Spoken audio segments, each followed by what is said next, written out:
Former boxing champion Scott Fitzgerald has been jailed after flooring a man outside a pub with a single punch. The Commonwealth gold medalist attacked Levi Francis in a pub in a drink and drug fueled rage. Levi suffered a broken jaw and a cut below his eyebrow after being knocked unconscious outside the Grand Junction in Preston, Lancashire. Mr. Fitzgerald has now been jailed for 46 weeks after he pleaded guilty to GBH on the first day of his trial. Preston Crown Court heard how the boxer had been drinking all afternoon and smoked cannabis on November the 27th last year. CCTV footage shows him bouncing around the pub before he went into the pool room. Landlady Kirsty Allen kicked him out after he stamped on the floor hard, close to the pool table. After being shoved outside by a group of drinkers, Mr. Fitzgerald first confronted another man. Seeing this, Levi stepped in to help and was punched to the ground by the British light middleweight champion. He lay unconscious for around a minute before being taken to hospital. In a victim impact statement, Levi said a plate inserted into his jaw causes him pain at night, and he was told how he lost 2 stone after being left unable to eat. He also revealed he has suffered socially since the attack and feels anxious about his son's boxing hobby. Ayaz Quasi, defending, told the courts how Mr. Fitzgerald's successful career, which saw him win a gold medal for his country in 2014, was blighted by drink and drug use. His lawyer said how he was now banned from professional boxing, but has remained sober whilst being kept on remand in custody. Mr. Quasi added he is utterly aghast and ashamed at the way he was behaving. This loutish and disorderly behaviour in public. Sentencing, Judge Richard Archer said Mr. Fitzgerald using his fists was the equivalent of using a weapon in a fight. He said, "You know, as somebody who's supposed to be trained to control aggression and channel it for purposes of professional sport, that when you behave that way, even by your own admission under the influence of drink and drugs, it is entirely unacceptable. You risk very serious consequences for your victim." A professional boxer who is under the influence is unable to charge the power in those fists could also easily have rendered a man not just unconscious but dead. It is fortunate you are not facing a much more serious charge. There are many people who face those charges based on a single blow. The sentence is the latest drama in the boxer's personal troubled life. In 2021, worrying pictures emerged of the super welterweight champion lying on the street outside a pub. Mr. Fitzgerald took to social media to reassure fans after promoter Eddie Hearn voiced his concerns over the pitch.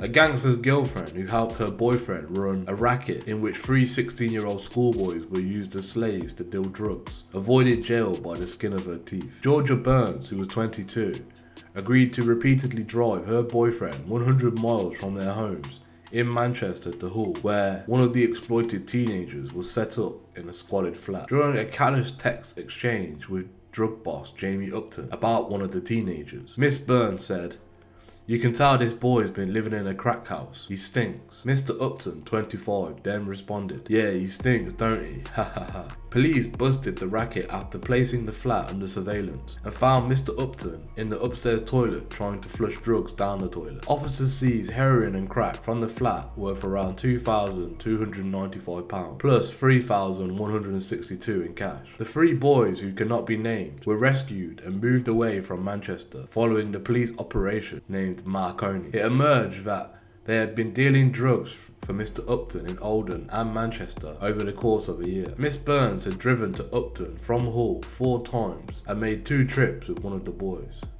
At Bolton Crown Court, Miss Burns from Failsworth near Oldham and Mr. Upton of Newton Heath, Manchester, admitted being concerned in the supply of crack and heroin between March 2020 in March 2021. She was sentenced to 2 years jail, suspended for 2 years, and was ordered to complete 200 hours of unpaid work. Mr. Upton, who also pleaded guilty to arrange the travel of another person with a view to exploitation under the Modern Slavery Act of 2015, and possession of Class A drugs with intent to supply, was jailed for 9 years and 3 months. The court heard Dublin-born fitness instructor Mr. Upton became involved in 4 separate drug lines between Hull and Manchester in 2020 to make easy money after moving to the British mainland. It is thought he brought the so-called Hugo drug line from another mobster known only as David before chucking it out the flat in Hull. He sent his predecessor a message saying, "I can make $3,000 a month from this. I will be able to pay you back in literally a day," before telling Miss Burns it's all settled. Later, he booked himself and Miss Burns into a hotel room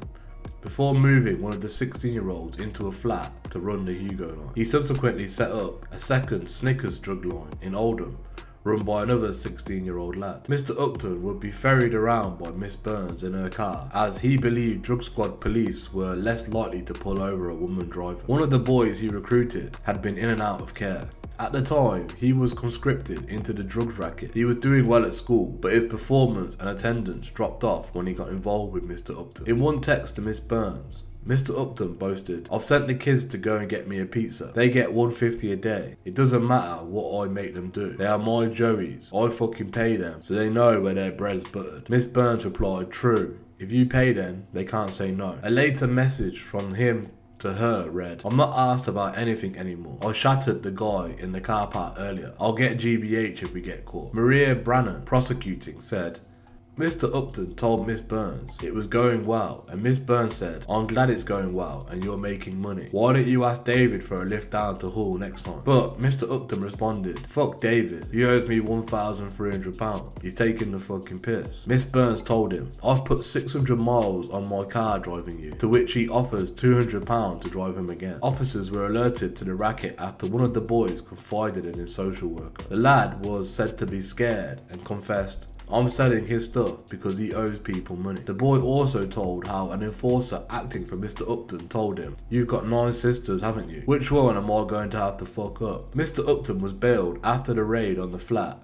but was arrested at his home on March 2021, with officers seizing a .22 Colt rifle, 16 bullets, £10,000 worth of heroin and cocaine, and 17 mobile phones. Miss Burns was arrested later. Both gave no comment in an interview. All 3 boys did not assist the prosecution. In mitigation for Miss Burns, defense counsel Miss Catherine Pierpoint said she now appreciates what she got herself involved in was serious and knows that those who assist others help these kinds of operations take place. She knew there was a concern from Mr. Upton about being stopped, which led him wanting to get driven around by a woman, as they were less likely to be stopped. Although she never handled the drugs or dealt with any of the others accused, she did drive Mr. Upton from Hull to Manchester on 2 occasions. Although she was actively involved over that period of time, it was contained to the trips. She had just turned 19 at the time, and she was not paid through these months. Only on one occasion she was given money for petrol, and it is clear that she acted at his request throughout. She was not acting under duress, and she should have and could have made a different decision, but other messages taken from her phone showed a relationship in a different light. One night before they both drove to Hull, Mr. Upton asked her to drive him, to which she is hesitant and refuses, but in response he says, "You're always driving to go to the sunbed." She says, "That's not fair. The sunbed is close," but he responded sarcastically, "Well, thanks. I really appreciate your help." Then the next day he messaged her saying, "There is something really going on with you, and if I am going out, you're up to something. If you don't see me tonight, I'm going to smash your car up." She says, "Why do you expect me to be friendly with you after what has happened? You threaten me all the time." He responded, "Get in your car when you come home and come see me. You've got an hour." She ended up driving him, but sent messages to Mr. Upton telling him how the whole situation was making her stress and how seemingly constant trips had taken their toll on her. She said, "I've got to the point where I've just ended up feeling numb." On another occasion, Mr. Upton sent her 3 individual messages saying, "Get here now." Miss Pierpoint added she met Mr. Upton when she was 16 and they were going out for a number of years. Throughout their relationship, he controlled and manipulated her. This was not a girlfriend who liked excitement of the criminal lifestyle. She was not emotionally strong and mature enough at the time. Everything, of course, was kept from her family at the time. It seemed that she was under this spell of his during that time they were together. As of September 2020, she has cut relationship ties with him. She is a very different woman to the one she was back then. Sentencing, Judge Martis Walsh said, "Vulnerable youths and children are often used in the so-called county lines drug dealing because they enable others higher up in the supply chain to distance themselves from the end users. They can also be easily controlled, manipulated and intimidated. The motivation was selfish desire to make significant financial gain regardless of the damage done to others. The judge told Miss Burns, "You were fully aware of Mr. Upton's involvement, but I am prepared to accept you were in an unhealthy relationship with him, in which you felt some degree of coercive control. You have escaped jail by the skin of your teeth." Cade Joyson, 28, of Crumpsall, Manchester, a friend of Mr. Upton, who temporarily took over the running of the drugs line, was jailed for 8 years and 3 months. Pedro Begantim, 21, of Ashton-under-Lyne, was given 2 years jail, suspended for 2 years, and 200 hours unpaid work, whilst Edvard Voldovic, 35, was locked up for 7 days. All pleaded guilty to drug charges.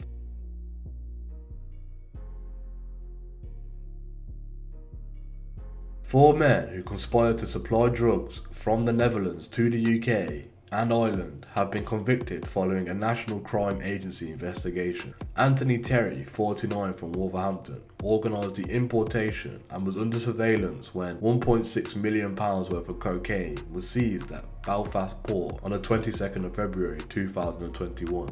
The drugs were transported from the Netherlands to England and then across on the ferry to Northern Ireland in fuel tanks being transported within a van. When Mr. Terry learned about the seizure, officers watched him in the Wolverhampton area moving identical fuel tanks to those found in the van so that they would not be linked to him. He was arrested on the same day. Mr. Terry and his organised crime group associates were using the encrypted messaging service EncroChat, and the NCA identified other occasions in 2020 when he had smuggled drugs and cash for other organised crime groups. Mr. Terry had enlisted Michael Collins, 62, from Wolverhampton, to travel to the Netherlands where he would meet contacts to pick up the cocaine, concealing it in his van. 2 more drivers were recruited by Mr. Terry. Mohammed Omar Khan, 38, from Birmingham, supplied drugs to customers in the UK, and Josh Pal Singh Kothria, 33, from Wolverhampton, supplied them to the Republic of Ireland. Mr. Terry instructed Mr. Collis to travel to the Netherlands on the 6th of April 2020, where he collected 17.5 kilos of cocaine. From there, the drugs were divided up, and while Mr. Khan delivered 6 kilos to Luton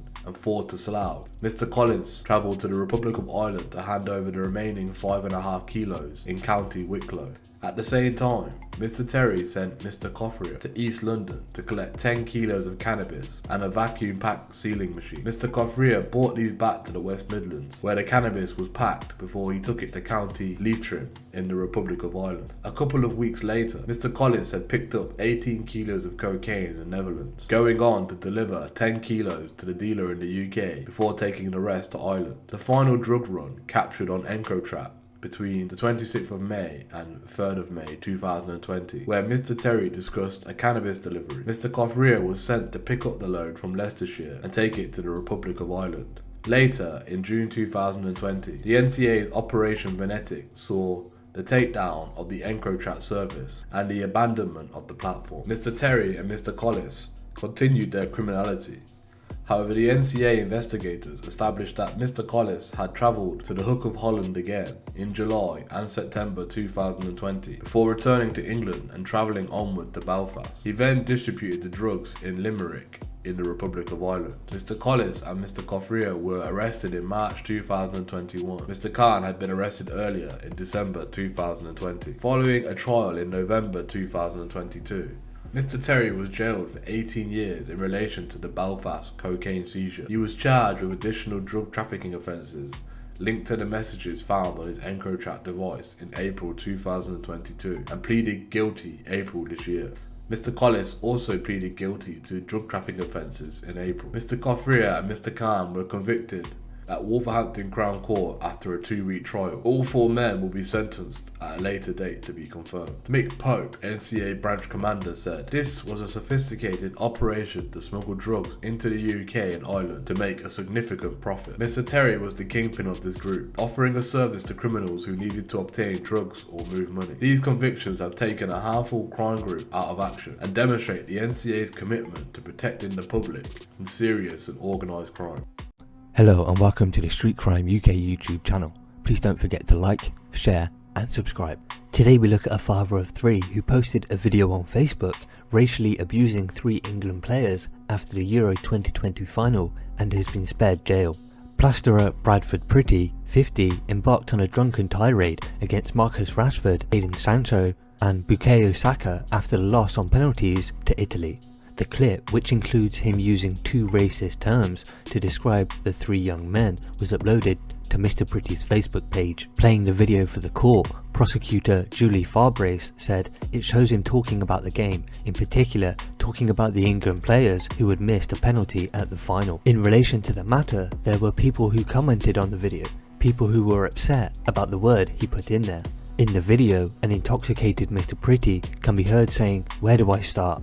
Where do I start?" So gutted like all of us. Proper deflated. Big proud of the boys, big proud, but anyone and everyone that knows me well will understand what I am talking about. He uses two racist terms as goes on to refer to Rashford, Sancho and Saka, who all missed penalties in England's defeat to Italy in the final. I am so fucking sad. I am so fucking sad, he adds at the end of the video. His defense solicitor, Richard Graham, called the video was aberrant and described Mr. Pretty's actions as a moment of drunken madness. He said Mr. Pretty had drunk 15 or 16 cans of lager on the day of the final and was clearly heavily intoxicated in the video. Mr. Graham asked that his client be given credit for his early guilty plea. Chairman of the bench, Chris McKennie, told Mr. Pretty that his offending clearly passes the custody threshold, but suspended the sentence for 50 days in prison for 12 months. Mr. Pretty of Folkestone in Kent was told to complete 200 hours of unpaid work and must also pay prosecution costs and a court surcharge totalling £213. After Mr. Pretty's sentencing, Elizabeth Jenkins, Deputy Chief Crown Prosecutor and Hate Crime in Football lead of the CPS, said, "There is no room in the game nor elsewhere for racism. Where there is sufficient evidence and it is in the public interest, we will prosecute such cases and seek increased sentence on conviction. Hate crimes such as these have a massive impact on players and their mental health. CPS takes this kind of offending very seriously, and in this case shows that where offensive content is reported to the police, we can successfully bring offenders to justice." Mark Tavender, Senior Crown Prosecutor of the CPS, said the video uploaded to Facebook by Bradford Pretty was entirely unacceptable and included racist language that will never be tolerated in our society. After Kent Police reported the case to the CPS, we made the decision to charge Mr. Pretty with sending an obscene message via a social network.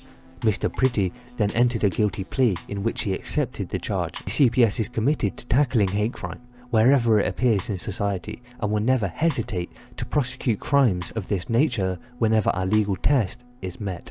So what are your thoughts about Bradford Pretty and how he went to social media platform Facebook to let out his frustrations to the public regarding the missed penalties by 3 England footballers, which also included racial slurs? Please share your thoughts in the comments below. Thanks for joining us, and until next time, stay safe. Hello and welcome to the Street Crime UK YouTube channel. Please don't forget to like, share and subscribe. Today we look at the massive Class A drugs conspiracy which saw high purity cocaine, ecstasy, amphetamine and cannabis fill the streets of Bristol, Weston-super-Mare, Swindon, Wales and Oxford has been crushed by police. Prosecutors described the conspiracy as sophisticated and professional, as 6 members of the gang were jailed for a total of 54 years. Paul Faheli, Michael Anderson, Christopher Jones, Stephen Clark, Stephen Laidlaw and David Kavanagh ferried huge quantities of drugs. They were taken down by a supergrass who turned informant and told the police details of the operation. 8 men in total have been prosecuted for the conspiracy, which applied drugs as far as Scotland. At Liverpool Crown Court, Paul Faheli, 42, of no fixed abode, was handed 14 years. Michael Anderson, 63, of Bracken Lane, Higher Bebbington, got 2 years and 7 months. Christopher Jones, 34, of Charwood Close, Prenton, was jailed for 11 years. Stephen Laidlaw, 35, of Oriel Road, Tranmere, got 9 years and 7 months. And David Kavanagh, 34, of Shaw Drive, New Ferry, received 5 years and 3 months. 2 more defendants, Ian Birchall, 34, of Gothic Street, Rock Ferry, and Stephen Clark, 43, of Castle Avenue in Ayrshire in Scotland, part of the controlling faction of the gang, were due to be sentenced 5 days later. Reports have these 8 men form part of the main conspirators in the massive Class A drugs enterprise, with more trusted lieutenants caught and sent to jail in December of 2018 and onwards. The drugs plot, based in Wirral, Liverpool, involved illicit hauls of drugs flooded into the north and southwest of the UK, some branching out to Scotland, while more drug avenues snaked down to Oxford, Bristol, Wales, Swindon, Milton Keynes and Weston-super-Mare.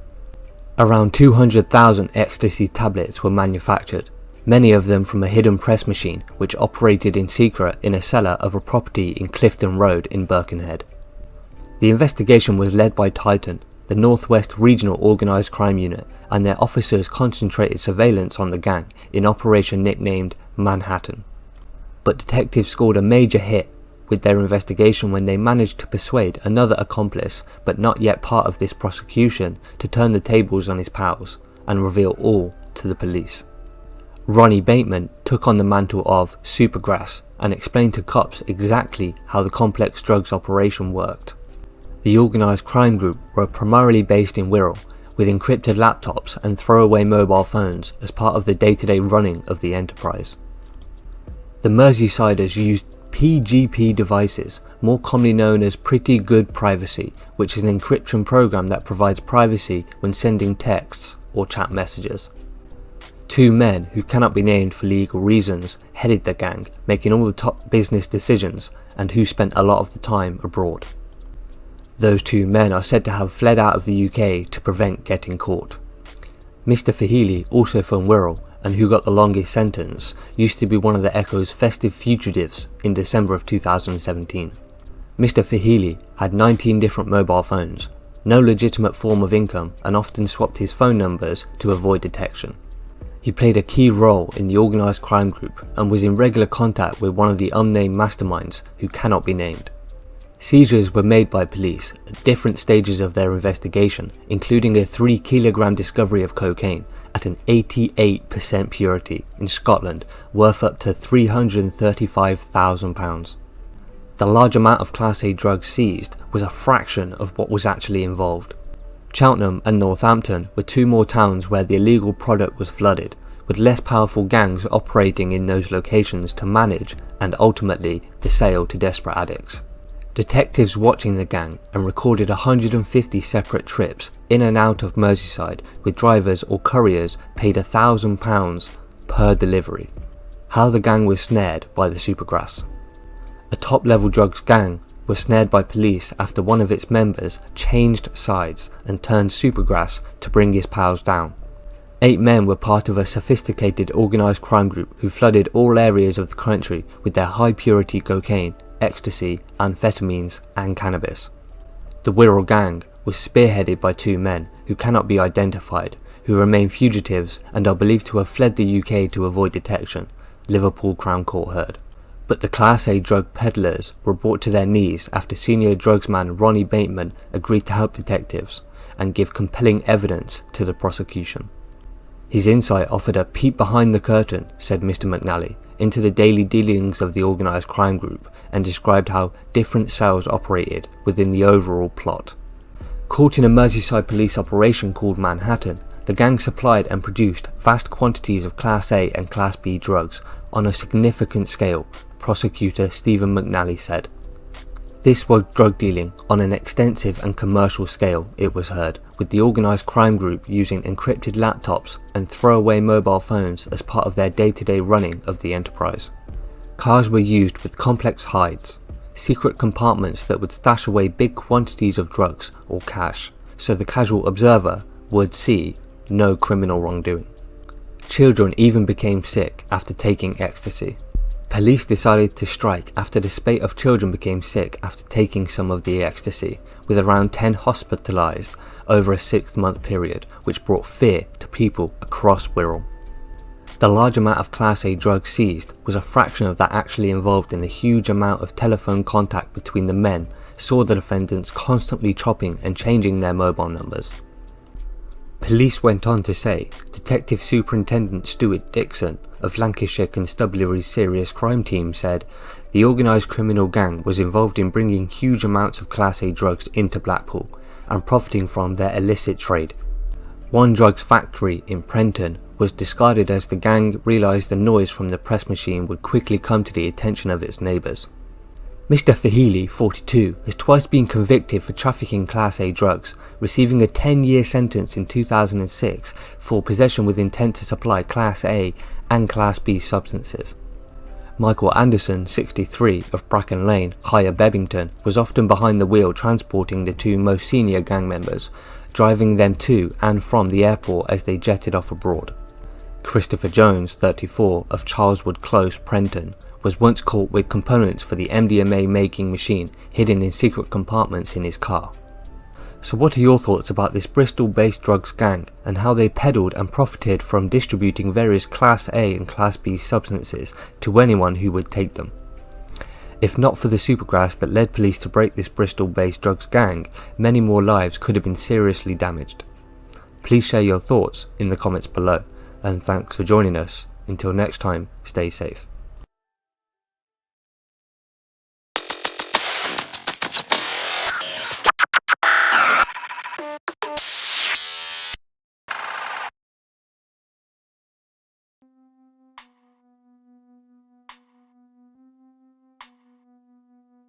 A man stabbed his girlfriend in the neck as she lay half asleep in bed following a row over a Snoop Dogg song. Stephen Turnock launched an appalling attack on the mum in her own home and proceeded to shave some of her hair off, throw an iron and an Xbox at her, and sprayed deodorant in her mouth. The 40-year-old was also repeatedly hit in the face. She escaped wearing only her dressing gown but was covered in blood, having suffered 2 black eyes and a broken nose. Mr. Turnock from Oldham had been jailed for 4 years for the brutal attack. Jailing Mr. Turnock, recorder Kieran Ranking told him, "You are remarkably lucky you are not facing more serious charges, looking at the injuries and the blood loss." The judge said Mr. Turnock had done everything you could to humiliate her. The couple had been together for 18 months, and Mr. Turnock moved into her home in January. Her son left to stay with a friend overnight, and she and Mr. Turnock had drank together during the afternoon. During the evening, they had an argument about a Snoop Dogg song that they were listening to. Prosecutor Daniel Lister told Minsell Street Crown Court. The kitchen table was flipped over during the row, and she ran upstairs to get away from Mr. Turnock. He chased after her and hit her on the nose with his palm.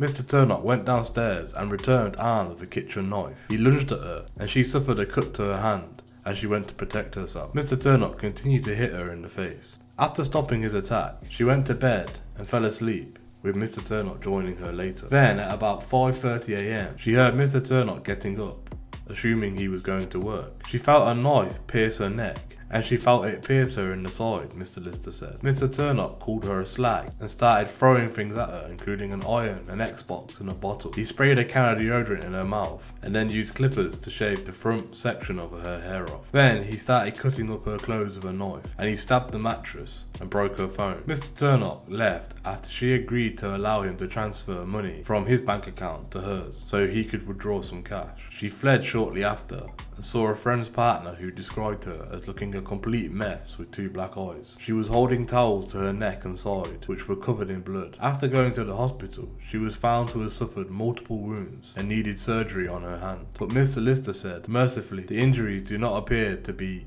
permanent or irreversible. Mr. Turnock of Cly Street, Oldham, who had previous convictions including for affray and violent disorder, admitted wounding with intent. Defending Gwen Henshaw said Mr. Turnock is terribly ashamed of his behaviour and is very remorseful. He accepts he lost control and that he behaved in an appalling violent manner, she said. He doesn't wish to make any excuses for his actions. Mr. Turnock has had a difficult experience in his life, including the recent death of a child he had come to know as his grandson, Miss Henshaw said. He suffers from depression, which led him to drink, and he began to behave aggressively, the court heard.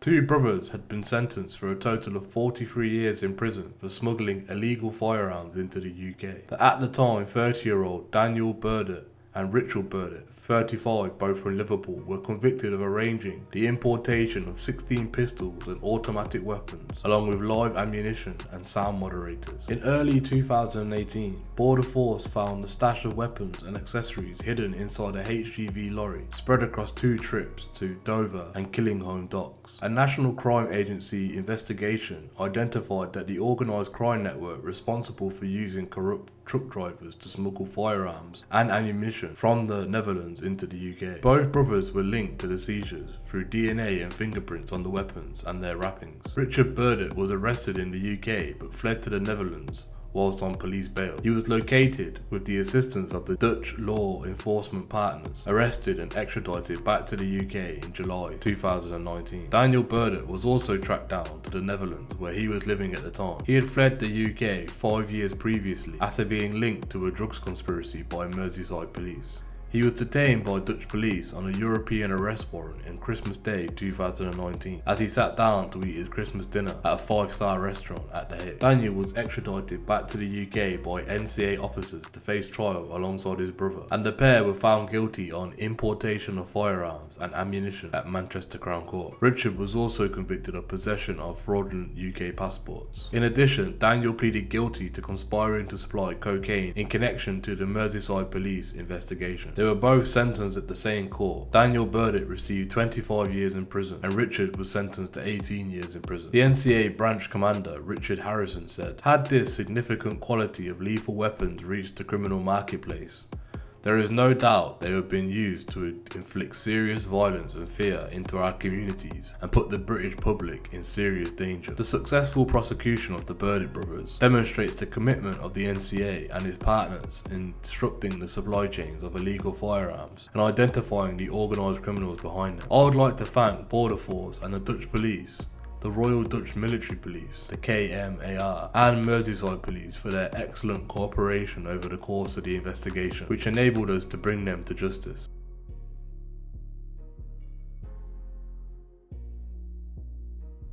Six drug dealers have been locked up after the police uncovered a nationwide conspiracy finding £70,000 of drugs on a courier driving the A19. Joanne Cook was pulled over at Crawthorne near Yarm as she was couriering the drugs into the area from Liverpool. She was found with 2 kilos of cannabis in her car and half a kilo of cocaine, which was described as high purity and high import. The drugs were being offloaded to Teesside and the southeast of England. A network supplier on Teesside then sold the drugs on the street. Police records showed Miss Cook was in constant contact with Liverpool-based Dennis Durant Jr. during every trip she made. Teesside Crown Court heard that Mr. Durant Jr. was the gang's organiser, and he worked alongside his dad, Dennis Durant Sr., with both stepping in to courier the cocaine and cannabis after Mr. Cook's arrest, until they found a new courier to take over her job. Members of the Merseyside-based gang, which were placed under surveillance by the police, had different roles in order to keep the drugs operation running smoothly. Dennis Durant Jr., who was 43, described as the linchpin at the heart of it, arranged more than 70 courier trips from Teesside to Liverpool. Durant Sr., who was 62, was the warehouseman, who also kept notes on financial transactions. Edward Medcalf, Alan McCraig, and Stephen Folan were sentenced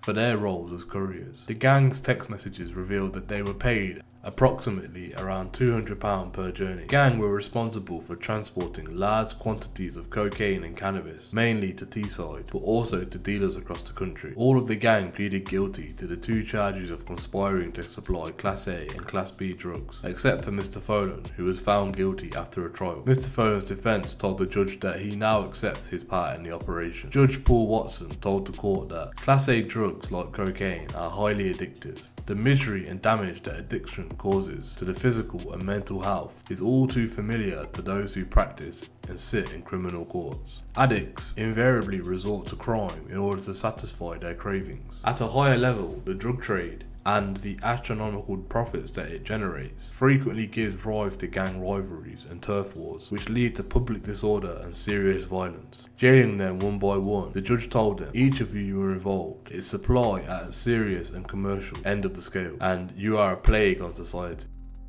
Hello and welcome to the Street Crime UK YouTube channel. Please don't forget to like, share and subscribe.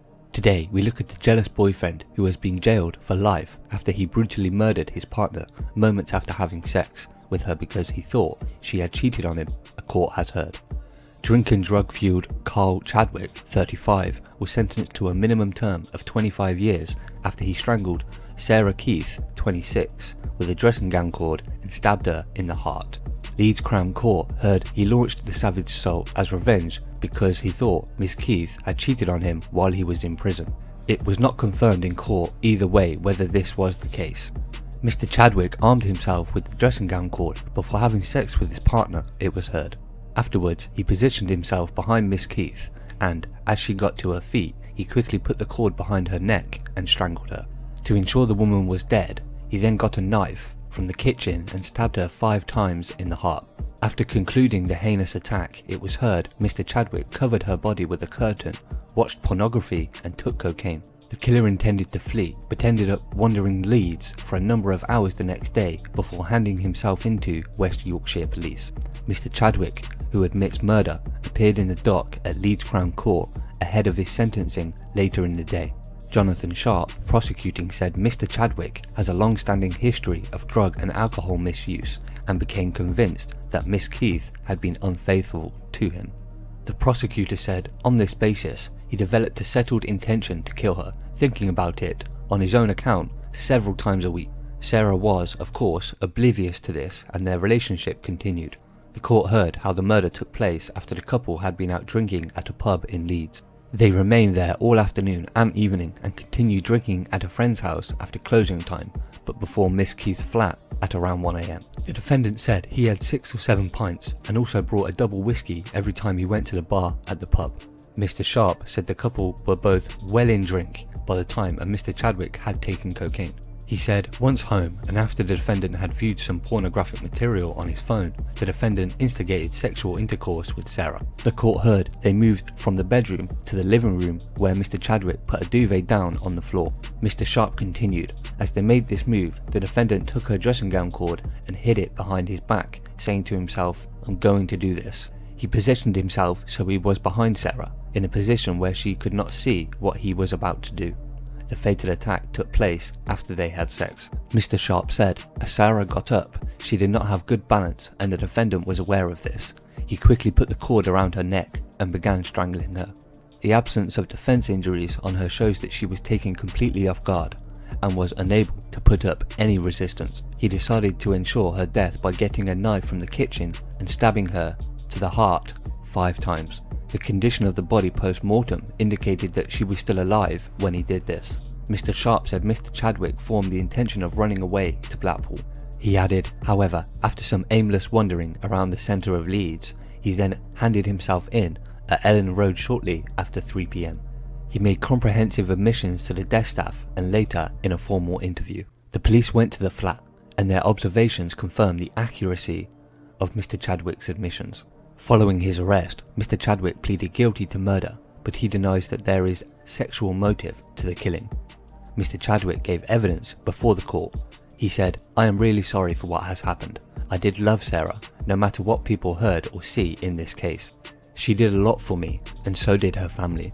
I just want to express that I am deeply sorry for what I have done." In the heartbreaking victim impact statement read out in court, Sarah's father, Andrew Keith, said their family were left broken following the brutal murder. Mr. Keith said Sarah's daughter Emma was unable to understand what happened and still asked if she was going to get better until her ashes were returned to the family. The statement read to the court by prosecutor Jonathan Sharp. Mr. Keith said, "Carl, what you have done has broken my family apart. We are all broken, especially Emma, Sarah's daughter. You have broken her heart. She does not understand what has happened. Until her ashes were returned to us, she asked if her mum was going to get better. She could not understand that her mum was not getting better and would not be coming home to see her." Mr. Chadwick and Miss Keith had been in a relationship for 4 years, the court heard. During that time, Mr. Chadwick had been controlling and violent towards her. Mr. Keith said, "We thought you were a nice bloke. Over the time you spent with our daughter, the truth came out. We are heartbroken and devastated that our daughter was taken from us in the way that she was. We are all so lost without Sarah and struggling without her being with us. She was loved and will be missed by her daughter, family and friends." Jailing Mr. Chadwick, Judge Jeffrey Marson QC said, "The victim personal statement speaks of the loss of Sarah's family have suffered. You have destroyed the lives of Sarah's family, and for them, it is a life sentence. They will never be able to forget what you did in taking the life of someone they loved and valued so very much." So what are your thoughts about Carl Chadwick and this shocking case where he took the life of his loving girlfriend, Sarah Keith, in a vicious, unprovoked attack? Please share your thoughts in the comments below. Thanks for joining us, and until next time, stay safe. Hello everyone, welcome to the Street Crime UK YouTube channel. Thank you for joining us. Please don't forget to like, share and subscribe for more exciting true crime content. Today we look at a female court security officer who helped smuggle drugs and mobile phones into a Kent prison. Serco employee Carly Morris, who worked at Canterbury Crown Court, acted as a go-between in the conspiracy orchestrated by a convicted prisoner. Darren Bryan was serving an intermediary sentence at Elmley Prison on the Isle of Sheppey for causing death by dangerous driving when 25-year-old Miss Morris was approached for help. Maidstone Crown Court heard that Bryan arranged for deliveries of heroin, mobile phones, SIM cards and other paraphernalia by his man on the outside, Dino Gillette, to Morris. She first passed on a package to remand prisoner Jack Hennessy, described as a mule in the conspiracy.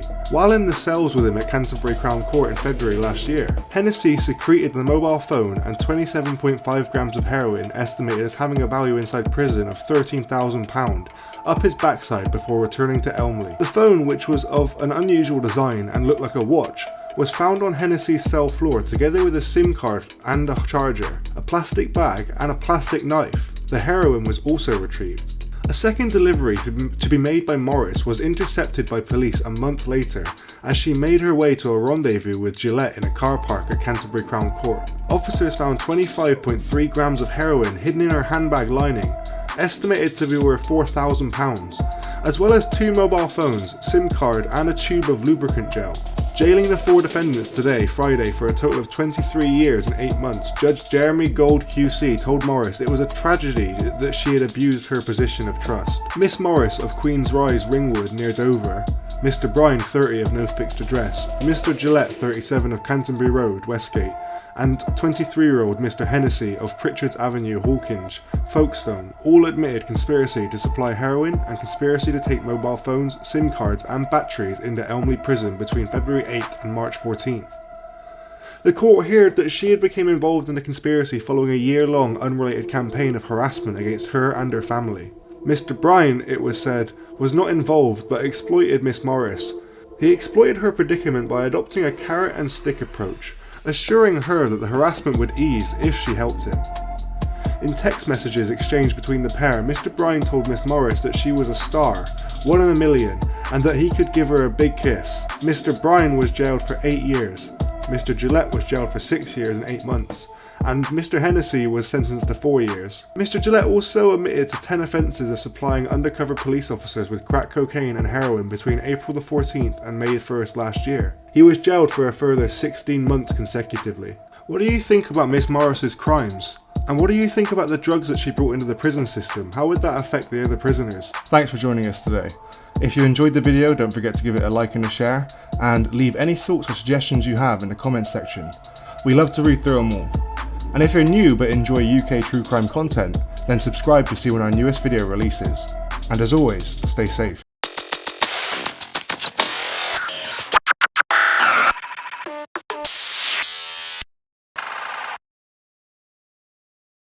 Hello and welcome to the Street Crime UK YouTube channel. Please don't forget to like, share, comment and subscribe. Today we look at a dangerous repeat offender who has been jailed for 7 years for robbing a man at knife point in his home in front of his family. Charles Dickey of Ericsson Close, Daventry, appealed at Northampton Crown Court that he had seen the errors of his way and wanted to turn his back on the years of violent offending. But when he was told he would spend the next 7.5 years in prison, the 32-year-old swore at the judge and left the hearing barking homophobic slurs. Her Honour Judge Rebecca Crane said in sentencing, "I consider you pose a high risk to members of the public. You pose a significant risk of harm to specific adults. You use violence not only in reckless situations, but also to gain control over others and maintain a reputation." It comes after a frightening attack when Mr Dickey burst into a man's home wearing a face covering and brandishing a knife while the victim slept. He held the man at knife point in front of his partner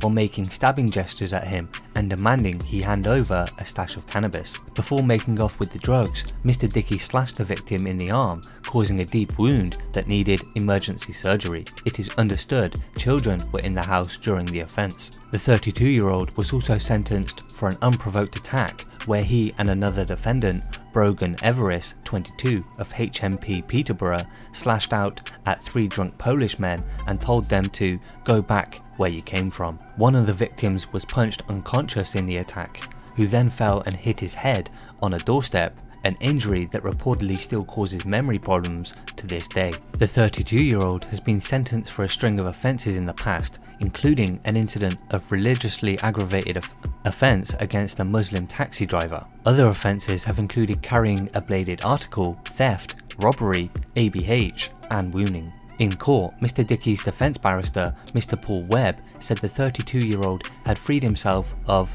a drug habit and wanted to put a stop to his criminal lifestyle before he ends up in prison for life. But Judge Crane was unmoved. She ruled Mr. Dickey was dangerous and posed a risk to the public before jailing him for 7.5 years. He also faces a 5-year extended licence period when he is released. So what are your thoughts about Charles Dickey? Please share your thoughts in the comments below, and until next time, stay safe. Hello, and welcome to the Street Crime UK YouTube channel.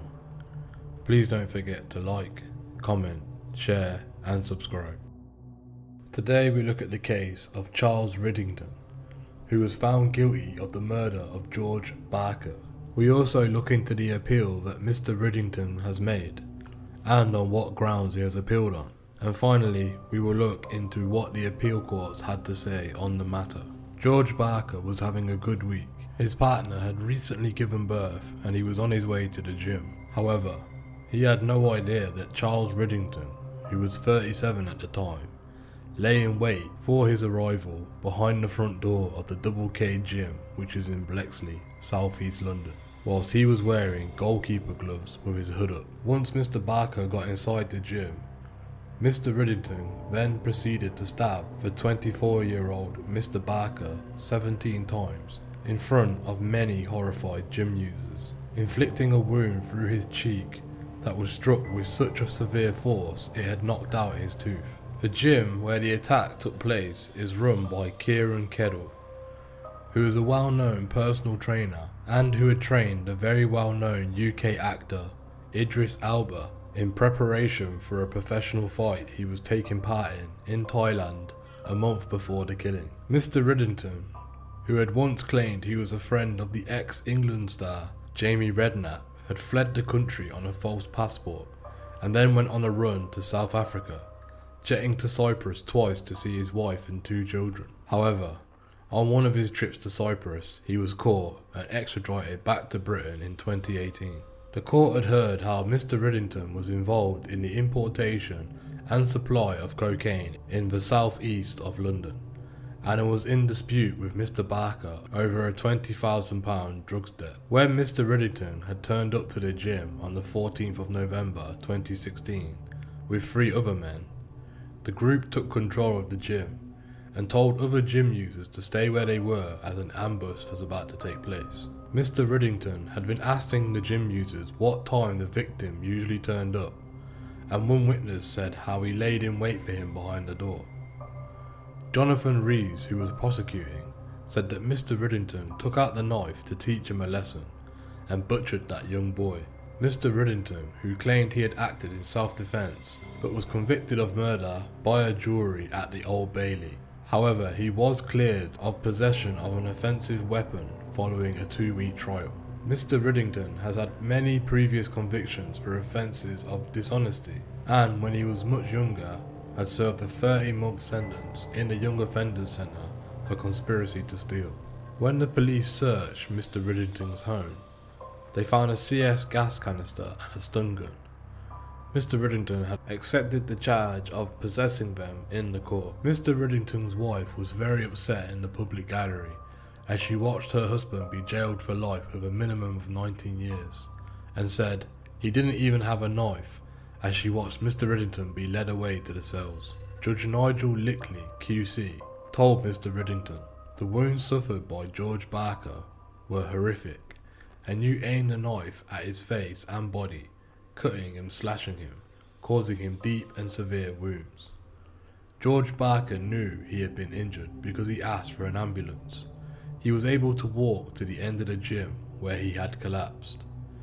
You then began planning your getaway, disposing of the clothes and the knife. Judge Lickley also added, "The distress and damage you have caused will continue to affect people for many years to come, if not throughout their entire lives." The judge said that Mr. Riddington had planned the murder and was clearly associated with the 3 other men who were at the gym.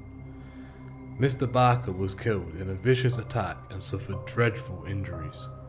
You chose to use that weapon, and you did so with devastating effects. I reject any suggestion that you were acting in self-defense or lost control when you said you used that knife. One of the witnesses who was there, Carol Cox, told the court how she had gone to the loo at the back of the gym before her scheduled training session was about to begin. She told police how she had barricaded herself inside the toilet after hearing raised voices and banging on the door. Miss Cox described seeing splashes of blood coming from under the toilet door after Mr. Riddington drove Mr. Barker right across the gym from the entrance, leaving a trail of blood behind them as the attack continued. Mr. Riddington kept swinging at him and Mr. Barker was screaming at him to stop, before he pulled out the lock knife and plunged it into Mr. Barker's head and body. A champion kickboxer who was present at the crime had failed to turn up to the court and give evidence after witnessing the grisly murder. Luke Skywalker Wellen, who was 28 at the time, explained how he had went into fright mode after seeing the killing of George Barker at the Double K gym. Ahead of the trial, Mr. Wellen had received repeated contact from the victim's family, which triggered a perceived fear for his safety, the court had heard. Shortly before he was expected at court, Mr. Wellen had left his bank cards and his phone at his mother's house and was dropped off by his girlfriend at the King's Cross station. Despite a warrant for his arrest, Mr. Wellen had disappeared for 3 weeks, only resurfacing after the trial had finished. Early the following morning, Mr. Riddington had boarded a flight from Manchester to Dusseldorf using a false passport which was under the name of Barry Ryan. Mr. Riddington had told the jurors that he spent the day before the stabbing at Sky Sport pundit Jamie Redknapp's house. The pair both had children who played for Chelsea's youth team and had been celebrating Mr. Redknapp's son's 8th birthday. Mr. Riddington said that the 3 men had approached him outside the gym a week before, saying that Mr. Barker had told them he was unable to pay a £20,000 coke and skunk debt because Mr. Riddington owed Mr. Barker money. Mr. Riddington was very upset in the witness box as he recalled how the brawl seemed to go on forever, telling jurors he just wanted to get the knife off of him. He told the jury, "I was so scared for my life. I was fighting for my life." In an impact statement by the victim's mother, Julie Underwood, she said that the gruesome torture and the details of which were heard in the court will be forever embedded in our minds forever. Mr. Barker, who also had 2 sisters, was described as cheeky and funny and always smiling. Mrs. Underwood said that her son's cap is still in the kitchen where he always left it. His trainers are in the hall and his clothes are still in his wardrobe in a home where his family still lights a candle for him every night. The last time we saw George was on a mortuary slab. This was the worst moment of our lives, Mrs. Underwood added. Mr. Barker's father, Tony Barker, who was being treated in hospital for a life-threatening condition when his son had died. He last saw his son in his hospital bed, and he said they shook hands and put their previous difficulties behind them. "We were set for a new future, a harmonious one. If I survived and came out of hospital, it was all going to be different this time," he said in his impact statement. "I managed to get out of hospital. What a terrible tragedy that he didn't." Mr. Riddington, who was from Orpington, Kent, denied that he was guilty of murder, but he was convicted by the jury. However, he was cleared of possessing an offensive weapon. He smiled at his friends and family in the public gallery as he was led away. However, recently, Mr. Riddington has applied to appeal his conviction, and he has had his case heard before the Court of Appeal. Why did Mr. Riddington appeal his sentence, and on what grounds does he plan to appeal? On the 17th of October 2019, at the Central Criminal Court, Mr. Riddington was convicted unanimously of the offence of murder. He was sentenced by Judge Lickley, QC, to a sentence of life imprisonment. The minimum term was specified as 19 years, less 28 days for which he had been spent in custody in a foreign jurisdiction awaiting extradition, and 342 days which were spent on remand in the UK.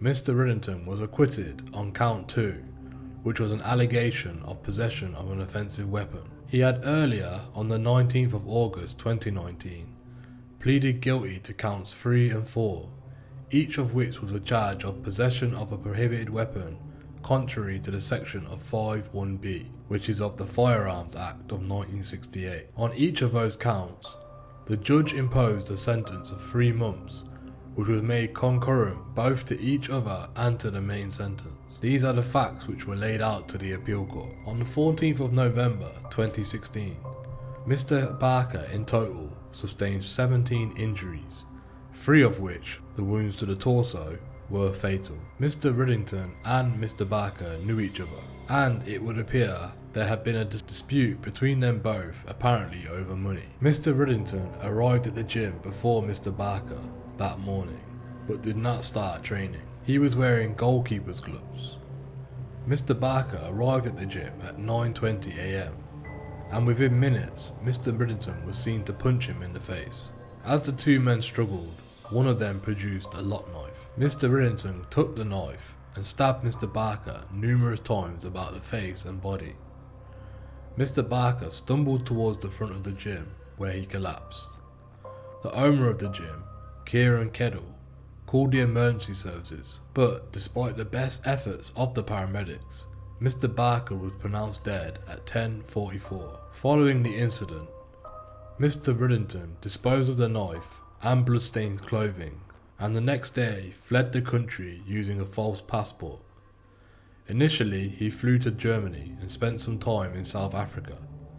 He was eventually arrested in Cyprus on a European arrest warrant and extradited on the 8th of November 2019. Mr. Riddington was arrested and charged on the 9th of November 2019, but was not interviewed by the police. Mr. Riddington's home address was searched and the police found a stun gun and a CS canister. Those were both subjects to count 3 and 4. At the trial, the prosecution's principal case was that Mr. Riddington had brought a lock knife with him to the gym on the 14th of November 2016 in order to reap revenge. He had waited behind the door and ambushed Mr. Barker in a short, furious attack. The number and the extent of the wounds indicated that he was the aggressor. He had gone there with the intent for murder, and at no stage did he lose self-control. To prove the case against Mr. Riddington, the prosecution relied on the following strands of evidence. First, evidence from Mr. Kedall was read. He was the owner of the gym. He became aware of a tussle between Mr. Riddington and Mr. Barker, and Mr. Riddington saying to Mr. Barker that he owed him some money. He asked the men who were with Mr. Riddington to try and pull him away. They tried to do so, screaming, "Stop, stop, that's too much." He thought that Mr. Riddington was just throwing punches, but he could see that Mr. Barker was bleeding and holding the side of his body. He then saw that Mr. Riddington was holding a knife. The incident only lasted about 10 seconds or so, and Mr. Riddington left with the same group of men. Mr. Barker came forward to Mr. Kedall and collapsed. The second piece of evidence that the prosecution relied on was from Luke Wellen, a personal trainer. He did not attend the court as we explained earlier, but his statement was read to the jury. Mr. Wellen explained that he knew Mr. Barker and was not aware of any trouble. Mr. Wellen explained that he saw 5 white men walking into the gym and knew that something dodgy was about to happen. They were wearing gloves and had their hoods up. Not one of them said anything. The first man went straight behind the door. Minutes later, Mr. Barker walked in, and the first man punched him straight away. Mr. Barker was pleading with him, saying, "What have I done?" The man said, "You owe me money, and you've gone behind my back." He then saw the same man pull out a knife and plunge it into Mr. Barker's head. When Mr. Wellen spoke up, he was told to sit the fuck down. It appeared to Mr. Wellen that Mr. Barker did not want to fight, and held his arms out indicating this. The third piece of evidence that the prosecution relied on was evidence from Charles Peters, another personal trainer who was in the gym. Mr. Peters became aware of a commotion and noticed a group of men swarming around Mr. Barker, preventing him from getting to the door. Mr. Peters said he heard Mr. Riddington accusing him and Mr. Barker, saying, "No, it wasn't me." Mr. Peters jumped out of the way and ran towards the front door. He did not see any punches or any weapons being used. The fourth piece of evidence that the prosecution relied on was from Carol Cox, who was also at the gym that morning to train. She had went into hiding in a toilet at the relevant time and did not see the incident. There was also expert evidence from the pathologist, Dr. Chapman, who had conducted a post-mortem. He identified 17 knife wounds on the head, body and arms of Mr. Barker. There was a mixture of slashing type wounds and stab wounds. There were multiple slash wounds to the left side of the head and neck, and one of them to the left cheek, which had severed the roots of the upper molar. There was a cluster of 3 deep stab wounds to the left side of the back. These were the fatal injuries and associated with the 2 areas of stab damage to the lower lobe and the left lung and spleen. The grouping of these injuries suggested a rapid infliction with very little movement between Mr. Barker and Mr. Riddington. Dr. Chapman agreed that it was possible that some injuries could have been caused as a result of tussling over the knife. He also agreed that the injury to the right arm could have been a defensive action. At the trial, the defence's case was that Mr. Riddington had been acting in self-defense during the fight. Mr. Riddington gave evidence at trial. He had known Mr. Barker for a number of years, and they both trained at a number of gyms. Mr. Riddington explained that Mr. Barker had owed some men around £20,000 in respect of a drugs debt. He had gone to the gym to train and had a confrontation there with Mr. Barker about the fact that he alleged that he was owed money by himself. Mr. Riddington explains that Mr. Barker then punched him, and then Mr. Riddington then punched him back. The struggle continued, and Mr. Barker then pulled out a knife from his shorts. Mr. Riddington then managed to disarm him, and the two began to grapple for possession of the knife. During the fight, he accepted that he had stabbed Mr. Barker 3 times to the left side, intending to cause really serious bodily harm. The defense say he might have lost his control as a result of the attack on him. When Mr. Riddington had heard that Mr. Barker had died, he decided to flee to Germany and then to South Africa, where some of his family had lived. The main issue for the jury was whether they were sure that Mr. Riddington had not acted in self-defense. This would have been a complete defense to the charge of murder. There was also an issue in the alternative, whether Mr. Riddington had the partial defense of loss of control, which would have reduced the offence from one of murder to manslaughter. Before the court considered Mr. Riddington's grounds of appeal, they said that it was important to note what the judge had said in his summing up. The judge gave the second part of the summing up, having earlier given legal directions in part 1, in which he summarised the evidence that the jury had heard at the trial. This was given on the 2nd of September 2019. It is important to see how the issues were framed for the jury to consider. The summing up of the evidence of the pathologist, Dr. Chapman. Mr. Barker had 17 sharp injuries, including 3 which proved to be fatal. In contrast, Mr. Riddington's evidence was that he had suffered no injuries in the struggle, and in particular, had suffered no injuries to his face, arms or body from the knife, although he had some bruises. The original grounds for appeal were as followed. There were 2 grounds of appeal. First, the route to verdict document was equivocal to the steps to be taken before reaching a verdict of guilty of murder. Secondly, the judge erred in omitting to direct the jury as interpretation of the phrase, considered desire for revenge. That, of course, is an issue in the context to the partial defence of loss of control. Those grounds are not now in fact pursued by Mr. Pono, QC, who has appeared at this hearing with Mr. Milner on behalf of Mr. Riddington.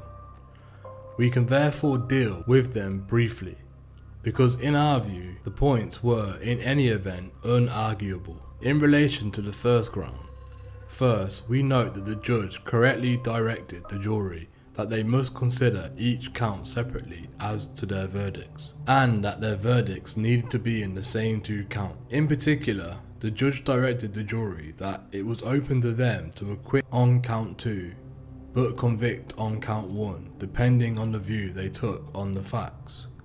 In the end, that is exactly what the jury did. There was nothing illogical about that. Furthermore, this outcome was consistent with the way in which the issues had been framed, and in which the way Mr. Riddington himself had given evidence. It was common ground that whoever had brought the knife to the gym, there came a point in time where Mr. Riddington had held the knife. He had used that knife to inflict at least some of the injuries which took place, and that he did so with the intention of causing really serious bodily harm. The main issue for the jury was therefore to decide whether he has done so reasonably in self-defense. The other issue for the jury was to decide whether he had partial defense for loss of control. There was therefore no necessary overlap between the issues which arose under the two counts. Under the original ground 2, Mr. Ponell submitted that the phrase "considered desire for revenge" needed further definition in order to assist the jury. We consider that this argument was also unarguable and has rightly been abandoned. First, the phrase "considered desire for revenge" comprises plain words of English language and does not require no elaboration. If anything, elaboration might simply have served to confuse the jury. Secondly, we note that the direction which the judge gave corresponds exactly with the relevant passage in the model direction suggested by the Crown Court Compendium, at paragraph 35 in particular. This is a point which Mr. Ponell expressly accepted in withdrawing this ground at the hearing before us today. In a document called Perfected Grounds of Appeal, dated 6th of December 2019, Mr. Riddington made some observations in response to the first of the respondent's notices. He also took the opportunity to add further ground for appeal relating to directions of loss of control. In essence, Mr. Ponell now submits that there was ample evidence to show loss of control, going back to the events which led up to the day before the incident, and in his opinion, the event did not occur in a flash. The difficulty with this submission is that Mr. Riddington's own evidence at the trial was that he may have lost control in a flash. Mr. Ponell also fairly concedes that he did not raise this matter with the judge during the trial, even after a note had been passed from the jury, which he now submits raised the issue and made it such as to require further elaboration from the trial judge on this element of the potential partial defense of loss of control. We do not accept that this is an arguable ground for an appeal. Since the refusal of leave on papers by a single judge, Mr. Ponell has added further grounds for appeal. In support of that new ground, he also makes an application under Section 23 of the Criminal Appeal Act of 1968 to adduce fresh evidence, namely a witness statement by Luke Whelan dated 17th of September 2020. In that content, Mr. Ponell relies on the decision of this court in the case of Ishtaq Ahmed to the effect that this court must reach its own assessment of evidence and then decide what effect it had on the safety of the conviction. At the trial, the evidence of Mr. Whelan, as we have said, was presented to the jury as being read. This was because he was unwilling to give evidence and had disappeared. An appropriate warning was given to the jury about the need for caution in treating this evidence because he was not present before them to be cross-examined. In his summing up, the judge summarised that the evidence of Mr. Whelan during his submissions. Mr. Ponell now submits that the new evidence of Mr. Whelan gives a rise for a potential ground of appeal because it's subsequently different from the evidence read out to the jury at trial. The details of those suggested differences has emphasised in particular that Mr. Welland now says that he does not know whether Mr. Riddington produced a knife and he did not actually see the stabbing. We do not consider that this evidence, even if it were admitted, would have any material impact on the safety of the conviction. First, as we have noted earlier already, the jury acquitted Mr. Riddington on count 2. It was not necessary for the jury to be sure that Mr. Riddington had first produced the knife before they could convict him of murder. Furthermore, as we have noted earlier, Mr. Riddington himself accepted that there came a point in time when he had the knife, and that he did inflict some of the injuries on Mr. Barker, and that he did so with the intention of causing serious bodily harm. In those circumstances, the main issue for the jury was whether they were sure Mr. Riddington was not acting in reasonable self-defense. Another issue for the jury was whether Mr. Riddington had the partial defense of loss of control. Mr. Welland's evidence was not crucial to their determination of those issues.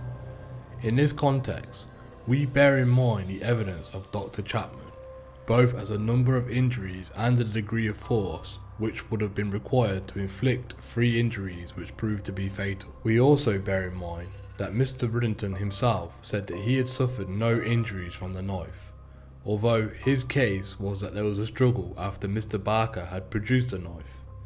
Finally, it should be noted that Mr. Riddington gave evidence in his own behalf at the trial and said he had not acted in self-defense.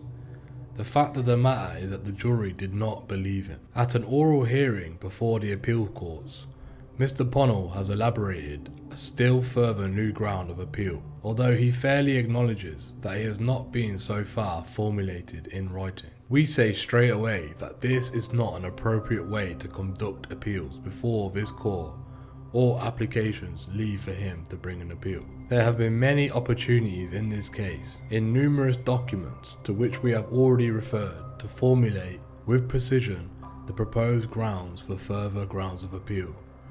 This is important for the court to be able to do justice, not only to Mr. Riddington, but also to the prosecution and for the public's interest. With all that being said, we propose to deal with the merits of a further new ground which has been outlined before us today, only in oral submissions. In essence, Mr. Ponnell submits that there is now expert evidence before the court which, particularly taken with the new evidence of Mr. Welland himself, to which we have already referred, give rise to a new potential ground of appeal, that he was suffering from PTSD at all times, to the extent that it is arguable that his evidence ought not to have been read to the jury at all. The note is dated the 13th of April 2021, and our attention has been drawn particularly to what has been submitted in paragraph 2. That is a reference to a report prepared by Professor Hacker Hughes on the 20th of December 2019, following a client interview on 4th of December 2019. Mr. Ponnell relies in particular in what is said at page 6 of that report. We will quote paragraphs 54 and 55. Paragraph 54 states, "He has an inability to recall important aspects of the trauma." In paragraph 55 it says, "Mr. Welland told me that he could only recall the important bits of the episode, with many aspects not being remembered, and recall only being possible with some effort." This continues currently. With respect to Mr. Ponnell, we do not consider that this evidence can possibly give rise to any new ground of appeal, casting doubt on evidence that was read to the jury by Mr. Welland at all. To the contrary, what the evidence of Professor Hacker Hughes highlights is that Mr. Welland was able to recall the important bits of the episode. In those circumstances, we have come to the conclusion that none of the grounds of appeal which were proposed in this application are reasonably arguable. Accordingly, the application to appeal against this conviction is refused. Lord Justice Singh, who was at the hearing, had this to say: "This is a renewed application for leave of appeal against the sentence. The background facts have already been set out in the judgment of the court given earlier today in refusing the renewed application for a leave to appeal against the conviction. In passing sentence, the judge said he would do so on the basis of findings of facts which he had made according to the criminal standard of proof. He said that the wounds suffered by Mr. Barker were horrendous. Mr. Riddington had aimed the knife at his face and body, cutting and slashing him, causing severe and deep wounds. The judge expressly directed himself was in possession of a knife and used it as a weapon to inflict the wounds that led to Mr. Barker's death. In order to do that, Mr. Riddington had pursued Mr. Barker at the rear of the gym where he became trapped. The judge also found that there was an element of planning in this case, that Mr. Riddington had made inquiries of when Mr. Barker may arrive at the gym. Mr. Riddington did not start a training session that day, but had waited 30 minutes for the other men and for Mr. Barker to arrive. In setting the minimum term for the offence of murder, the judge noted that both parties agreed that the starting point was 15 years, which was consistent to paragraph 6 of Schedule 21 to the Criminal Justice Act of 2003. The judge endorsed that agreed position. He then carefully went on to consider the aggravating factors, both statutory and other. The judge accepted that he was not a planned murderer with a knife, although there was some element of planning. There was also the use of a knife, and the reason for the offence had been a dispute between those involved in the drug trade. There was then the factor of the concealment of evidence, since Mr. Riddington had disposed of both his clothes and, importantly, the knife itself. He accepted that they were bloodstained. Next, there was Mr. Riddington's departure from the UK early that next day. He then remained outside the UK for a number of years using a false identity. Finally, there was the location and timing of the offence. It was committed in front of other people who had to witness the attack and did their best to aid the dying Mr. Barker. The judge also carefully had to regard the mitigating factors against both statutory and other.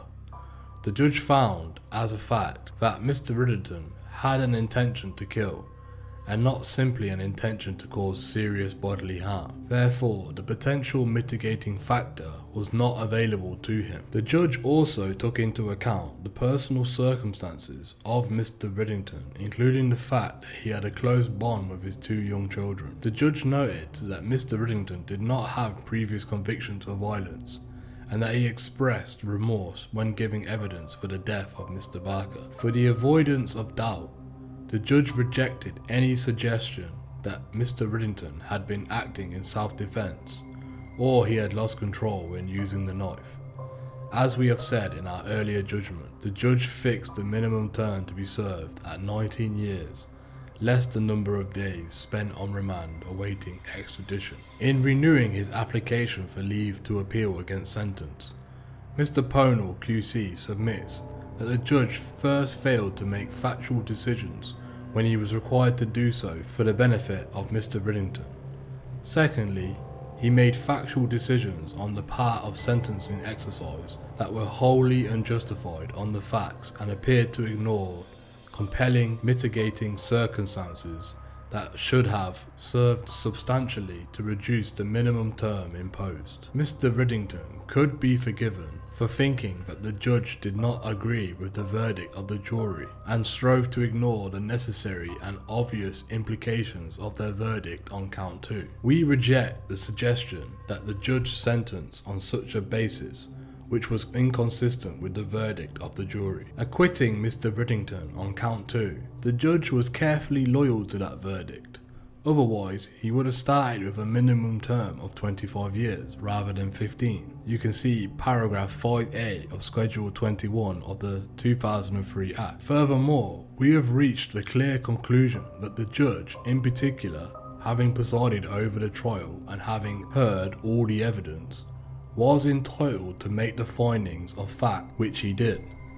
In particular, he was entitled to reject any suggestion that this had been an act of self-defense, or that the applicant had lost self-control during the incident. The judge was also entitled to find that there was an element of planning in the period leading up to the offence. The judge carefully took into account both the aggravating and mitigating features of the case.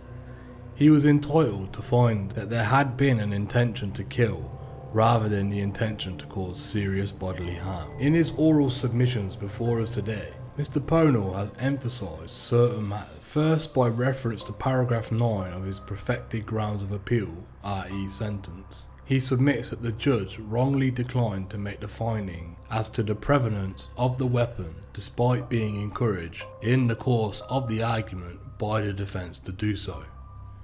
In assessing the factual basis and the merits of application, the court is left to guess as to the proper interpretation of the jury's verdict and the judge's view of the facts.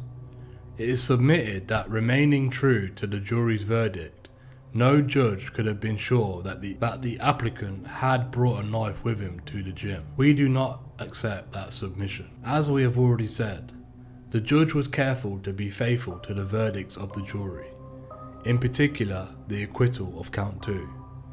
That is precisely why he declined to make a finding, for example, that after all, it had been Mr. Riddington who brought the knife to the gym. He was not required to do so. If anything, this was a feature of the case which fell to the benefit of Mr. Riddington rather than being an adverse to him. Another aspect that Mr. Pownall has emphasised in his oral submissions is that the judge did not mention that the absence of premeditation is a statutory mitigating factor under paragraph 11 of Schedule 21 of the 2003 Act. Mr. Pownall fairly acknowledges that the judge did mention this in absence, in noting that there was an absence of premeditation as a statutory aggravating factor. Reading the sentencing remarks fairly and as whole, we are unable to accept that there has been any merit to this argument. It is quite clear to us that the judge had this point well in mind. In all circumstances of this horrific case, the appeal courts do not think that it is reasonably arguable either that the sentence was wrong in principle or that the minimum term of 19 years was manifestly excessive.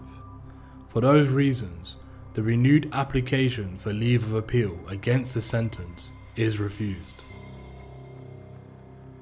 What are your opinions on what happened to Mr. Barker? What are your opinions on the sentence of 19 years in which Mr. Riddington received? Do you think the sentence was too harsh or not harsh enough? What about Mr. Riddington's grounds of appeal? Do you believe that he lost control, or that the judge had not listened to the jury when they accepted that he had not brought a knife to the incident? Please let us know in the comments below. Thank you for joining us today. If you like this true crime content, please don't forget to like and share. And if you're new to the channel, please don't forget to hit subscribe and press that bell button so you can join us on the next video. Thank you for joining us today. And until next time, stay safe.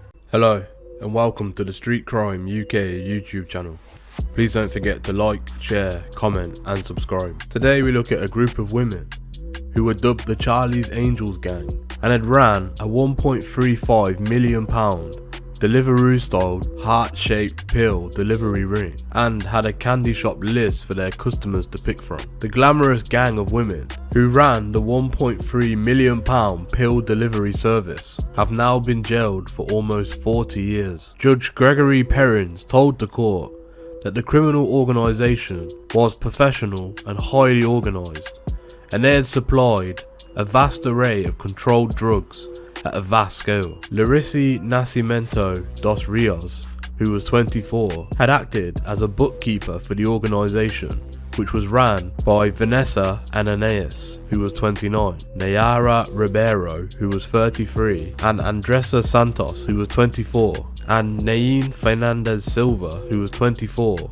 rode mopeds to make deliveries. Southwark Crown Court heard how the gang had operated the service between 1 PM and 10 PM between Monday and Saturday. Their illegal venture was so successful that they were able to take Sunday off. The gang had saved up and brought their own press to make heart-shaped pills, with customers being offered a candy shop list with up to 90 different drugs available on the list. The list included Class A and Class B, as well as prescription pills. Diego de Lima, who was 30, was the only man involved in the whole operation and had hired out the glamorous women to help him. However, Mr. de Lima was responsible for selling large quantities to other dealers. Various addresses were raided during the police operation, including a storage unit in northwest London and 2 distribution centres in Cromwell Road and South Kensington. During the raid, the police seized almost 4 kilograms of cocaine,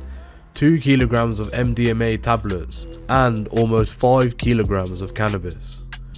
The police valued the drugs at somewhere between 1 million and 1.35 million. Southwark Crown Court heard that £54,000 in cash, clothes belonging to the women, and 3 firearms as well as ammunition were seized from the facilities. A computer which was seized as evidence demonstrated that the retail side of the business made around £90,000 profit per month. Encrypted WhatsApp messages revealed that most deals were between 10 and 15 kilograms of cocaine, but on one occasion someone purchased 50 kilograms of cocaine.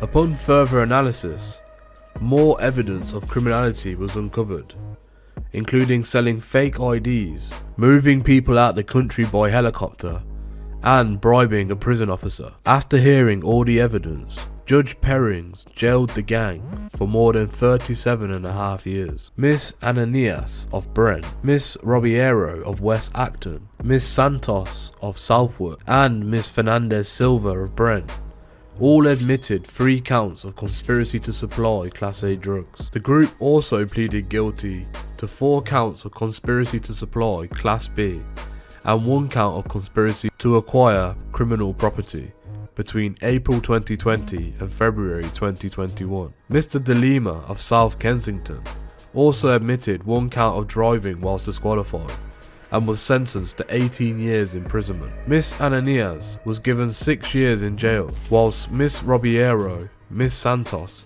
and Miss Fernanda Silva were each handed 4.5 year sentences. Miss Dos Riez of Prince Regent Lane, Canning Town, admitted 3 counts of conspiracy to supply Class A drugs, 4 counts of conspiracy to supply Class B, and 1 count of conspiracy to acquire criminal property.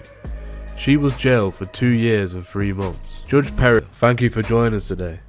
What are your opinions on the crimes committed by the gang? Do you believe the sentences were too harsh or not harsh enough? Please let us know what you think in the comments below. Thank you for joining us today. If you enjoyed this content, please don't forget to like and share.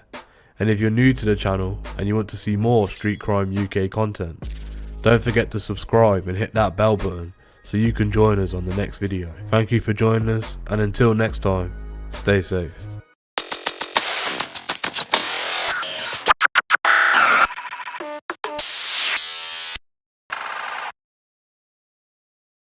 Hello and welcome to the Street Crime UK YouTube channel. Please don't forget to like, share, comment and subscribe. Today we look at Chesterfield Jordan of Corlington Road, who lied to police to protect Adil Tahir, who later broke down in interview and admitted he had fabricated the whole story. Reading Crown Court heard how Mr. Jordan, 46, had been coerced into giving false evidence by others who wanted him to take the rap for the crime. Charles Ward Jackson, prosecuting, said events started when police found a suspicious car parked in Fullmead Road, West Reading. The BMW was taken to Loddon Valley Police Station, where it was searched and a sawn-off shotgun and a pump-action shotgun plus ammunition were discovered. Subsequent DNA analysis of the weapons found they had been handled by Adil Tahir of Westbrook Road, West Reading, who was arrested and charged the following day. The car was registered to an address in Bracknell where Mr. Jordan used to live, and he was also arrested on suspicion of firearm offences and later released on bail. Mr. Jordan then started making complaints of various types to police, including including being assaulted and having a brick thrown through a window of his sister's house with a note attached reading, "Tell Chester to keep his mouth shut." During an interview with police, Mr. Jordan said he had been asked to put 2 packages in the BMW as a means of paying off a drug debt. He told police he had opened the bags and taken the weapons out and handed them to Mr. Tahir, explaining why Mr. Tahir's fingerprints were on the weapons. However, Mr. Jordan then became distressed during the interview and after a short break admitted the whole story was a fabrication which he had been forced to come up with by Mr. Tahir. He said he had also been threatened by other people. Alistair Granger, defending, said Mr. Jordan and Mr. Tahir had previously been good friends and he was initially offered money for taking the rap for the weapons offences. However, he said the incentives were later withdrawn and Mr. Jordan was threatened and intimidated to go along with the conspiracy. Mr. Granger said the officers themselves were aware from the moment he started his first interview he was talking rubbish because they knew whose DNA was on the gun and he wasn't fooling anybody. Mr. Tahir, 31, admitted possessing the shotgun and he was sentenced to 5 years in prison plus a further 4 years for perverting the course of justice to run consecutively. Sentencing Mr. Jordan, Judge Peter Ross said, "I accept that you were, in a sense, the fall guy. You were the person who was going to take the rap for this, and those involved were determined to do that through a mixture of promises of reward and treats, and I accept violence, staged or otherwise. I accept that you were at the very bottom of this conspiracy." He continued, "But you were prepared to act for a period as part of this conspiracy." So what are your thoughts about Chesterfield Jordan? Please share your thoughts in the comments below, and until next time, stay safe.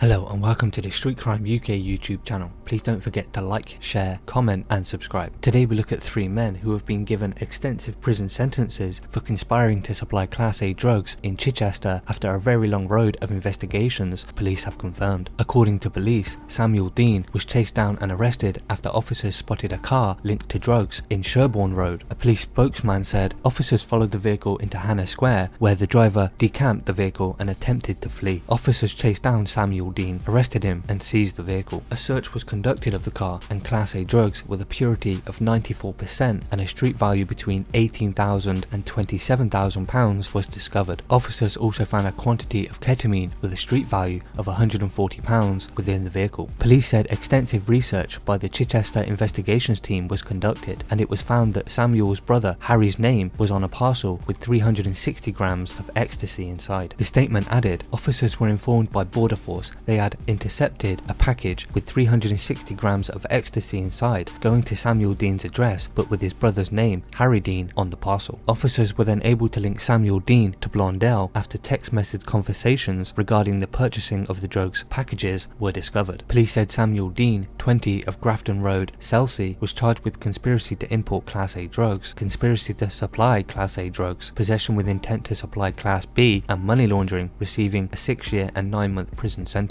His brother Harry, 28, of the same address, was charged with conspiracy to supply Class A drugs and money laundering and was given 6 years and 4 months, police said. Finally, police confirmed that Samuel Blondell, 23, of Church Lane, Eastergate, Chichester, was charged with conspiracy to import Class A drugs and was handed a 6-year prison sentence. Cerise Spratt of Chichester's investigation said the case took months of analytical computer and phone investigations to enable the trio to be charged. She added, "It has been a very long road with a lot of hard work by Sussex police, but the end result with their sentences has proved it to be worthwhile. This should send a strong message to those who deal in drugs that we will use the full extent of our powers, abilities and technology to secure evidence and achieve convictions. No one knows their neighbourhood like you, and we ask that you report matters of drugs to us immediately." Border Force Senior Officer Steve Jones warned offenders that it will be continuing to work closely with law enforcement partners to bring them to justice.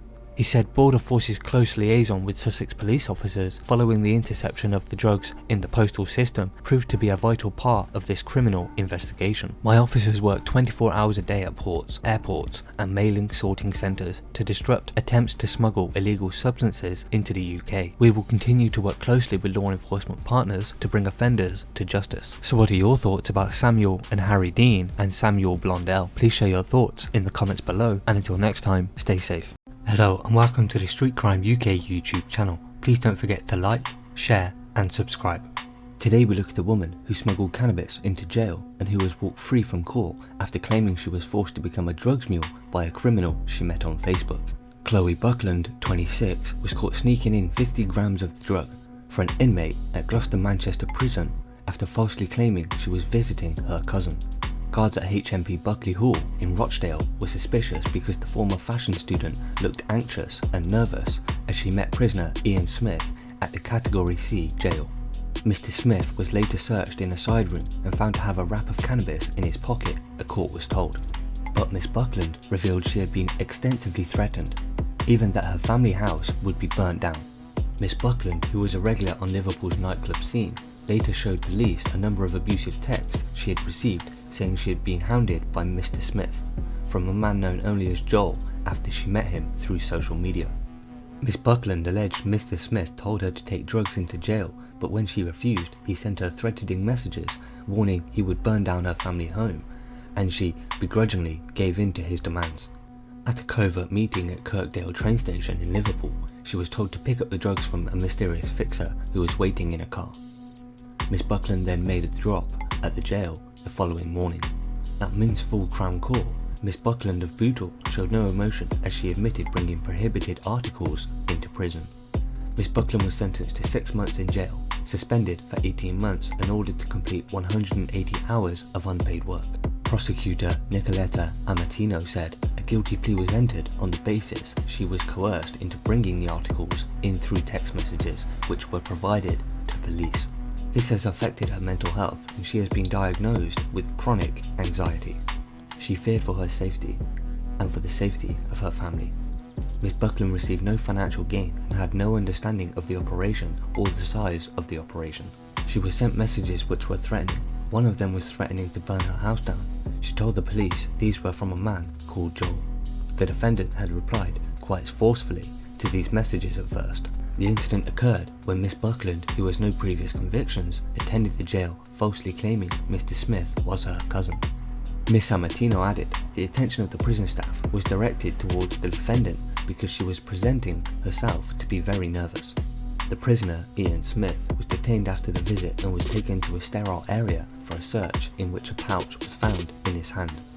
Inside the pouch was the drug, cannabis resin, with the amount of 47.73 grams. The defendant was interviewed sometime later and she made admissions as to what happened. Miss Buckley explained that she had been in contact with somebody on social media called Joel. She met him on one occasion and he would contact her asking her to take drugs into prison. He was controlling her and being threatening towards her. Miss Buckley attended Kirkdale train station at 10 PM the night before and was given a package by a male driving a car. She didn't even see his face. Mr. Buckley was reluctant to take the package into Buckley Hall, but she was concerned about her family and she was afraid to inform the police or prison staff. In mitigation defence, counsel Stella Hayden said this offence was out of character and she has shown clear remorse. Miss Buckley has evidence to support how this became about how she was susceptible to his threats. She had been treated for anxiety and had been receiving counselling as she suffered after having 2 miscarriages. Miss Buckley was suffering with verbal threats which were made to her and her family. She is anxious to put this matter behind her and she wants to move on with her life forward and focus on addressing her health. Sentencing Judge Angela Neal told Miss Buckland, ordinarily offences of this nature call for the deterrent sentence as well as a punishment. Conveying a drug into prison has consequences, not simply as a result of the one who takes the drug, but from the many ways it is used in prison for bartering to gaining. It can also cause arguments, often physical, between prisoners. But you appear before this court today as a young woman who has never committed any previous offences. You are left struggling with your own mental health, most notably anxiety, and you were vulnerable. You became a target for an individual who made threats towards you after you initially refused his request to convey cannabis into prison. Often people tell the court they were coerced into this type of matter, but it is woefully unusual for somebody to have such graphic evidence to support their case. Evidence of threats through lots of text messages which became more and more violent. Threats against you and your own family, even threats to burn your house down, threats which you thought could be carried out. You did have the opportunity to go to police and even at the last moment to speak to prison services to tell them of your unfortunate mission. Prison officers could see you were highly anxious when you attended prison. You have expressed significant remorse. They were able to intervene at an appropriate time to prevent the drugs from entering into the prison system. You have told the court of the pressure you are under, and I accept that you have expressed your significant remorse. So what are your thoughts about Chloe Buckland and how she was lured and threatened by Ian Smith, who was serving time behind? Please share your thoughts in the comments below. Thanks for joining us, and until next time, stay safe. Hello everyone, welcome to the Street Crime UK YouTube channel. Thank you for joining us.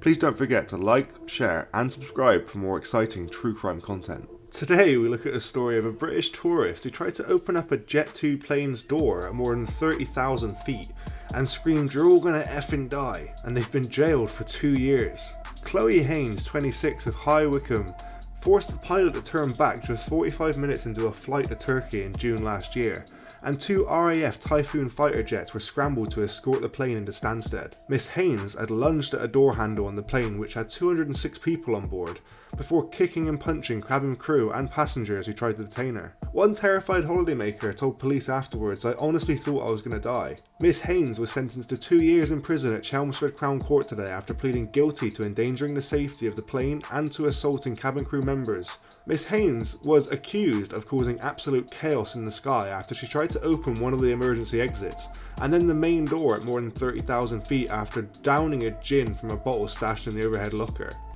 In her drunken rampage, she also sent one flight attendant flying across the plane before attacking people on board who made a citizen's arrest by pinning her down on the aisle as she screamed, "I'm gonna effing kill everyone, you're all gonna effing die." 2 RAF Typhoon fighters then arrived at either side of the aircraft and guided it back to Stansted, with the jets sent with such speed a sonic boom could be heard across the east of England. She was arrested on the tarmac, and Miss Haynes told the police that she blacked out and didn't really remember what happened after mixing alcohol with medication. Jet 2 later sent the Costa Express worker a bill for £85,000 to cover the cost of the airline of her extremely disruptive behaviour, and said that she must face up to the consequences of her actions by pushing for a prosecution, while also handing her a lifetime ban from their planes. Miss Haynes, dressed in a white shirt and black top, with her blonde hair in a ponytail, sobbed through much of today's hearing. Judge Charles Gratwick sentenced Miss Haynes and said that those that are trapped in the confined space of the aircraft will inevitably be distressed, frightened and petrified by the actions of those who are in a drunken state endanger their lives. He added, for some it will be their worst nightmare come true. The drama began whilst the plane was on the runway at Stansted Airport after a 90-minute delay where she hurled abuse at the fellow passengers, telling them to F off. Prosecutor Michael Crimp told the court that Miss Haynes appeared intoxicated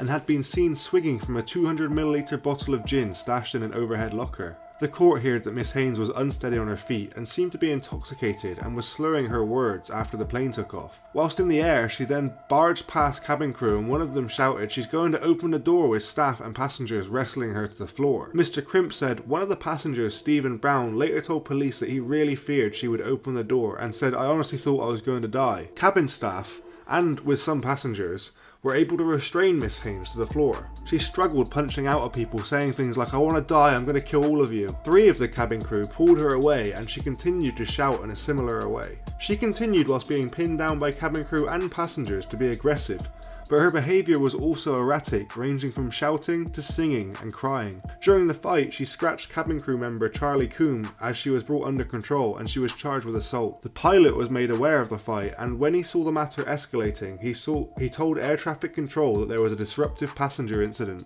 Mr. Crimp added that he took the view for the safety of the passengers, crew and aircraft, as it was necessary to return to Stansted Airport. The barrister told the court that it was impossible to open the door mid-flight, but passengers were not aware of that, and Miss Haynes' actions stopped cabin crew from dealing with other emergencies. 2 RAF Typhoon fighters were scrambled in error to intercept the Airbus 321 bound for Turkey, to guide it back to the Essex airport where Miss Haynes was arrested. Oliver Saxby, QC for Miss Haynes, said the troubled young woman who has a personality disorder was now engaged in Alcoholics Anonymous programs and has not had an alcoholic drink since. He also said that his client was convicted of drink driving 17 days before the plane drama, describing the incident as a tragic cry for help and something that left her deeply embarrassed. Those who recklessly or negligently endanger an aircraft's safety, whether through alcohol consumption or not, must in any judgment receive appropriate punishment. Miss Haynes was sentenced for 2 years for endangering the plane and hit with a 3-month concurrent sentence for assault. The court did not impose any compensation order. The Typhoon fighters caused sonic booms as they flew to meet the plane and escorted back to Stansted in June. The sonic booms triggered panic in Essex, with police receiving multiple calls. Steve Heapy, CEO of Jet2.com and Jet2 Holidays,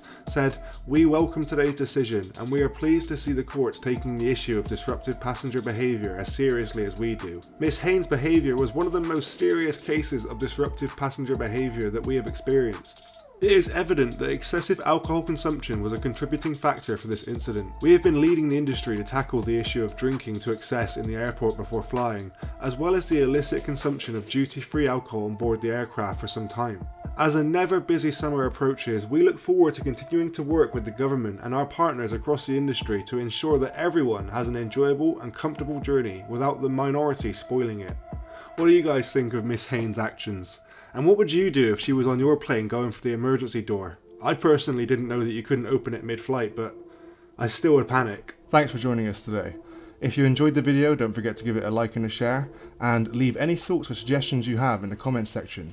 We love to read through them all. And if you're new but enjoy UK true crime content, then subscribe to see when our newest video releases. And as always, stay safe. Hello and welcome to the Street Crime UK YouTube channel. Please don't forget to like, share and subscribe. Today we look at a bouncer who claims a policeman bit his finger after a 14-hour booze-filled bender that turned violent. Christopher Holland Lumsdale, who had a budding police career, was left in tatters after he was arrested by his own colleagues outside Newcastle's Grosvenor Casino. Pictures show a bloody injury, which the victim claims was sustained when disgraced officer Mr. Holland Lumsdale saw red in December 2018. The officer was later convicted of assault at Teesside Magistrates Court and fined £383, and after unsuccessfully appealing, he quit Northumbria Police. More recently, Mr. Holland Lumsdale was banned from ever joining the police force ever again, following a misconduct hearing at Middle Edge Lane Station. Speaking from his South Tyneside home, Mr. Holland Lumsdale still maintains his innocence, and he calmly told Chronicle Live, "I will deny it until the day I die." However, his victim claims Mr. Holland Lumsdale tried to use his job to curry favour with the cops, who came to investigate and even uttered the phrase, "Do you know who I am?" He was a corky ticket. The more drunk he got, the worse he was, recalled the doorman, who asked to remain anonymous. He had been on the drink since noon and had been drinking that day for 14 hours, and he was pretty drunk, the anonymous source claimed. He was removed from the casino for his behaviour, and he had become aggressive and swearing at people.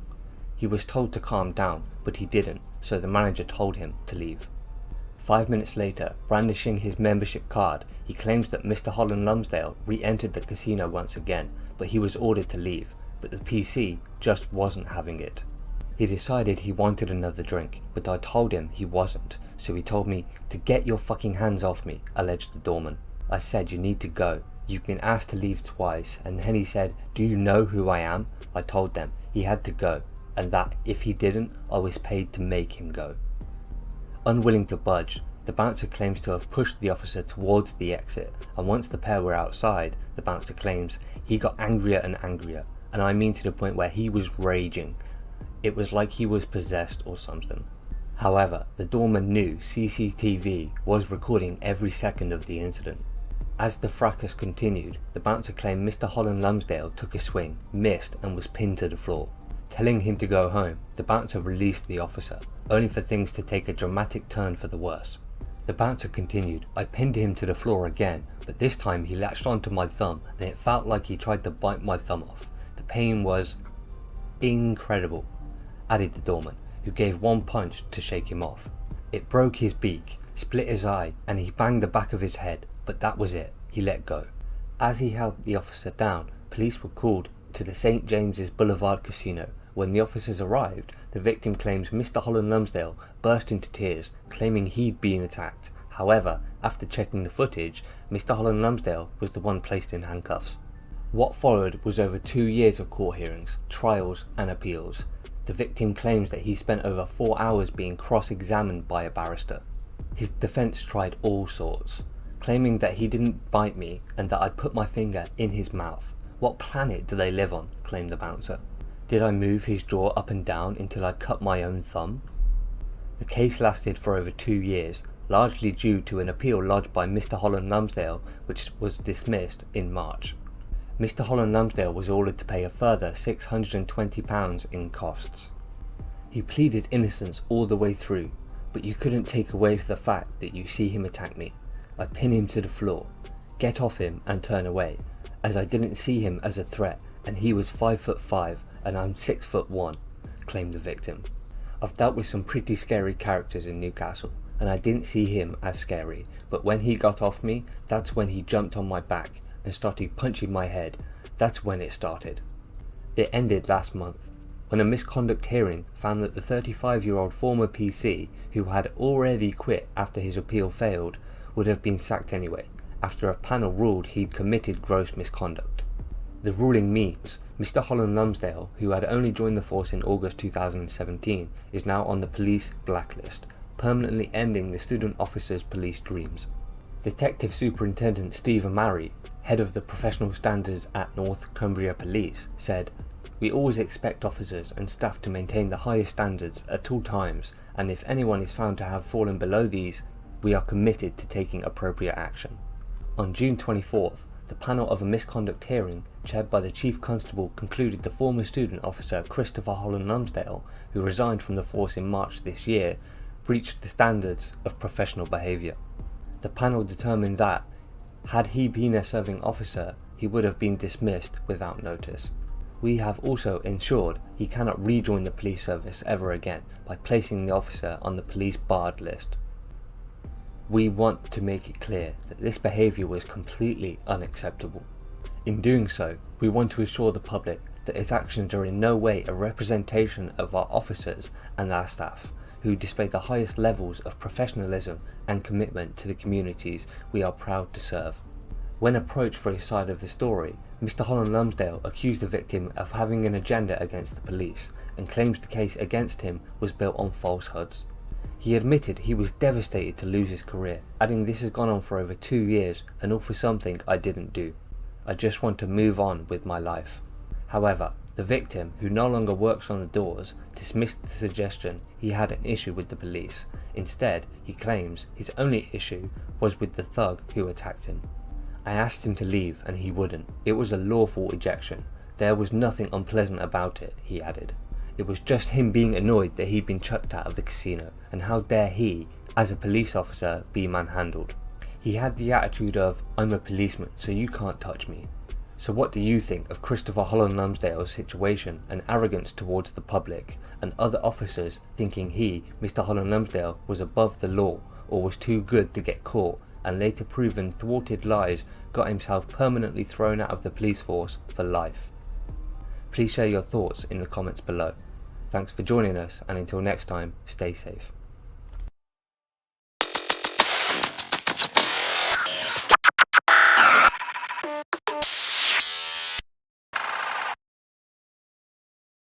Hello and welcome to the Street Crime UK YouTube channel. Please don't forget to like, share, comment and subscribe. Today we look at a man who helped arrange the murder of a Dutch convicted killer turned crime writer has been jailed for at least 25 years. Christopher Hodges, 33, was with Martin Koch, 49, when he was shot and killed outside the Boccaccio Club in Lauren, Holland. Mr. Hodges, a member of an organised crime gang, had alerted others to Mr. Koch's location and let them know when he was leaving the club. Mr. Koch, who had been convicted of murder, had set up a blog detailing the activities of criminals. Mr. Hodges was convicted of murder following a trial at the High Court in Glasgow and sentenced to life with a minimum term of 25 years. The 33-year-old from Glasgow was also sentenced to 6 years for his involvement in serious organised crime to run concurrently with the other sentence. Prosecutors said that for almost 7 years, Mr. Hodges was involved in an organised crime group with the international reach. He was involved in the importation and supply of cocaine, firearms and ammunition, money laundering, and the setting up of a company to supply encrypted communication devices to gangs throughout the world. After Mr. Hudges was found guilty, Detective Chief Superintendent Stuart Houston described him as a dangerous individual and said his conviction is a testament to Police Scotland's commitment to relentlessly pursuing criminals who think they are untouchable or above the law. Laura Bushan, Procurator Fiscal for the Specialist Casework, said Christopher Hudges was a key member of an organised crime gang for many years, facilitating criminal behaviour which culminated in the brutal murder of Martin Cox. The conviction of Mr. Hudges was truly a collaborative and international effort, and the Crown Office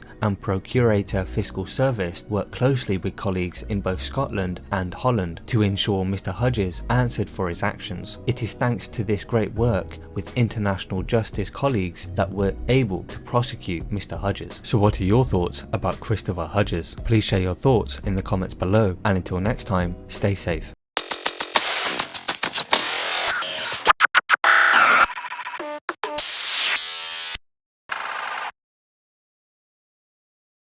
Hello and welcome to the Street Crime UK YouTube channel. Please don't forget to like, share, comment and subscribe. Today we take a look at the case of a con woman who plundered up to £1.9 million from thousands of people she duped into paying administration fees to join bogus escort firms. Claire Miller, who was 32, placed adverts on the internet and in newspapers for companies which purported to recruit male and female escorts and chaperones, told there would be a job waiting for them once they paid the £250 administration fee up front. But no such companies existed, and Miss Miller, formerly of Liverpool, used the cash that she had received to fund her lifestyle in Málaga, Spain, where she lived. She was jailed for 3 years 9 months at Liverpool Crown Court after pleading guilty to fraud at an earlier hearing, the Crown Prosecution Service said. Prosecutors identified 40 victims, but given the amount of money that Miss Miller had amassed, they believe she could have defrauded more than 7,000 people onwards from 2007. Police recovered 33 pairs of designer shoes,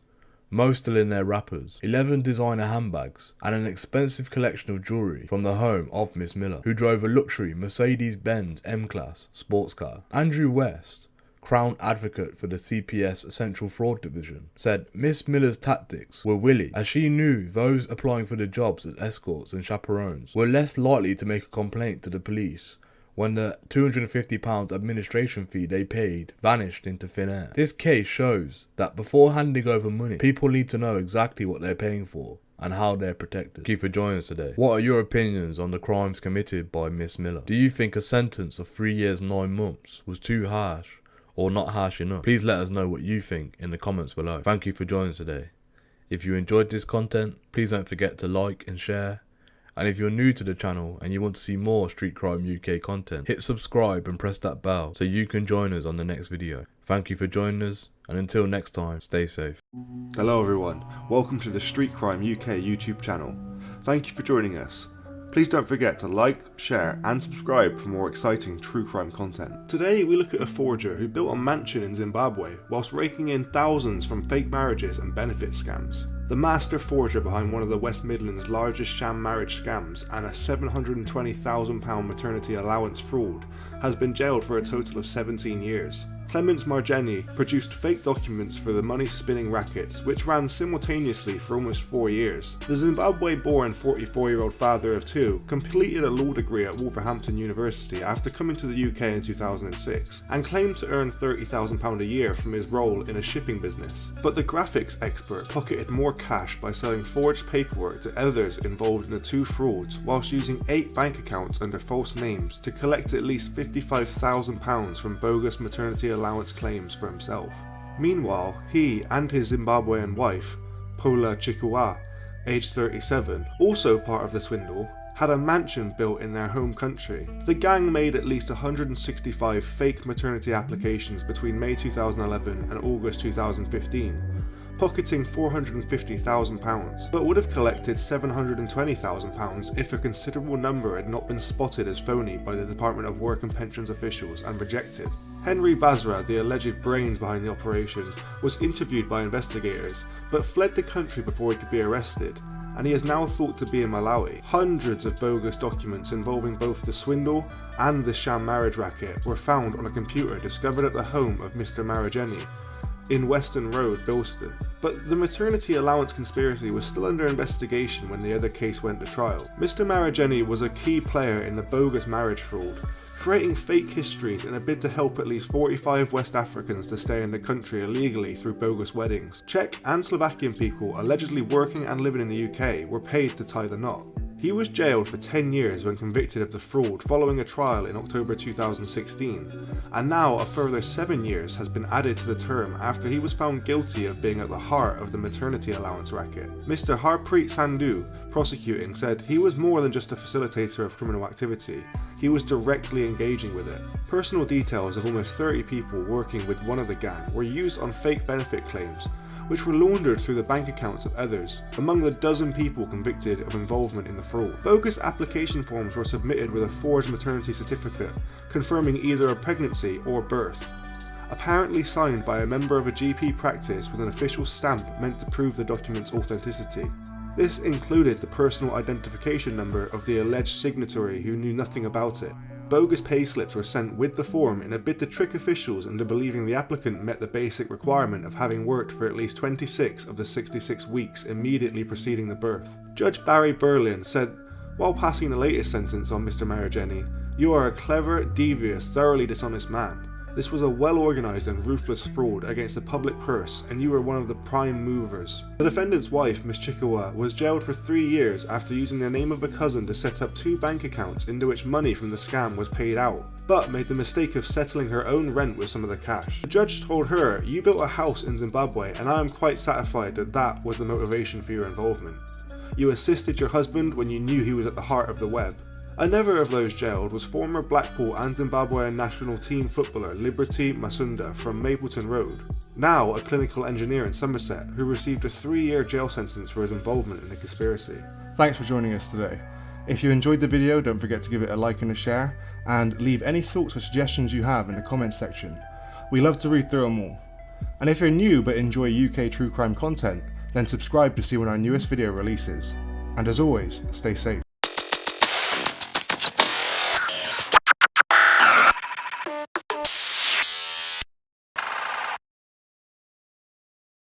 Hello and welcome to the Street Crime UK YouTube channel. Please don't forget to like, share, comment and subscribe. Today we look at a prolific Derby criminal with more than 64 previous offences to his name punched a prison guard over a dispute about who and why he could call while in custody. Derby Crown Court heard how Clint Randall escaped immediate custody when he placed a Kinder Egg of drugs in his backside. On that occasion he was given a get out of jail free card when a judge in Derby handed him a suspended sentence. But the Allington 28-year-old soon found himself in HMP Nottingham after being remanded on a new charge, and on his first night back there he punched a prison officer in the face. Jailing him for 4 months, Judge Jonathan Bennett said, "You have a dreadful record. You understand that, and when you were handed a suspended sentence, it would have been made abundantly clear what would happen to you if you committed another offence. Assaulting an emergency worker, whether it is a police officer, a prison officer or anyone else working in a similar profession, is a serious offence and attracts a sentence of custody. You have to go into custody, however, it will be for a relatively short period." Lucy Jones, prosecuting, said Mr. Randall's criminal record stretches back to 2004 when he was just aged 12 years old. She said some of the previous convictions he has include robbery, burglary, drugs, theft, indecent exposure and assaulting occasioning actual bodily harm. Miss Jones said he was handed a suspended sentence for drug dealing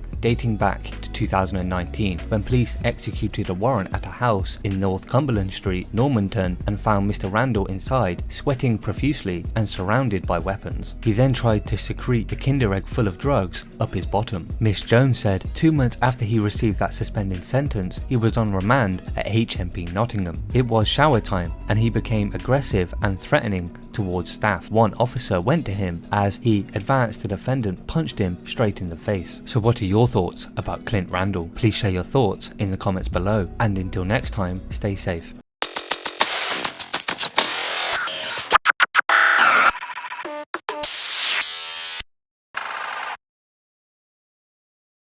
Hello and welcome to the Street Crime UK YouTube channel. Please don't forget to like, share, comment and subscribe. Today we look at the musician whose real name is Courtney Freckleton used the encrypted messaging platform EncroChat to contact an unknown exporter referred to as Microbird to arrange large-scale shipments of the drug. Boilers were used to smuggle some of the cannabis from Poland, Harrow Crown Court was told. Nines, who topped the UK album chart with his third studio release Crabs in a Bucket, appeared at the court in northwest London with Jason Thompson, 35, where they both admitted to conspiring to import cannabis into the UK from Poland and Spain. They also pleaded guilty to conspiring to transfer criminal cash. The pair successfully imported some cannabis, but a second attempt failed, the court was told. Prosecutor Genevieve Reed said the money laundering charge was linked to a £98,000 debt, the value of the cannabis, and the use of Bitcoin to purchase it. The two men were arrested as part of police raids across London, Boreham-Wood, Hertfordshire, following on from the infiltration of EncroChat, which was used by organised crime networks around the world. The network had been based in France before it was shut down after being hacked by investigators. When Judge Rosa Dean sentenced both Nines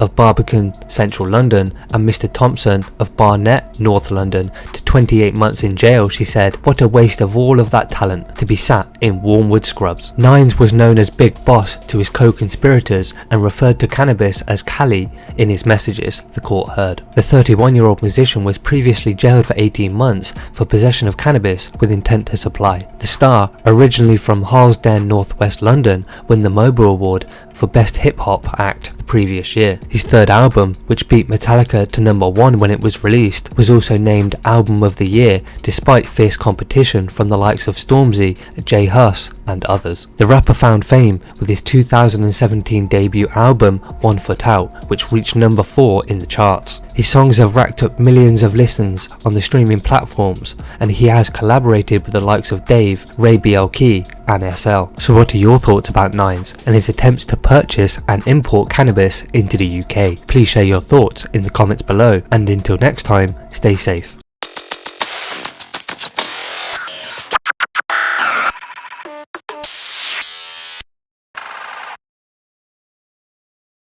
Hello and welcome to the Street Crime UK YouTube channel. Please don't forget to like, share, comment and subscribe. Today we look at a married couple who dealt Class A drugs out of their hair salon have been jailed. Police found a sports bag containing Class A drugs with a street value of £5,520 hidden in the storeroom at the At Diamond Hair Salon in Gloucester, managed by Courtney and Stacey Ann Cunningham. A search of the couple's home yielded £61,555 in their bedside cabinet, under the bed and in a jacket in the wardrobe. As well as this, officers found a large quantity of heroin and crack cocaine in a blender, glass dish and cling film wraps also hidden in the bottom of the wardrobe. The Cunninghams of Hillcock Close appeared at Gloucester Crown Court, where they were sentenced for being involved in the supply and sale of Class A drugs. Courtney, 38, was sentenced to 5.5 years in prison after pleading guilty to possession of criminal property and possession with intent to supply heroin and crack cocaine. Stacey Ann, 39, was found guilty of possessing criminal property and encouraging or assisting the commission of an offence and received a 2-year sentence, which was suspended for 2 years, as well as a community order. Officers first became aware of the couple when Courtney was stopped by plain-clothed officers in the Barton area after suspicious activity was spotted around his car. Courtney fled from officers and he was detained a short while afterwards following a pursuit. Officers conducted searches of Courtney's car and he was found in possession of £1,050 in £50 notes, along with 2 burner phones and a smartphone. He was subsequently arrested on suspicion of being concerned in the supply of Class A drugs. Officers continued searches in his car before finding paperwork which attributed him to Diamond Hair Salon and products, and inquiries found that he ran the business along with his wife Stacey Ann. The business and the Cunninghams' home were then searched. Searches were also conducted on Stacey Ann's car, and officers found £550 in £50 notes. Investigating officer Amy Wilson said, in total, the drugs which were recovered as part of the investigation are believed to have an estimated street value of around £41,910. We believe that Courtney was using the hair salon to store the drugs that he would later sell without being noticed, and I am pleased that we have been able to put this to a stop. I hope that our investigation and this conviction shows Gloucestershire Constabulary's dedication to tackling drug dealing. So what are your thoughts about Courtney and Stacey Ann Cunningham? Please share your thoughts in the comments below, and until next time, stay safe. safe. Welcome to Street Crime UK. Please don't forget to like, share, comment and subscribe.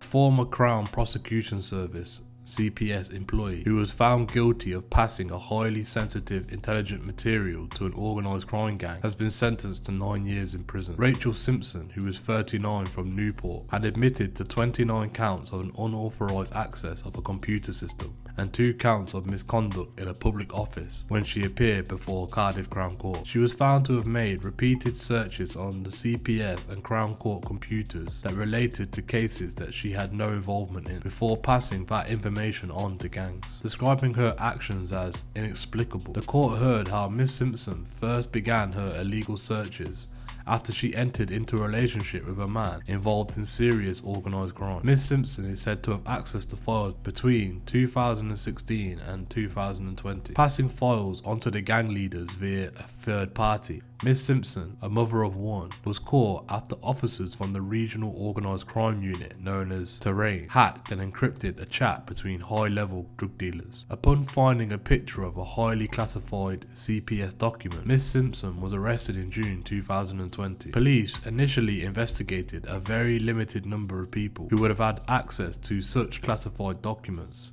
before finding Miss Simpson to be the leak. Prosecutor Mr. Temkin said the defendant abused her position to research and obtain sensitive information about prominent criminals and organised crimes investigations in South Wales. She did so by unauthorised access to the Crown Prosecution Service computer system and the Crown Court digital system.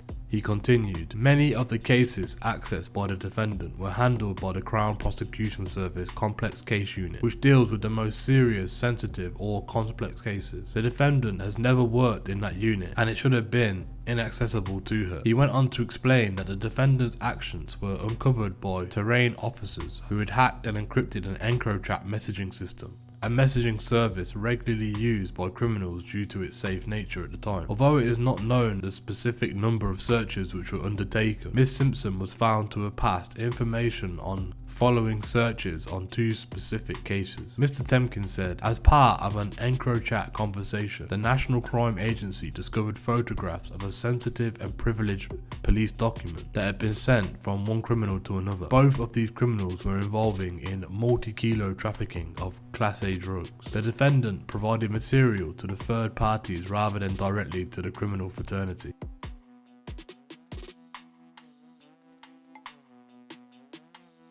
Two people have been jailed and 3 guns have been taken off the street after police stopped the car in South London. Officers stopped the car in Thornlaw Road, West Norwood on April 10, 2022 while out on an operation and found a loaded revolver in a handbag of the driver's seat. The driver, Renee Cox, 21 of Stockwell Road, Brixton, and the passenger, Donnell Morgan, 22 of Crosby Walk, Brixton, were both arrested. Mr. Morgan's DNA was run through the National Police database, linking it to 2 other guns that officers had recovered from a property in Lambeth on March 31st, 2022. 2 sawn-off shotguns and 112 rounds of ammunition were found hidden in a cupboard at a property in Crosby Walk. At the time of the raid, the property was unoccupied and there was no registered tenants. Mr. Morgan was charged with 3 counts of possession of firearm with intent to danger life and 2 counts of possession of ammunition with intent to danger life. Miss Cox was charged with 1 count of possession of firearms with intent to danger life and 1 count of possession of ammunition with intent to danger life in relation to the revolver in the handbag.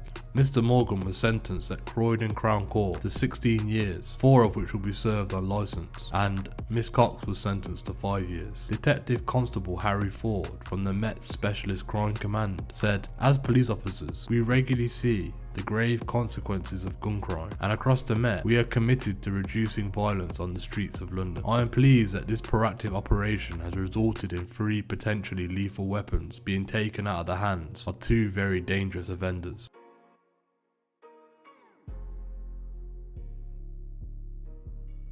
a gang who stripped lead from a string of Norfolk churches as part of a nationwide crime wave which caused £1.25 million in damage, have been jailed after an international manhunt. The three men are thought to have targeted as many as 40 churches in a 7-month spree spanning 10 countries. They were finally caught after a church warden spotted them leaving the scene of one of their raids and followed them in a car, providing police with updates to allow officers to intercept them. When they were stopped, all three were packed into the front seat of their cars, with the rear of their cars full of lead sheets. The men were arrested, sparking a grueling 6-year police investigation, Operation Dastardly, which eventually unravelled the trail of their destruction. The gang were based in Edmonton area of London, but between April and November 2016, had carried out raids over a huge area of southern and eastern England, targeting rural and isolated churches. They would commit the offences in the early hours of the morning and then travel back to the capital where they would weigh in their stolen lead at the scrapyard. In total, they received around £70,000 for the metal, but the damage caused to the historic buildings was more than £1.25 million.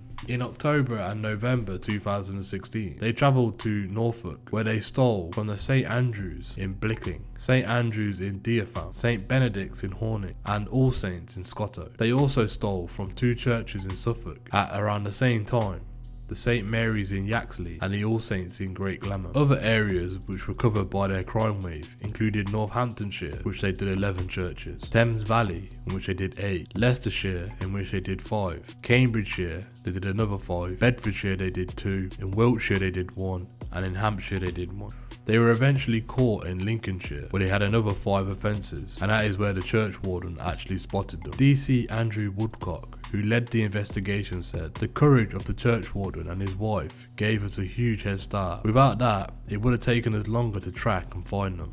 During the investigation, 2 of the offenders had fled overseas, triggering an international search. Detectives eventually found one of the offenders in Austria and the other in Romania. They were both arrested in November 2019 on European arrest warrants and extradited back to the UK, where they pled guilty to a combined 55 offences. Police were able to piece together their case through a combination of mobile phone data, ANPR evidence, and records of payments to the scrapyard. Central to the investigation was a mobile phone seized from one of the offenders who was in Romania, which contained an archive of material relating to research on churches, including Google Street View images. From these images, 17 different churches were identified, many which had suffered thefts. Evidence on the phone also included data extracted from a satellite navigation image and searches of hundreds of churches. Gigi Pradaru, who was identified as the main organiser, was sentenced to 6 years and 1 month in prison. Laurenetu Rebecca was sentenced to 4 years and 10 months in 2019. The third member, 26-year-old Madeline Gabriel Pradaru from Redbridge Lane, East Ilford, was not convicted until 2023, when the full scale of the gang's operation was revealed for the first time. Madeline Gabriel Pradaru, who was found guilty of 18 lead theft charges, appeared at Lincoln Crown Court and received a 24-month community order. The judge also awarded £350 of public money to the church warden, who was said to be instrumental in catching the group. Altogether, the group was charged with 100 thefts or attempted thefts from 40 different churches, resulting in 73 convictions. DC Woodcock said, "This was a painstaking inquiry into a large-scale organised criminality. The thieves caused significant distress to local communities of the churches they targeted. Some of those churches years later are still completing repairs." Mark Harrison from Historic England said, "Removing large areas of lead or copper from roofs has significant emotional and financial impact on those communities who care and maintain our historic church buildings. This form of criminal behaviour can result in irreversible loss and damage, which is why tackling this problem is so important."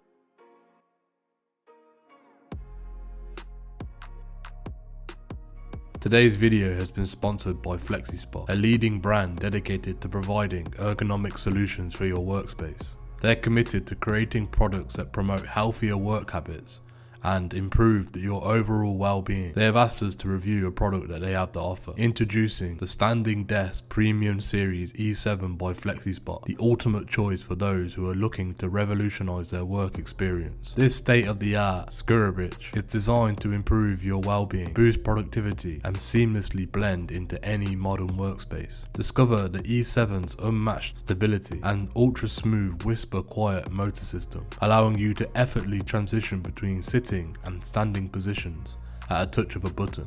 Say goodbye to a sedentary lifestyle and hello to a healthier, more attractive work routine. Make it your own with a wide range of customizable desktop materials, colors and sizes to perfectly fit your style and workplace. The E7 also features an advanced cable management system, ensuring your workspace remains organized and clutter-free. But that's not all. The FlexiSpot Standing Desk E7 comes with a built-in USB charging port and a convenient storage solution. With FlexiSpot, you're not just investing in a high quality product, but also supporting a healthier lifestyle and increased productivity. So why wait? Elevate your workspace with the FlexiSpot Standing Desk Premium E7 and experience the difference yourself. Visit flexispot.co.uk to explore their range of ergonomic products and see why the FlexiSpot Standing E7 desk is one that you should definitely consider picking. Transform your work life today with FlexiSpot. Thank you again for FlexiSpot for sponsoring today's video.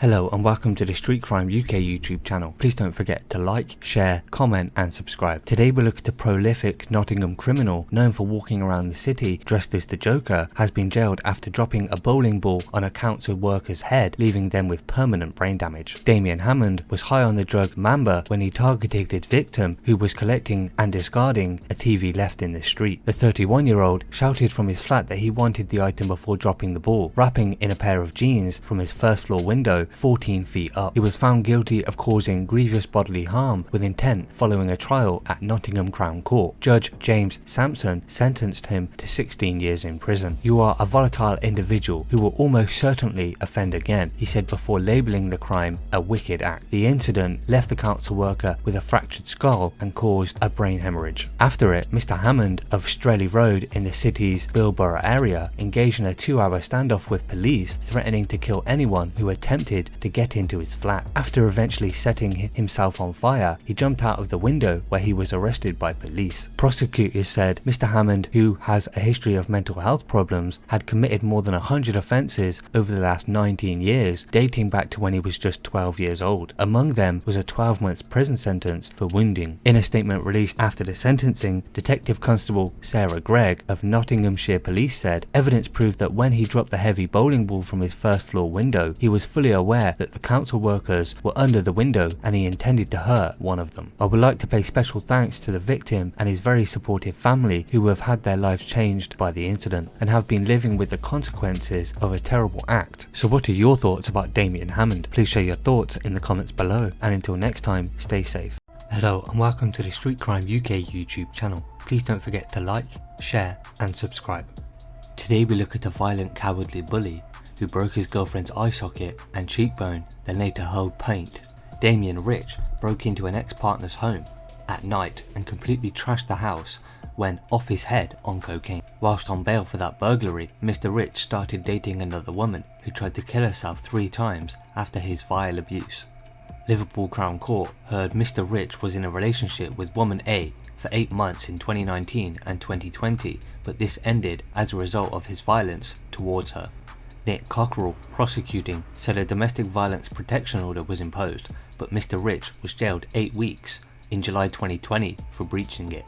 By September 2020, the couple had split up, but he was constantly trying to contact her and speak to her, despite her blocking all his known contact details.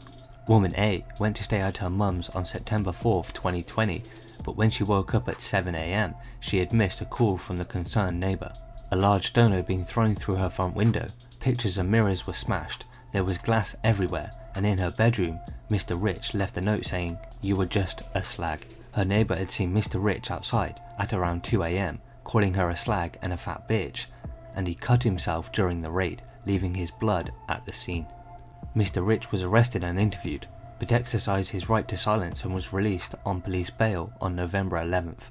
Mr. Rich started seeing woman B in September, who said they both worked at a convenience store in Wallasey, but while staying at a hotel on December 23rd, they argued about Mr. Rich having a relationship with another woman. Mr. Cockrell said woman B went to walk out of the room, but Mr. Rich stood in her way. He said she pushed past him, and he reacted by punching her once in the face. She described it as a proper punch, which resulted in her seeing stars and knocking her to the floor. When she woke up, she couldn't feel that side of her face. Woman B went to hospital, but told doctors she had hit her face on a metal chair, which had caused bruising and a bleed on her left eye. Mr. Cockrell said an x-ray revealed she had suffered depressed fractures in the left lower margin of the eye socket and left cheekbone arch. The victim returned to work, but CCTV cameras showed Mr. Rich enter the store on Boxing Day, go behind the till, grab her and push her into some boxes, when her eye injury was still clearly visible. Over the next few days, Mr. Rich sent her texts including, "I am gonna break your face for you. You think you're funny? Where did you go last night? I'm gonna punch your head in, you fat mess. And, you fat mutt, I am gonna ruin your slag. You was in the taxi, you slut. I'll be in soon and I'm gonna knock you out." On December 29th, he carried out another assault, again captured on CCTV. Mr. Cockrell said in what was clearly a planned attack, he arrived in a taxi, strode into the shop with a tin of paint and proceeded to throw it over woman B. This happened whilst a colleague looked on in horror. A friend of woman B called police after seeing photos of her injuries, but Mr. Rich again remained silent when arrested and interviewed. Mr. Rich of Conway Street, Birkenhead, admitted burglary with intent to cause damage 2 weeks before a trial. He admitted assault causing actual bodily harm on the opening day of the trial, having previously admitted harassment, 2 counts of battery and 2 counts of criminal damage. Mr. Cockrell said woman A made a statement in which she tried to minimise the impact of the burglary and take blame for it. Woman B read out a statement in court explaining she had already suffered from anxiety, depression and emotionally unstable personality disorder. She told the court since Mr. Rich's abuse she had tried to kill herself 3 times and had her medication increased. Woman B said, "I suffer vivid flashbacks. I feel like I'm being attacked by Damien Rich. I'm in a constant state of high alert." The woman said she was awaiting a diagnosis of PTSD but stopped getting treatment for her facial fractures. She added, "I can't feel my teeth. I've lost feeling in my jaw and I just can't face going back and explaining it again." Mr. Rich has 20 previous convictions for 28 offences, including wounding, attempted robbery, and possessing an offensive weapon and assaulting emergency workers. Anna Buke, defending, said the hotel attack was a gross overreaction by Mr. Rich to being pushed by woman B. She said he suffered from depression and ADHD from a young age, witnessed domestic violence. Ms. Duke said it's not unusual for young men who have seen domestic violence from a young age to therefore become the perpetrator themselves. She said Mr. Rich, who had been in custody for 9.5 months, described his own actions as disgusting and disgraceful. Judge Andrew Menery, QC, told Mr. Rich, "The circumstances of this offending seem to indicate that you are violent, a cowardly bully who has an appalling attitude currently towards others, especially women with whom you are having a relationship." He added all of these offences are seriously aggravated because they arise out of and amount to domestic abuse.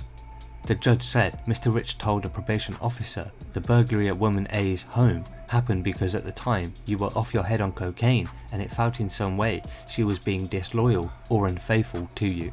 He said, "She says you are someone who needs help and are not all bad."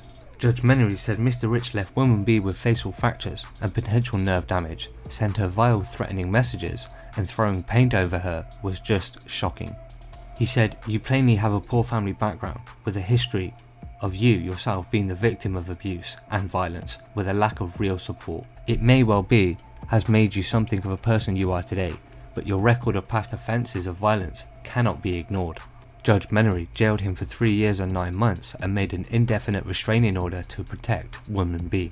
So what are your thoughts about Damien Rich and how he struggles with substance abuse and mental health, which leads to domestic abuse, which he also witnessed as a child? Please share your thoughts in the comments below. Thanks for joining us, and until next time, stay safe. Hello, and welcome to the Street Crime UK YouTube channel. Please don't forget to like, share, comment and subscribe.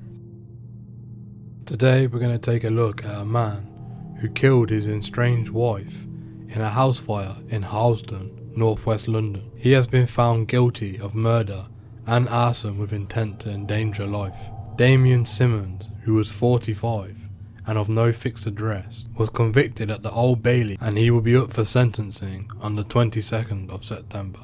The jury was told how Mr. Simmons deliberately started a fire at a residential property in Alric Avenue in the early hours of Thursday the 16th of April 2020. Denise Keane Simmons, who was aged 36 at the time, was inside the property at the time and was found suffering serious injuries. She was taken to hospital but was unfortunately pronounced dead when she arrived at the hospital. The court was told how Damien and Denise Simmons had been married since 2019 and were in a relationship which broke down in the months before Denise's death. The separation caused Mr. Simmons to begin a campaign of abuse and torment against his former partner. In the hours before her death, on the evening of Wednesday the 15th of April 2020, Mr. Simmons had posted an intimate photo of Denise on Instagram. At around 10:30 that night, he was captured on CCTV buying a can of petrol from a petrol station in Hornsey Rise. Denise had reported the Instagram image to the police, and officers went to her address shortly after midnight on the 16th of April 2020 to take a statement from her. They stayed for around an hour, leaving Denise in the care of a friend who was staying at the property. During this time, Mr. Simmons had boarded a bus and travelled to Harlesden, where he was hiding near Denise's property. At around 2 in the morning, he was seen on CCTV pouring petrol through the letterbox into the house. He also used a panel of wood to smash the glass window before climbing into the property. A short time later, the fire had started and was spreading throughout the address. Emergency services were called and firefighters entered the property. They found Denise suffering serious injuries and in an upstairs bedroom. She was taken to hospital and subsequently pronounced dead. A post-mortem examination carried out on the 22nd of April 2020 gave her cause of death as severe burns and smoke inhalation. Further analysis suggested that Mr. Simmons had poured petrol over her body. Mr. Simmons was found lying in the garden beneath the bathroom window. He is also thought to have jumped from the property. He was arrested at the scene and taken to hospital with minor burn injuries before being taken into custody. He told officers and various doctors that he had only intended to harm himself when he started the fire. Detective Chief Inspector Neil John from the Specialist Crime Command Unit said, "My thoughts remain with Denise's family and friends. I hope today's outcome can offer them some degree of comfort, knowing that her killer has been brought to justice. Denise was clearly loved by all, and this tragic incident has affected many people far and wide. The actions of Damien Simmons that night were calculated, and the jury has come to the conclusion that he set out that night not just to kill himself as he claimed, but to kill Denise. His actions were both selfless and reckless. He cruelly took away Denise's future and could have easily caused serious harm to the other woman inside the property and adjoining households. This type of behaviour, unfortunately, epitomizes extreme domestic violence, and I would urge anyone who feels they may be in such a relationship to contact the police or our partners, who will be able to help take positive action and provide the necessary support and advice. A referral was made to the Independent Office of Police Conduct in relation to previous police contact with the victim prior to her death. We are currently waiting to see the findings of the IOPC's investigation. What are your opinions on the crimes committed by Mr. Simmons? What do you believe is an appropriate sentence for the judge to give for this crime? Do you agree with the jury that Mr. Simmons had set out that night, not just to hurt himself, but to hurt others? Please let us know what you think in the comments below. Thank you for joining us today. If you enjoyed this content, please don't forget to like and share, and if you're new to the channel, and you enjoy Street Crime UK content, please don't forget to hit that subscribe button and press the bell so you can join us on the next video. Thank you for joining us, and until next time, stay safe.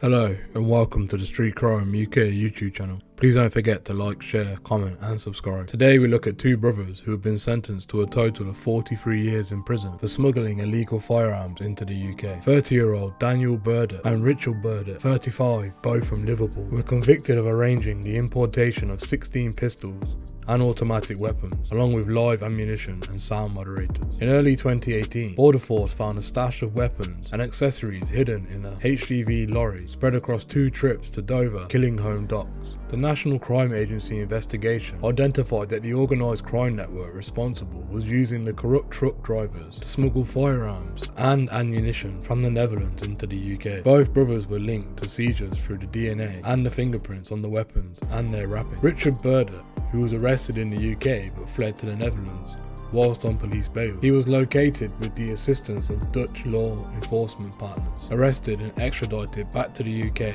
in July 2019. Daniel Burdett was also tracked down to the Netherlands, where he was living at the time. He had fled the UK 5 years previously after being linked to a drugs conspiracy by Merseyside police. He was detained by Dutch police on a European arrest warrant on Christmas Day 2019 as he sat down to eat his Christmas dinner at a 5-star restaurant in The Hague. Daniel was extradited back to the UK by NCA officers to face trial alongside his brother, and the pair were found guilty of the importation of firearms and ammunition on the 19th of August at Manchester Crown Court. Richard was also convicted of the possession of fraudulent UK passports. In addition, Daniel also pleaded guilty to conspiring to supply cocaine in connection to the Merseyside police investigation. At the same court, Daniel Burdett received 25 years in prison and Richard was sentenced to 18. NCA branch commander Richard Harrison said, "Had this significant quantity of lethal weapons reached the criminal marketplace, there is no doubt they would have been used to inflict violence and fear in our communities and put the British public in serious danger." The successful prosecution of the Burdett brothers demonstrates that the commitment of the NCA and its partners in disrupting the supply chains of illegal firearms and identifying the organised criminals behind them. I would like to thank the Border Force, the Dutch Police, the Royal Dutch Military Police, the KMAR, and Merseyside Police for their excellent cooperation over the course of the investigation, which has enabled us to bring them to justice. Thank you for joining us today. What are your opinions on the crimes committed by the Burdett brothers? Do you think a sentence of 25 years and 18 years was too harsh or not harsh enough? Please let us know what you think in the comments below. Thank you for joining us today. If you enjoyed this content, please don't forget to like and share, and if you're new to the channel and want to see more Street Crime UK content, hit subscribe and press that bell so you can join us on the next video. Thank you for joining us, and until next time, stay safe. Hello everyone, welcome to the Street Crime UK YouTube channel. Thank you for joining us. Please don't forget to like, share and subscribe for more exciting true crime content. Today we look at a getaway driver who committed 2 early morning cash machine robberies in Stockton and has been handed an 18-year prison sentence. Daniel McBride denied being part of the 2-man operation that threatened security guards until they handed over cassettes containing hundreds of thousands of pounds of cash meant for in-store ATM machines. Prosecutor Christopher Baker told at Teesside Crown Court that the 2 robberies were carried out in exactly the same way. A security van containing between £1 and £2 million in notes left Manchester at 5:15 AM on October the 10th, 2020. The unassuming driver didn't realise a car began to follow him from Tadcaster. The van stopped in Stockton at 6:45 AM where the security guard went to the Premier store on Oxbridge Lane. CCTV footage shows the cash operator in full protective gear as he went in and out of the shop unloading and refilling the ATM machine. On his 3rd journey into the store, 2 men in balaclavas ran in. One was holding a pickaxe and he raised it at the cash operator and ordered him to open the ATM machine. The cash operator handed over 2 cassettes containing £100,000 cash before one of the men threatened to smash his head in if he followed them out of the shop. The 2 men ran out and got into the back of a waiting Vauxhall Insignia, which was followed at high speed by a Corsa. The cassette cases were later found dumped by the side of the A67 near Kilvington. The cassette cases were later found dumped by the side of the A67 near Kirk Levington. Police later found that the Vauxhall Insignia had false number plates and had been stolen from an address in Leeds. The second ATM robbery was on December the 2nd, 2020.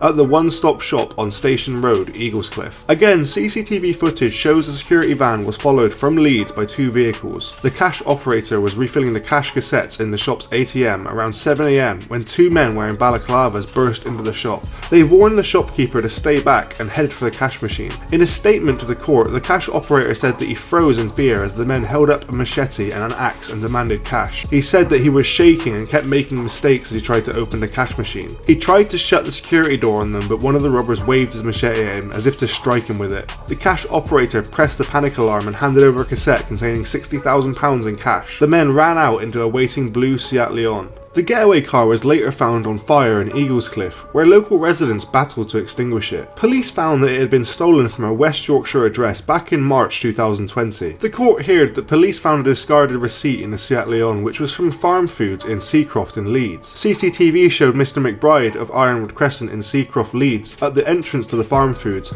at the time and date when the receipt was issued. Forensic examination of the machete showed McBride's DNA along with the DNA of two unknown others. Mr McBride pleaded guilty on 2 counts of robbery and 1 count of possession of a bladed article. He refused to name the other 2 men who carried out the robberies with him.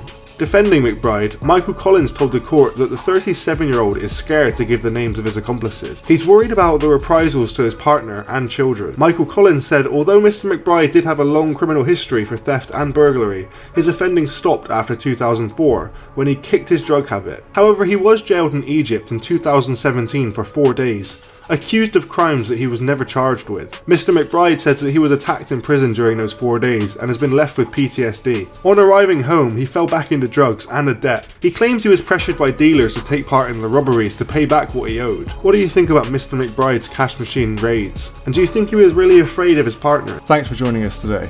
If you enjoyed the video, don't forget to give it a like and a share, and leave any thoughts or suggestions you have in the comments section. We love to read through them all. And if you're new but enjoy UK true crime content, then subscribe to see when our newest video releases. And as always, stay safe.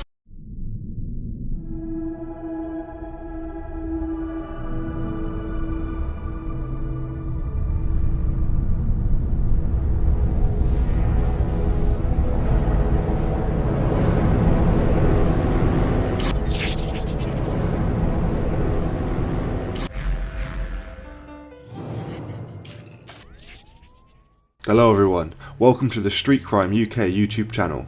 Thank you for joining us. Please don't forget to like, share and subscribe for more exciting true crime content. Today we're looking at Daniel John Morgan, who was a British private investigator that was murdered with an axe in a pub car park in Sydenham, London in 1987. Despite several Metropolitan Police investigations and arrests and a trial, the crime remains unsolved. An independent review into the handling of the investigation of Morgan's killing was published in 2021. It found that the Met Police had a form of institutional corruption which had concealed or denied failings in the case. At the time of his death, Morgan worked for Southern Investigations, a company he had founded with his business partner Jonathan Rees. Rees was arrested in April 1987 on suspicion of murder, along with Morgan's future replacement at Southern. Detective Sergeant Sid Fillery and 2 brothers, Glenn and Gary Vian, were all released without charge. Over the next 3 decades, several additional police inquiries were conducted. In 2009, Rees, Fillery and the Vian brothers and a builder, James Cook, appeared at the Old Bailey charged with Morgan's murder. The trial collapsed in 2011 after evidence obtained from supergrasses was deemed inadmissible by the court. Shortly after the case, the activities of Rees as a private investigator became the centre of allegations concerning the conduct of journalists at the now defunct News of the World newspaper. Morgan's unsolved murder has been described by Jeanette Arnold, a former Labour co-op politician, who served as chair of the London Assembly, as a reminder of the culture of corruption and unaccountability within the Metropolitan Police. The profile of the case has been raised by investigative journalist Peter Jukes, who released a podcast and book about the murder in conjunction with Alistair Morgan, Daniel's brother. Daniel Morgan was born on the 3rd of November 1949 in Singapore. The son of an army officer, he grew up with an elder brother and younger sister in Monmouthshire, Wales, where he attended agricultural college in Usk before spending time in Denmark. Mr. Morgan had an exceptional memory for small details, such as car registration numbers, and in 1984 he set up a detective agency, Southern Investigation, in Thornton Heath, southern Greater London. He married in his late 20s and moved to London, where he and his wife settled and had 2 children. At the time of his murder, Mr. Morgan was having an affair with a woman named Margaret Harrison and had met her at 6:30 p.m. at a wine bar in Thornton Heath shortly before the murder, on the 10th of March 1987. After having a drink with Jonathan Rees, his partner in Southern Investigations. At the Golden Lion pub in Sydenham, 37-year-old Morgan was found dead in the pub car park next to his car. He was found by a BBC sound producer lying face up with an axe embedded in his head. Although a watch had been stolen, his wallet had been left and a large sum of money was still in his jacket pocket. The pocket of his trousers had been torn open and notes he had earlier been seen writing were missing. Detective Sergeant Sid Fillery, based at Catford Police Station, was assigned to the case, but had not revealed to superiors that he had been working unofficially for Southern Investigation. In April 1987, 6 individuals, including Fillery and Rees, the brothers of Glenn and Gary Vian, and 2 Metropolitan Police officers, were arrested on suspicion of murder. At the inquest into Morgan's death in April 1988, it was alleged that Mr. Rees, after disagreements with Morgan, told Kevin Lennon, an accountant at Southern Investigation, that officers at Catford Police Station, who were friends of his, were either going to murder Mr. Morgan or would arrange it, and that Mr. Fillery would replace Mr. Morgan as Mr. Rees's partner. When asked, Rees denied murdering Morgan. Mr. Fillery, who had retired from the Metropolitan Police on medical grounds and joined Southern Investigations as Mr. Rees's business partner, was alleged by witnesses to have tampered with evidence and attempted to interfere with witnesses during the inquiry. The murder of Stephen Lawrence in 1993 and subsequent reports on police conduct further brought insight into the ongoing police corruption in South East London. In the years following Morgan's death, 4 police inquiries were conducted. There were allegations of police corruption, drug trafficking and robbery. During an initial Metropolitan Police inquiry, Mr. Rees and Mr. Fillery were questioned, but both denied involvement in the murder. The Hampshire Inquiry's 1989 report into the Police Complaints Authority stated that no evidence whatsoever had been found of police involvement in the murder. Mr. Fillery retired from the Metropolitan Police on medical grounds and took over Morgan's position as Mr. Rees's partner at Southern Investigations.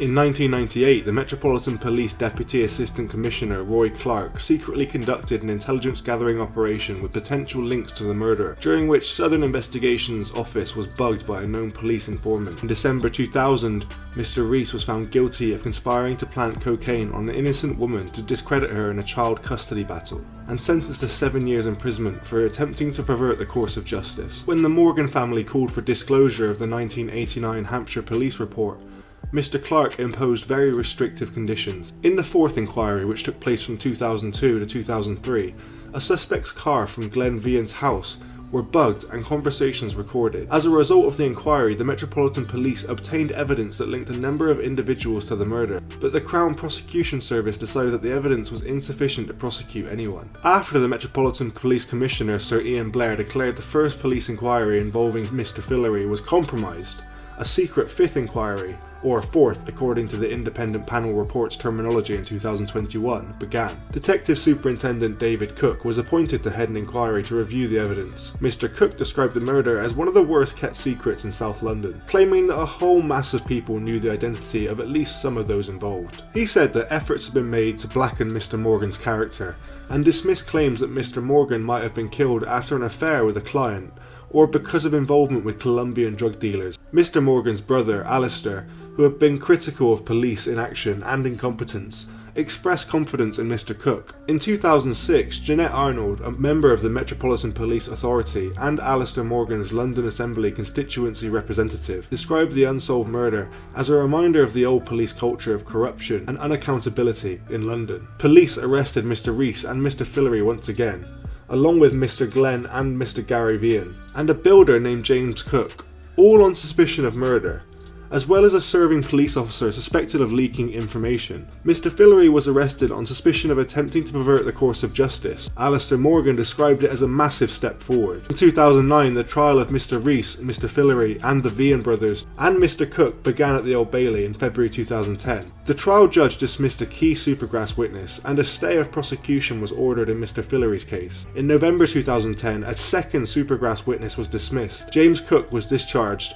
and in January 2011, a third Supergrass witness was dismissed. In March 2011, Director of Public Prosecution Sir Keir Starmer abandoned the case. Mr. Rees and his former brother-in-laws were acquitted, because the prosecution were unable to guarantee the defendant's right to a fair trial. Charges against Mr. Fillory and another had already been dropped. The case had not reached the stage of considering whether the defendants had murdered Mr. Morgan, but was still dealing with preliminary issues. The judge, Mr. Justice Madison, mentioned the case's vastness and complexity, involving some of the longest legal arguments submitted in a trial in the English criminal courts. While he considered the prosecution had been principled and right to drop the case, the judge observed that the police had had ample grounds to justify the arrest and prosecution of the defendants. In the course of the 5 inquiries, some 750,000 documents associated with the case, most of them not computerized, had been assembled. Some of these related to evidence provided by the criminal supergrasses that the defence claimed was too unreliable to be put to a jury. In March 2011, 4 additional crates of material not disclosed to the defence were found.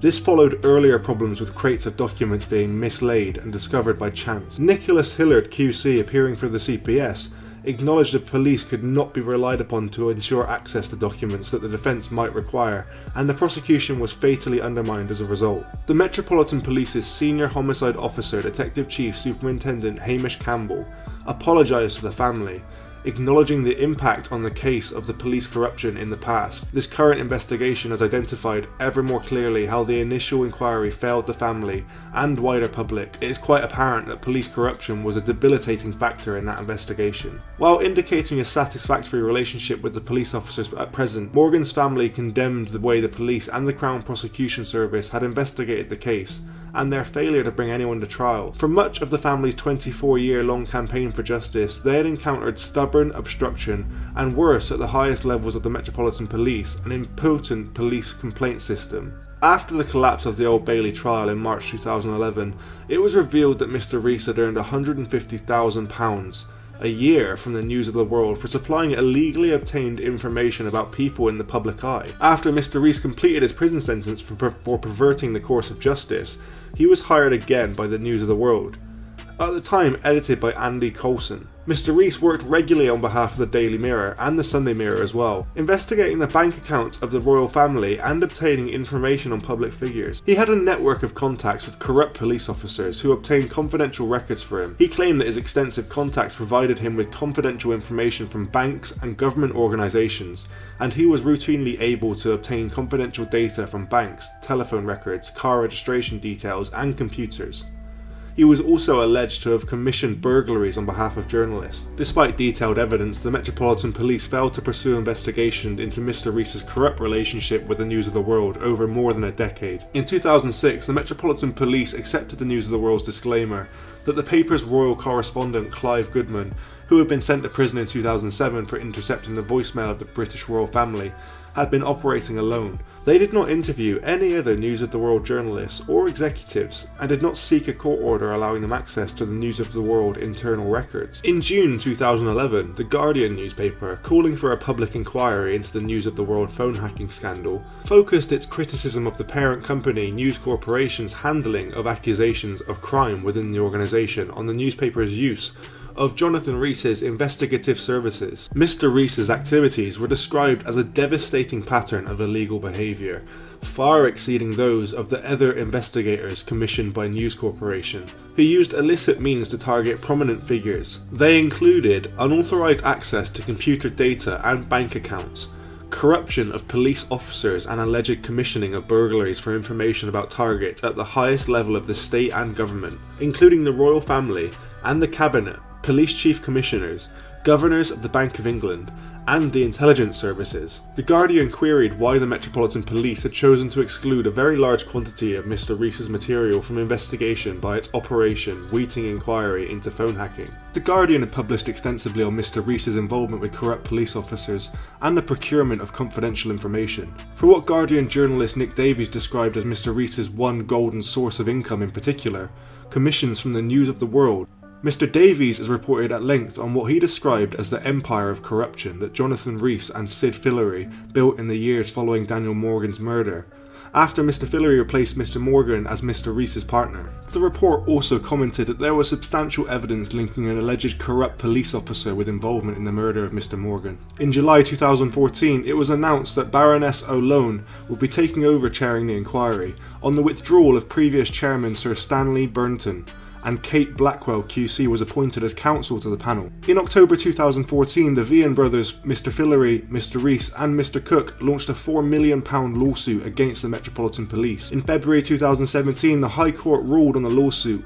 Mr. Rees and the Vians lost their claim, but Mr. Fillery was awarded £25,000 in interim damages with a higher amount to be determined later. Mr. Rees and the Vians' appeal was heard in 2018. In 2019, Mr. Rees and the Vians were awarded damages of £414,000 after winning their malicious prosecution case against the Metropolitan Police. The inquiry was due to publish its report on 17th of May 2021, but was delayed further by the Home Secretary Priti Patel wanting to review it for national security and human rights issues. On the 18th of May, the panel refused to hand over the report, claiming that it had already been extensively vetted to ensure it complied with the government's human rights obligations, and senior police officers had confirmed that it did not pose any national security issues. Mr. Morgan's family objected that the intervention was unnecessary and inconsistent with the panel's independence, and also suspected the involvement of Rupert Murdoch's media empire. The report was finally published on the 15th of June 2021. The report found that the Metropolitan Police were institutionally corrupt in its handling of the investigation into the murder of Daniel Morgan, and that the force had placed protecting its reputation above the investigation. In May 2016, Morgan's murder became the subject of a 10-part podcast presented by Peter Jukes, Untold: The Daniel Morgan Murder, which topped the UK iTunes podcast chart. The following year, Mr. Jukes co-authored a book with Alistair Morgan titled Untold: The Daniel Morgan Murder Exposed, which featured new revelations about the case. What do you think about Mr. Morgan's murder? I'm interested to know, is this the first time you've heard about Mr. Morgan's murder and the corruption surrounding it? Thanks for joining us today. If you enjoyed the video, don't forget to give it a like and a share, and leave any thoughts or suggestions you have in the comments section. We love to read through them all. And if you're new but enjoy UK true crime content, then subscribe to see when our newest video releases. And as always, stay safe.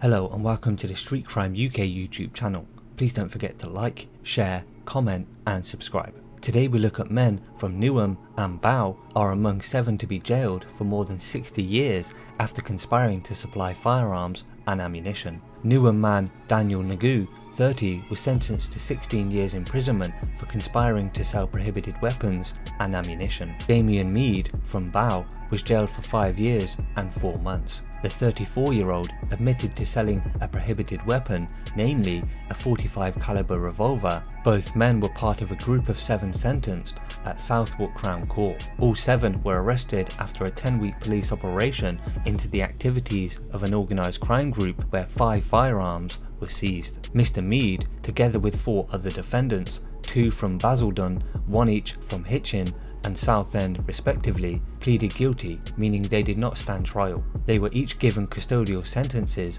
ranging between 9 years and 5 years and 3 months. Mr. Nagu and co-defendant Stephen Donkor did stand trial and were convicted at Southwark Crown Court. Over the course of 4 weeks, jurors heard how Mr. Nagu had a leading role in the overall criminal enterprise, using co-defendant Mr. Donkor to source the weapons and to agree the prices with customers. Mr. Donkor was Mr. Nagu's facilitator in the day-to-day running of the operation and acted as a go-between for criminals wishing to buy and sell firearms and ammunition. The 45-year-old from Grays in Essex received a 15-year custodial sentence. He and Mr. Nagu were arrested in Grays. The operation saw officers spend hundreds of hours on surveillance and arrest phases, with specialist officers from the Met and Essex Police taking part in 12 armed deployments. Its success had been praised as an excellent example of collaborative working between the forces. Detective Superintendent Simon Mooring from Central Specialist Crime added, "The convictions and removal of these firearms from circulation shows the continued aim of the Met to protect the public from harm." So what are your thoughts about Daniel Nagu and Damien Mead, as well as 7 other group members? Please share your thoughts in the comments below, and until next time, stay safe. Hello and welcome to the Street Crime UK YouTube channel. Please don't forget to like, share and subscribe. Today we look at an older man who desecrated his girlfriend's body by daubing "It was me" in red nail varnish on her leg after a callous attack. The badly beaten body of Imogen Bohadjuk 29, was discovered lying on her bed with multiple stab wounds when police were called to her flat in Oldham on the 4th of March. Weeks earlier, Daniel Smith, 41, killed her in a ferocious and brutal attack, and then went on a buying spree with her bank card, emptying her account before he was later arrested in the early hours on the 5th of March. On February 18th, Miss Bohatchuk texted an ex-partner to say Mr. Smith has visited her home and became violent with her, Manchester Crown Court heard. She wrote, "I thought I was going to die. He strangled me so much I nearly died, and then he got a knife."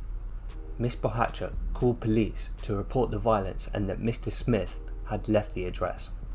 Officers arrived at her property the next day but got no response, the court was told. Police were confronted with a grim scene when they returned to the address in Ashton Road, Bardsley, on March the 4th, after her body was found by a housing officer at Miss Bohatchuk's supported accommodation. Prosecutor Tim Sorry, QC, said Imogen Bohatchuk had been laid on her bed. Her body had been arranged as though she was a spectacle. Her arms were crossed, and she appeared to be clutching a bottle of perfume. A soft toy was by her neck. Her legs were crossed at the ankle, and on examination, the discovery was made that her body had been dubbed in nail varnish with the words, "It was me." Chillingly, an exhibition had been made of her body. In late 2020, Miss Bohatchuk started seeing alcoholic Mr. Smith, originally from the Isle of Wight, who had a story of violent and abusive behaviour towards women. Officers arrived at her property the next day, but got no response. The court heard our one ex-partner of Mr. Smith described how she thought of taking her own life because of Mr. Smith's controlling behaviour, and that he sought to manipulate her by shamelessly lying that he had cancer. Another former girlfriend of Mr. Smith, nicknamed Boxer, said she left him because she was convinced he would kill her if she continued to see him. Mr. Story said, "We observe that this pattern of violent and manipulative behaviour was to be replicated in respect of his relationship with Imogen Bohatchuk." A post-mortem examination of the victim's body revealed bruises on her face, jaw and scalp, and on her neck in a manner which suggested attempted strangulation. One stab wound was delivered with such force it separated a rib bone and fully penetrated her lung. A bloodied knife was recovered at the scene in the kitchen knife block. When interviewed, Mr. Smith said he accepted he was responsible for her death, but he claimed it was out of character and drunkenly dubbed on her leg merely to make it clear he had inflicted the injuries. Benjamin Knight, defending, said his client does not remember the stabbing itself, but did recall placing her favourite perfume and soft toy on the bed. He said that was not to create a spectacle, but placing her in some form of peaceful position in his mind. He does not recall what he was thinking at the time, only that it seemed to be the right thing to do, although he accepts, objectively, that does not make any sense.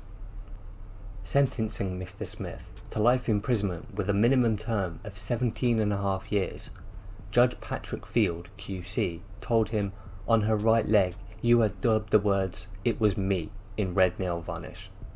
This graffiti is said to be some kind of confession by you, a sign to the police that you were responsible for the killing. I reject that notion entirely. This act looks like an act of callous and cruel triumphalism. There was cruelty here because you desecrated the body of a woman you had just killed in order to proclaim what you had just done. It is said that you had laid Imogen out on her bed because this is what you thought was right. That is a grotesque irony. There was nothing that you did on that day that could be described as right. She was the mother of a young child. In killing Imogen, you have deprived that child of a mother, and Imogen's parents and siblings have been deprived of their daughter and a sister.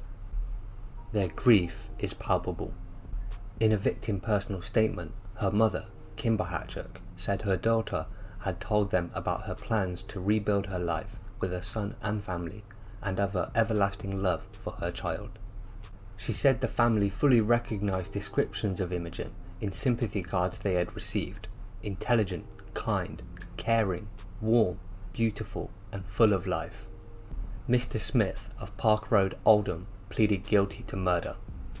So what are your thoughts about Daniel Smith and how he took the precious life of Imogen Bohachuk and left her family grieving over her death forever? Please share your thoughts in the comments below. Thanks for joining us, and until next time, stay safe.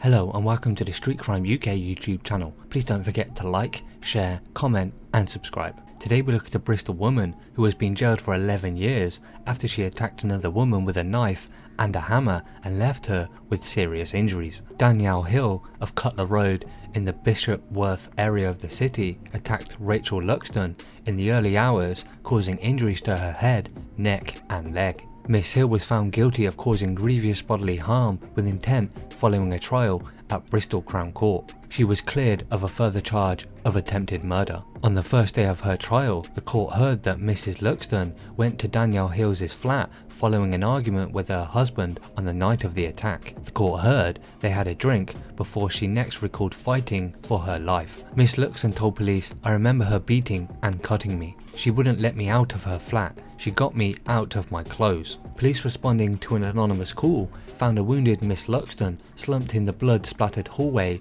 of Miss Hill's flat. Miss Hill told police she was the victim of an assault, claiming Miss Luxton headbutted her, came onto her and got what she deserved. She repeatedly told police she wanted to kill her. Prosecuting Richard Posner said, Danielle Hill subjected her to the most brutal and savage attack, stabbing and slashing her neck, arm, head and leg with a knife and striking her repeatedly with a hammer on her arms, legs, body and face, smashing out a tooth. She beat her, kicked her and strangled her. She dragged her from room to room. She stripped her of her clothes and her dignity. A red mist had descended on Danielle Hill that night. After a cocktail of drink and drugs, she sat up to mutilate the face and body of Rachel Luxton. Following her sentencing, investigating officer D.S. Simon DaCosta of Avon and Somerset Police said the victim was left with some very serious injuries and is still deeply affected by her ordeal. I hope this conviction and resulting jail sentence will in some way help her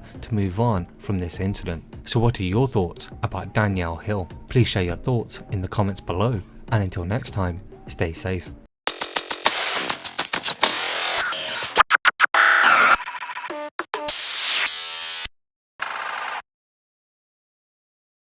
Hello and welcome to the Street Crime UK YouTube channel. Please don't forget to like, share, comment and subscribe. Today we look at Darren Dunn, 34, of Farleys Lane, Hucknall, was sentenced to 15 years in prison, while Gemma South, 29, of Malburn Close, Nottingham, was jailed for 3.5 years. Nottingham Crown Court heard that police officers executed a warrant at Mr. Dunn's home address. Inside a car at the property, the officers found a gift bag containing a large quantity of Class A drugs with a potential street value of £180,000. Analysis of mobile phones found at the house showed Mr. Dunn messaging people that he had drugs available for sale. In addition to the drugs, the officers found 3 guns, one of which was already loaded, and a large quantity of ammunition. Mr. Dunn did not possess a firearm certificate. Cash amounting to around £10,000 was also found at the house. When analysing the fingerprints on the gift bag, police matched one of the fingerprints to Gemma South. Officers then went to her home address the same day and recovered 2 further bags containing Class A drugs. Mr. Dunn was charged with 3 counts of possession of a firearm, 3 counts of possession of a firearm with intent to endanger life, possession of ammunition, possession with intent to supply Class A drugs, and possession with intent to supply. He pleaded guilty to all offences at Nottingham Crown Court. Miss South was charged with possession with intent to supply Class A drugs. She was convicted following a trial. Temporary Detective Chief Inspector Karen Pearson said, while the sentencing of Darren Dunn and Gemma South is obviously very welcome, it is perhaps even more satisfying to know that the 3 guns have been taken off the streets of Nottinghamshire. It is very disturbing that a determined criminal such as Mr. Dunn has been able to obtain these weapons. Thankfully, the excellent work of the investigative team means he will never be given the opportunity to use them to threaten or to carry out acts of violence. This outcome also means that we have again disrupted part of the drug supply network in Nottinghamshire, ensuring that Mr. Dunn and Miss South will no longer be able to profit from the sale of Class A drugs that they had acquired. So what are your thoughts about Darren Dunn and Gemma South? Please share your thoughts in the comments below, and until next time, stay safe. Hello and welcome to the Street Crime UK YouTube channel. Please don't forget to like, share and subscribe. Today we look at a conspiracy theorist who caused damage worth more than £100,000 by torching a 5G mast has walked free from court. David Patterson was mentally unwell and had previously covered himself in tinfoil to protect himself from waves from the masts. Delusional online theories about the dangers posed by the technology sparked the drastic action and arson attack in Gateshead. Mr. Patterson set fire to one of the masts above a garage, causing between £100,000 and £150,000 of damage to the mast and around £15,000 of damage to the business.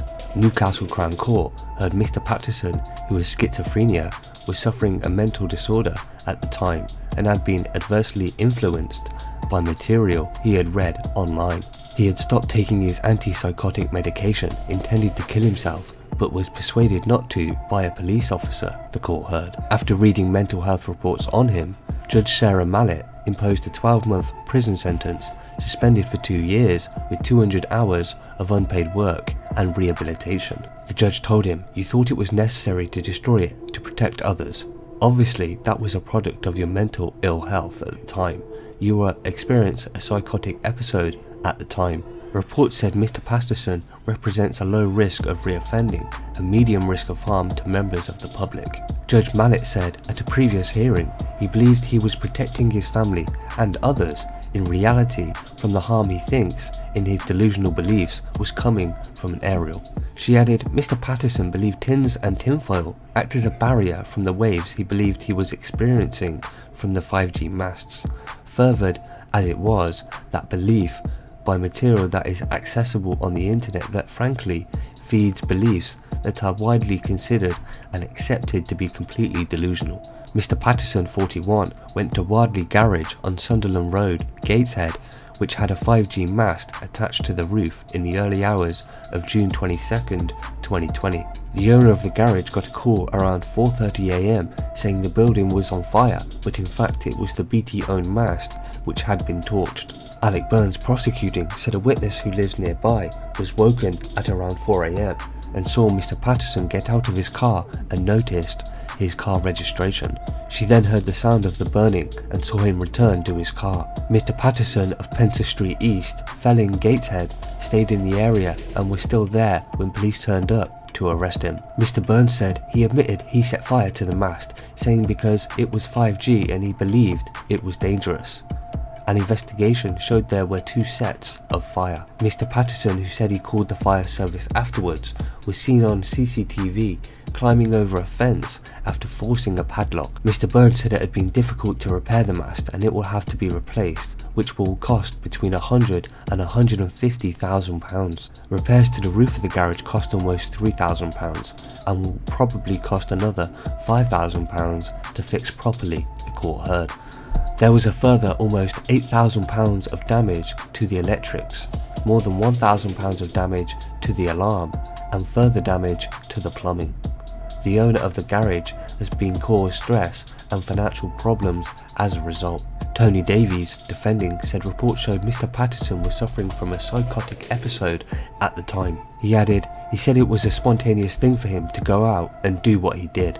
Mr. Patterson previously covered himself in tinfoil, surrounded by food in order to wait out in some sort of self-made bunker in his kitchen. The court heard Mr. Patterson was admitted to a psychiatric hospital the day after the offence and has started taking his medication again and is making good progress. He told the court, "I know what I did, I was totally wrong."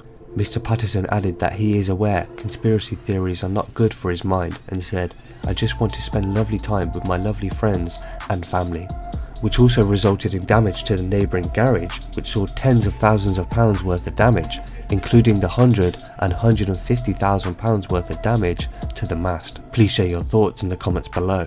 Thanks for joining us, and until next time, stay safe.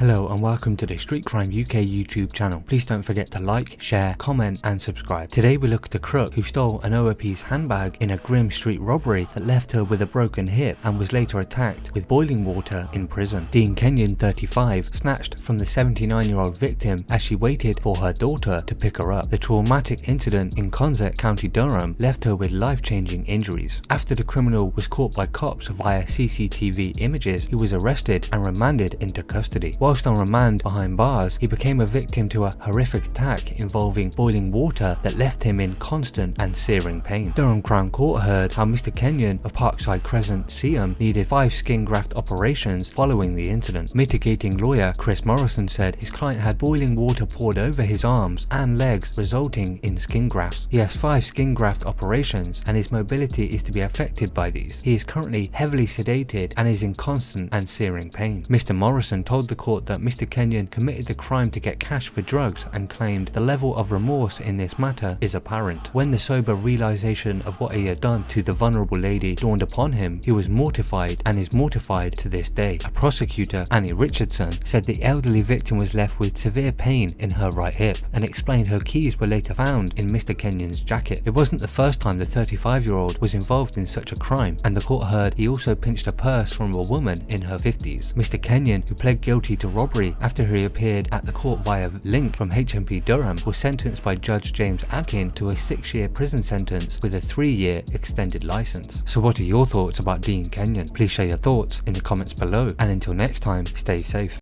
Hello and welcome to the Street Crime UK YouTube channel. Please don't forget to like, share and subscribe. Today we look at the brother of notorious police killer Dale Cregan, who has been sent to jail for 5 years after stabbing their sister's ex-boyfriend. Dean Moores, who uses a different surname to his evil sibling, knifed his victim in the street following an argument. But the whole thing, including his getaway, was caught on CCTV, leading police straight to his front door, where the arresting officers also discovered a cannabis farm.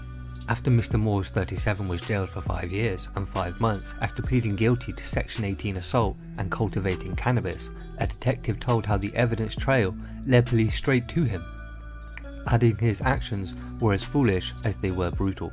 Manchester Minns Hall Street Crown Court heard how the 26-year-old victim was walking along Manchester Road in Castleton, Rochdale, when a Renault Clio pulled into an alleyway nearby.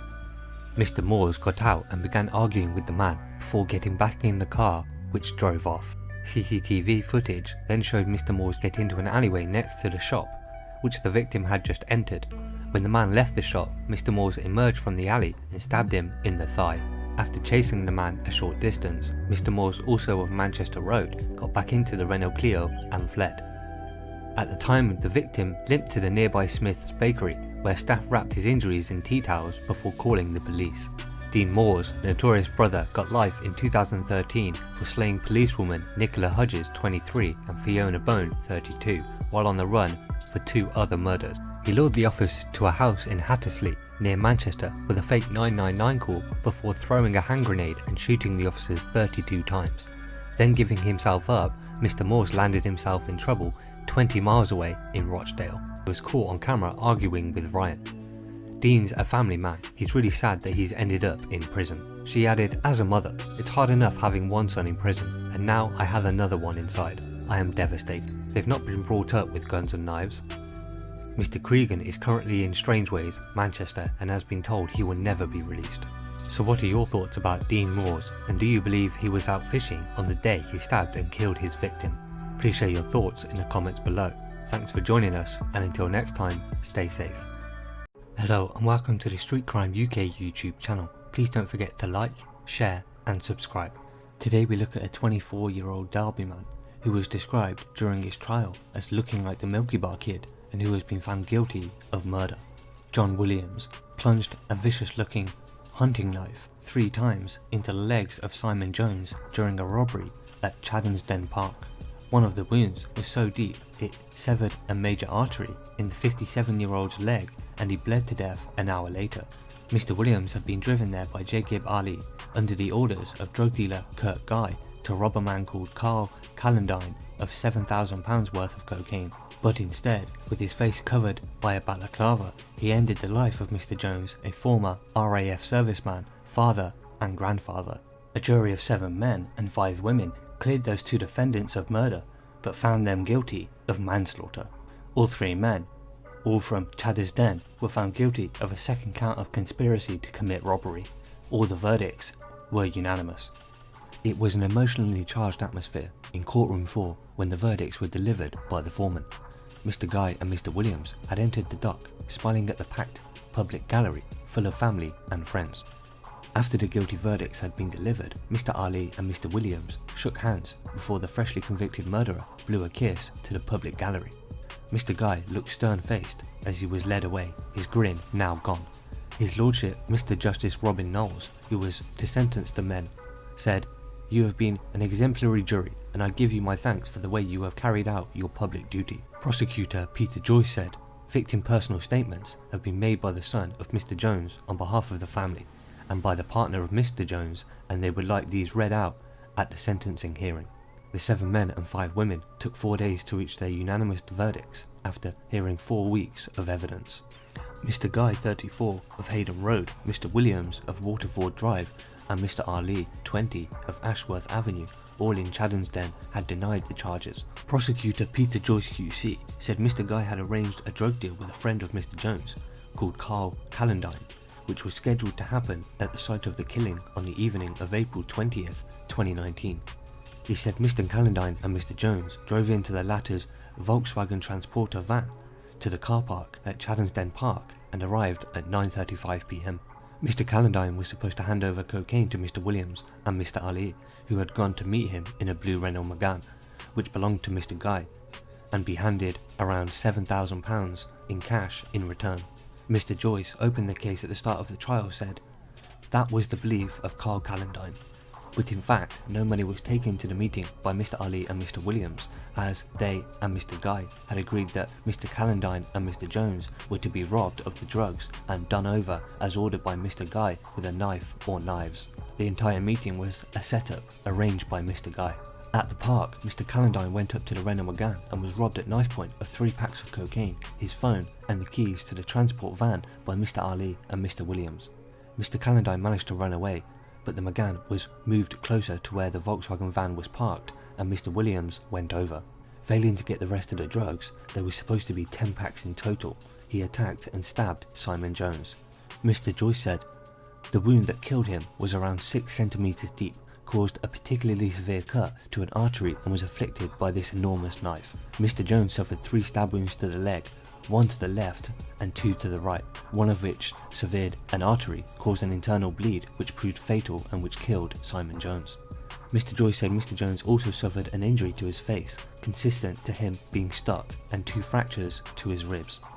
He said he managed to get to the front door of a house in nearby Chaddersden Lane, where he was bleeding heavily, and a 999 call was made to the emergency services.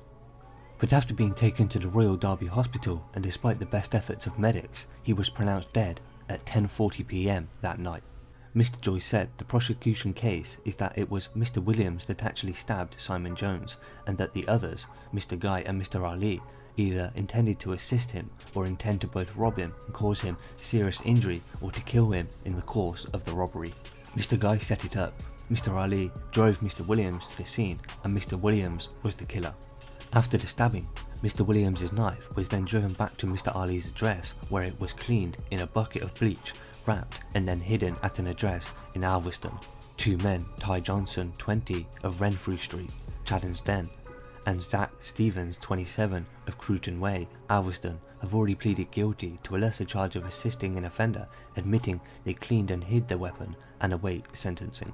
Mr. Calendine has already pleaded guilty to conspiracy to supply Class A drugs and will also be sentenced at a later date. Mr. Jones's family have previously described him as a true gentleman who was adored by everyone.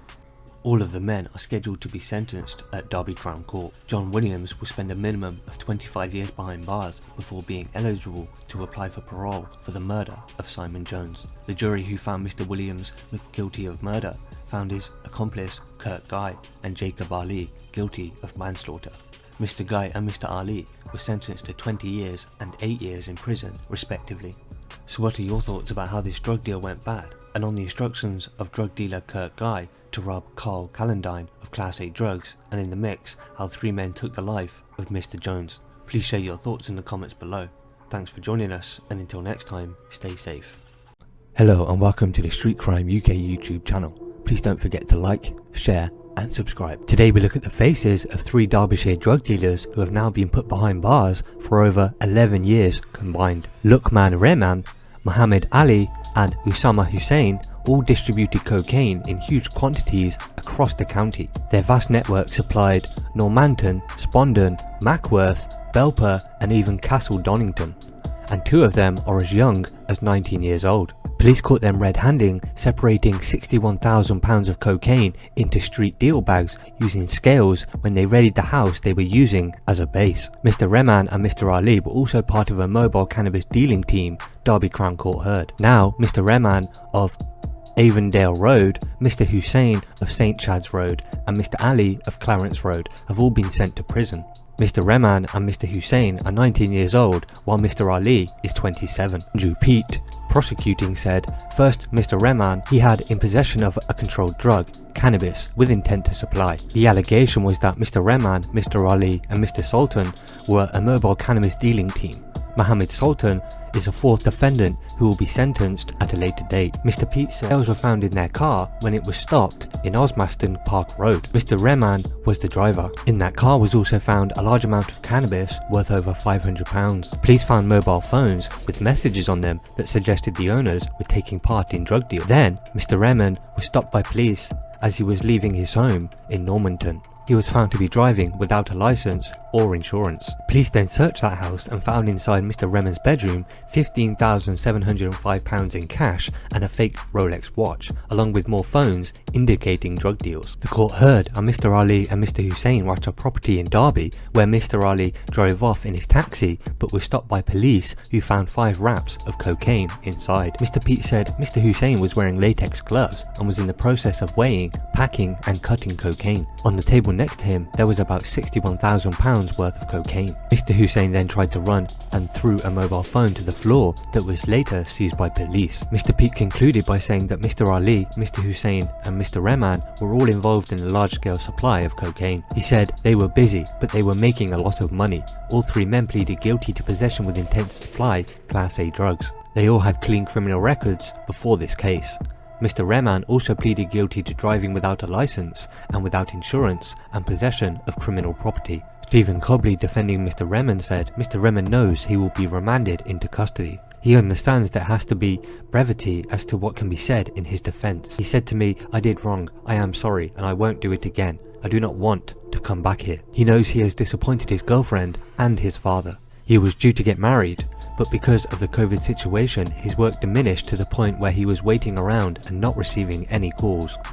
He felt that he had to provide and had to be able to pay for some of the wedding. So what are your thoughts about this trio of drug dealers that went about distributing cocaine in huge quantities around the county? Please share your thoughts in the comments below. Thanks for joining us, and until next time, stay safe.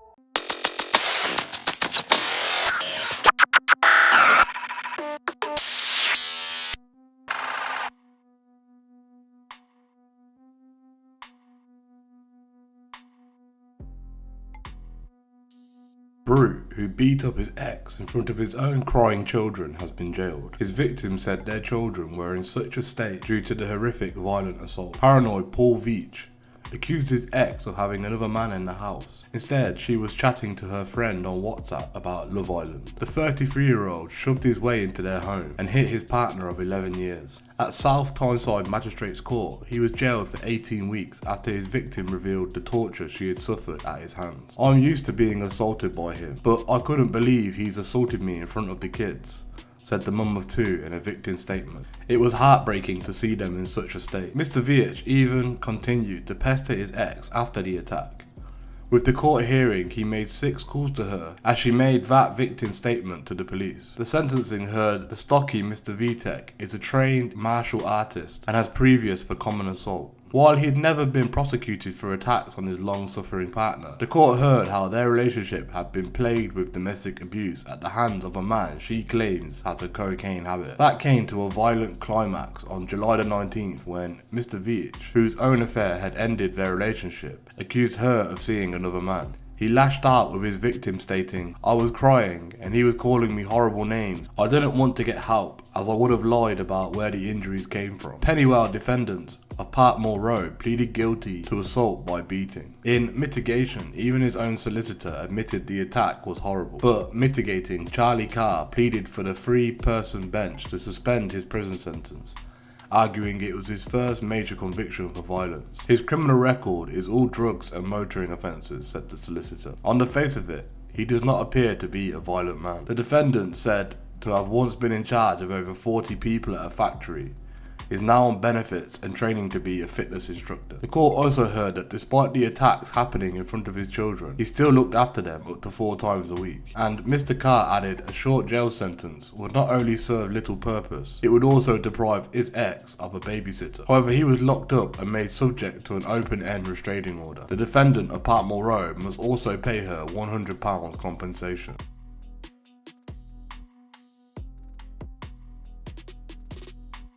Burglar who took part in a Greggs ram raid was caught after footprints linked him to the scene. Leon Robert Facey, who was 23, has been jailed for 3.5 years for his involvement in the burglaries. Leon Robert Facey was one of 4 burglars who took part in a ram raid at the Greggs in Shotton Colliery Industrial Estate on January the 9th. The offenders smashed into the business after reversing a Land Rover into the building, but only managed to take off with a charity box. Almost exactly 24 hours later, Mr. Facey and another burglar were caught inside the home in County Durham and fled with jewellery when they were disturbed. Mr. Facey of Easington Lane appeared at Durham Crown Court via link from H&P Home House to be sentenced for 2 counts of burglary. The 23-year-old had admitted the offences. The court heard that Mr. Facey was one of 4 burglars who ram-raided the Greggs at around 9 PM on January the 9th after a vehicle reversed into the premises. Martin Towers prosecuting said the shop had closed earlier and the CCTV showed 4 people arriving in a Land Rover and forced entry. All that was taken was a charity box from the till area. CCTV showed that the offenders were there for 3 minutes. Mr. Towers added that the value of the damage caused is currently not known. A day later, at around 9 PM on January the 10th, Mr. Facey and another burglar broke into a County Durham home whilst the homeowners were away on holiday. A woman noticed the lights were on in the property on Station Road West in Coxholm and saw a Land Rover parked up which had no registration plate.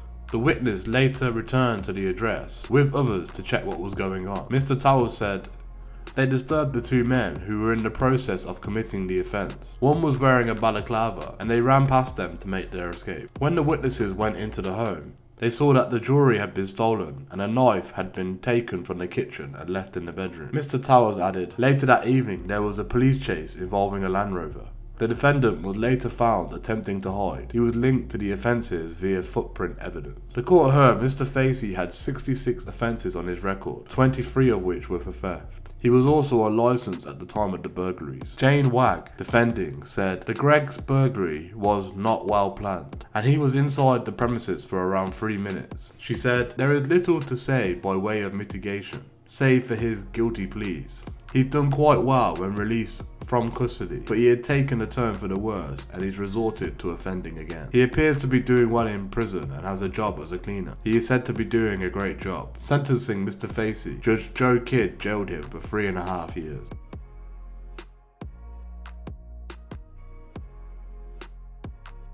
Brazen Sunderland scammers made £2 million by tricking people into buying European health cards. Siblings Damien and Dale Zadeh were directors of the companies behind misleading websites. A Sunderland family who made over £2 million using deliberately misleading websites to trick people into paying for European health cards insurance have been jailed. Siblings Damien Sartip Zadeh, 32 of Angram Drive, Sunderland, and Dale Sartip Zadeh, 35 of Polperro Close, Royhope, were directors of the companies behind the misleading websites europeanhealthcard.org.uk and ehiccards.org.uk. The elaborate scam saw the brothers use a computer program to push their misleading websites to the top of internet search results to receive consumers into needlessly paying for their EHIC, which were freely available from the official NHS website. The websites were, in fact, a front for a clever cut and paste job, with customers' details simply being copied over to the NHS website form. This investigation was led by the National Trading Standards eCrime team, which is hosted by North Yorkshire Council and the City of York Council. They were sentenced at Leeds Crown Court for 9.5 years and 8 years respectively, after being found guilty of fraudulent trading and laundering the proceeds between February 2013 and October 2019. Damien was also convicted of engaging in aggressive commercial practices after threatening consumers who complained to prevent them pursuing refunds. Damien and Dale have both been disqualified from being directors for 10 years. Their parents, Diane Sartipzadeh, 60, and Mahmoud Sartipzadeh, 62, both of Angram Drive, Sunderland, were found guilty of money laundering and sentenced to 2 years, suspended for 2 years. Both are also required to attend 10 activity rehabilitation days. Mahmoud Sartipzadeh was also ordered to carry out 200 hours of unpaid work and disqualified from being a director for 5 years. Test purchasing of an EHIC by National Trading Standards through www.ehiccards.org.uk uncovered a range of misleading features on the site that undermined the NHS service and added no value for customers. For example, the site claimed it provided a check and send service for customers, but the test purchase showed the application was approved and sent within minutes of the application being made, proving that no checks could have been done, and the application was made using covert identities, so there was no way of doing any checks at all. The site also claimed it could provide fast track and 24/7 services. These are not possible with the EHIC. The investigation found that the colour and the background of the site was similar to the NHS and the government digital service websites, which could mislead consumers into thinking they were using official channels. The defendants also relied on a disclaimer that was buried in the footer text, which was the last paragraph on the page, which was not prominent enough to be recognisable as a disclaimer. Her Honourable Judge Penny Bletcher referred to Damien being shown suggested prominent disclaimers by the prosecution counsel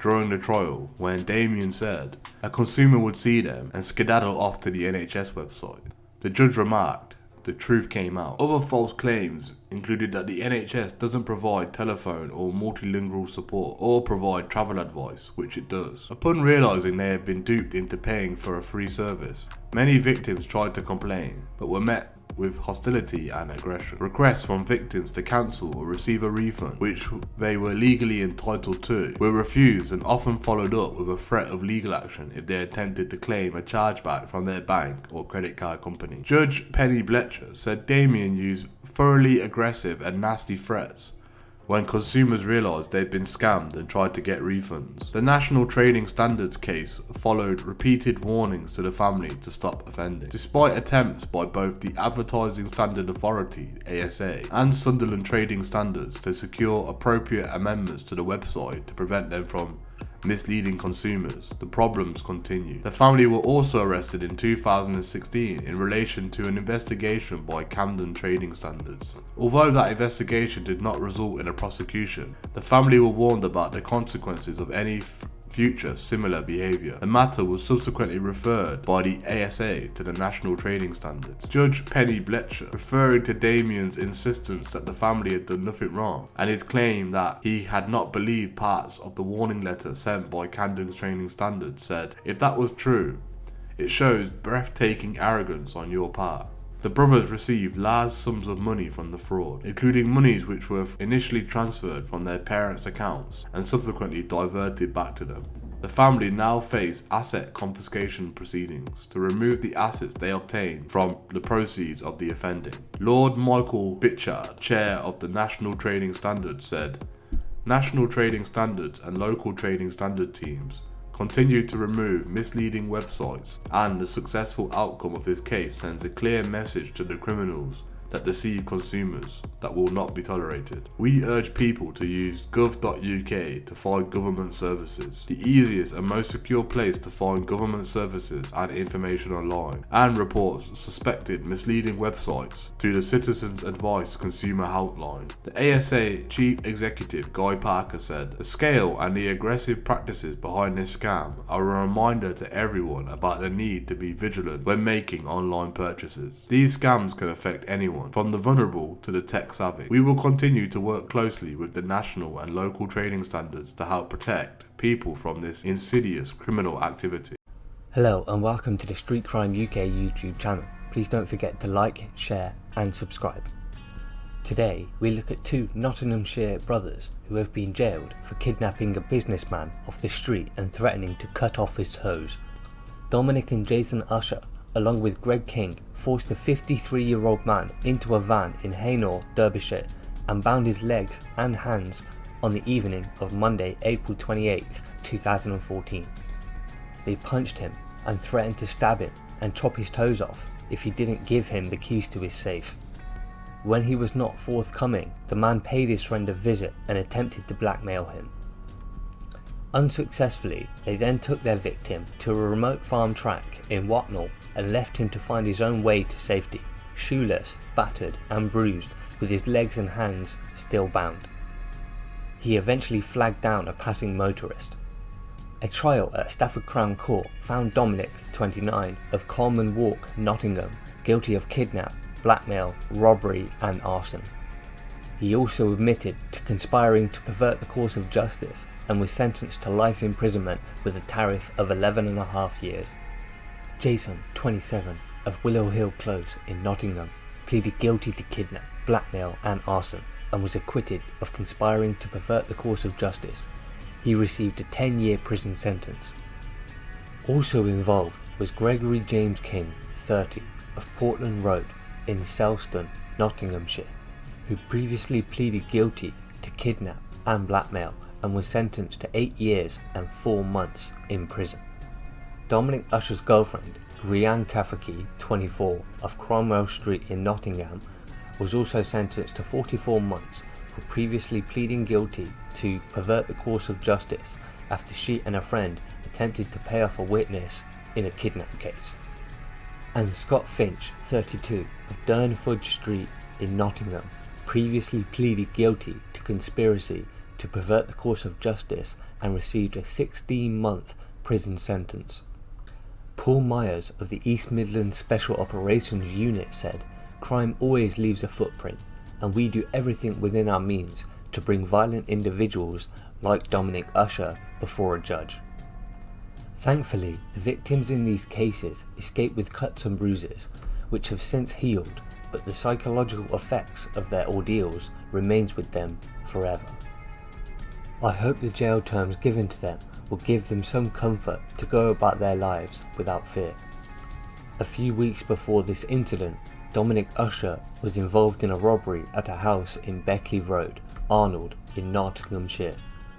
A ceramatic vase was smashed over the head of the 31-year-old resident in a hunt for cash and jewellery. She was also punched, tied up and threatened with being stabbed and shot. In Cosel, Nottinghamshire, 3 days later, Dominic and Jason Usher set fire to the stolen convertible Mazda used in the robbery.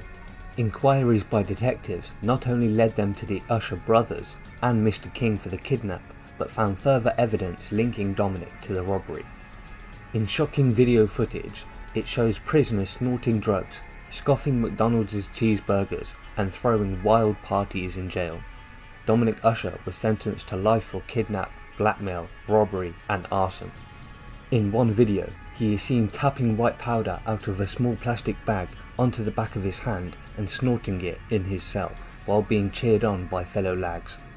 Astonishingly, after claiming he had just come back from court, Dominic Usher holds up a canteen curry before pushing it away to display 2 McDonald's double cheeseburgers. Looking into the camera, he said, Yo, just come back from court, got myself some dead ass curry, but it's not a problem, man just rolled McDonald's off." Another film shows Dominic Usher, who kidnapped a businessman and threatened to chop off his toes, removed a section of wooden shelving covered by milk cartons to reveal a TV. Proudly recording himself, he said, "It just looks like a milkshake, we are not breaking out, mate. And there's my TV, hidden from the screws, yeah?" After being shown the footage obtained by The Sun, prison bosses searched his cell at the prison, seizing a mobile phone and placing him in segregation. A Ministry of Justice spokesman said, "This behaviour is completely unacceptable."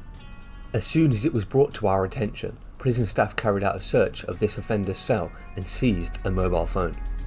He has now been stripped of his privileges, put in segregation and faces a police investigation, which could lead to him serving extra time behind bars. We have measures in place to detect mobiles in our prisons, but we are looking at new ways of finding and blocking them, as well as equipping prison officers with the right tools to tackle this issue. Other images posted to Dominic's private Facebook and Instagram accounts show his bed covered in packets of amber leaf rolling tobacco, boxes of ready brek, and instant noodles. There are also pictures of a substance thought to be cannabis wrapped in cling film with the caption, "Just got the reload." A video, which appears to show the inmate building a spliff, received 222 views by friends and family on his Instagram account. Another inmate is seen taking hits from a smoke-filled bong, which looks like it was made from using an asthma inhaler. In one clip, Dominic Usher is recorded dishing out a white powder for a pal to snort before saying he can't handle it either. The criminal who has just taken the line replies, "It is in bits, that's why. That's why it is falling out of my nose." He then turns and flexes his biceps at the camera. Dominic, from Nottingham, is seen tapping out more white powder, then bizarrely says, "I want my mum." Next he raps the lyrics from a rapper Notorious B.I.G.'s song 10 Crack Commandments. Don't you know bad boys? Move in silence and violence. Text it from your highness. I done squeezed mad clips. Dominic Usher and a gang of kidnappers, including his brother Jason, 27, snatched their 53-year-old victim off the street in Derbyshire in April 2014. They forced him into a van, bound his legs and hands, and threatened to stab him if he did not give them the keys to his safe. When the victim did not surrender, the men paid his friend a visit and attempted to blackmail him. Unsuccessful, they then took their victim to a remote farm in Waltnall and left him to find his own way to safety. Shoeless, battered and bruised, with his legs and hands still bound, he eventually flagged down a passing motorist.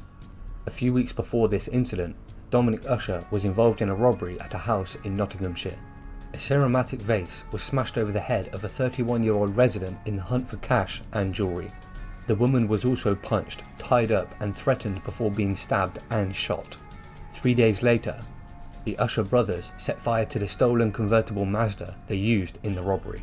Inquiries by detectives led them to the duo for the kidnap and further evidence linking Dominic to the robbery.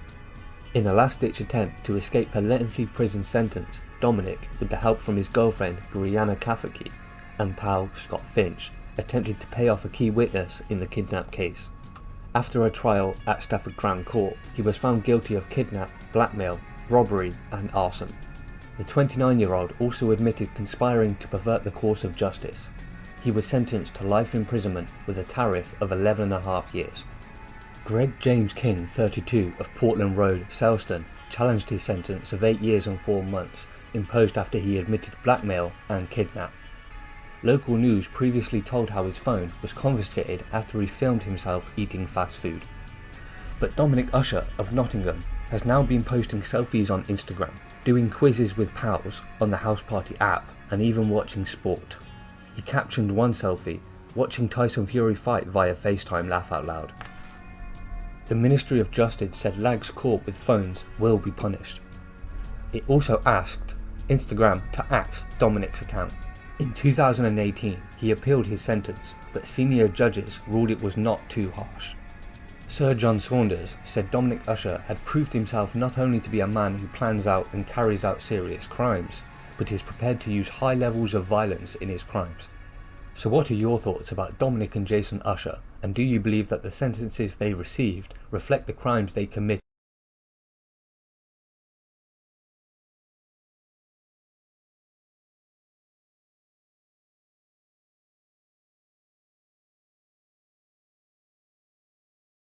Hello everyone, welcome to the Street Crime UK YouTube channel. Thank you for joining us.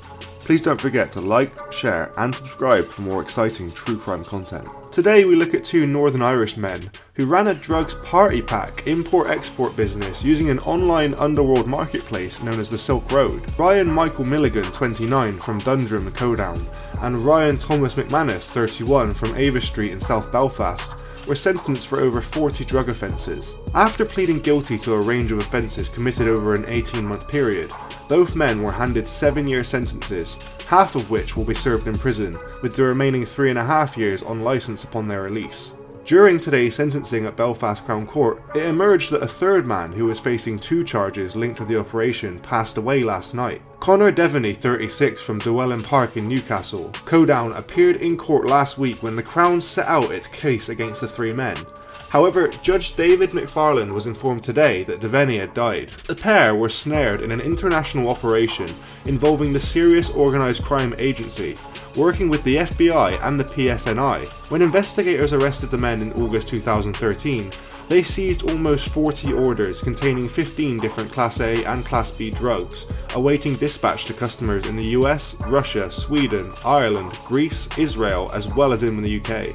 The 2 men used the Silk Road marketplace to move illegal drugs including cocaine, MDMA, herbal cannabis and methadone into and out of the UK. Their associate Conor Devaney was employed as a courier.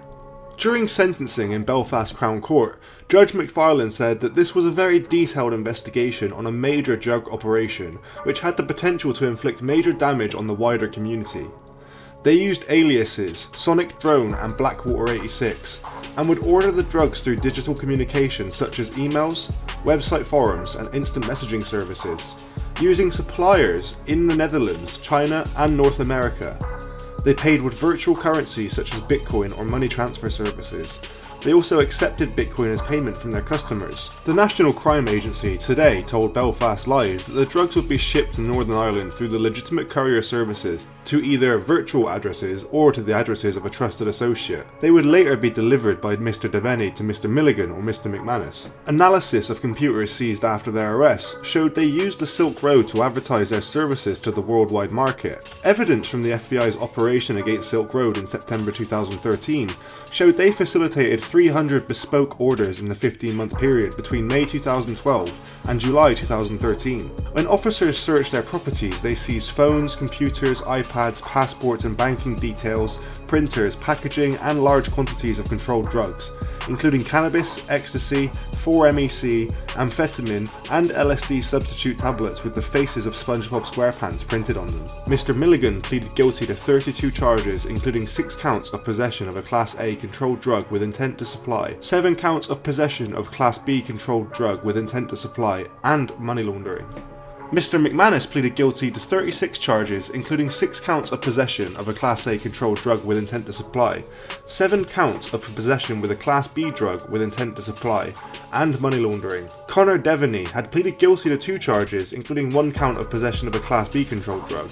The NCA operations manager, John Costley, said that drugs destroy communities, and anyone who thinks buying and selling them in the virtual world is safer than buying and selling them on the street is very mistaken. The National Crime Agency, together with its partners locally, nationally and internationally, will protect the UK public by pursuing those involved in serious organised crime, and will pit them before the courts. Defence barrister John McCrudden QC, acting for Mr. McManus, said that his client came before the court with no criminal record and had expressed remorse for his involvement. Mr. McCrudden said that within the prison context, his client, who started taking drugs in his youth, has completed a drugs awareness course and a victim impact programme, and had now gained an insight into his offending and the impact drug offences have on people. The lawyer commented on the lack of guns, cohesion and gangs, which usually is associated with dealing drugs.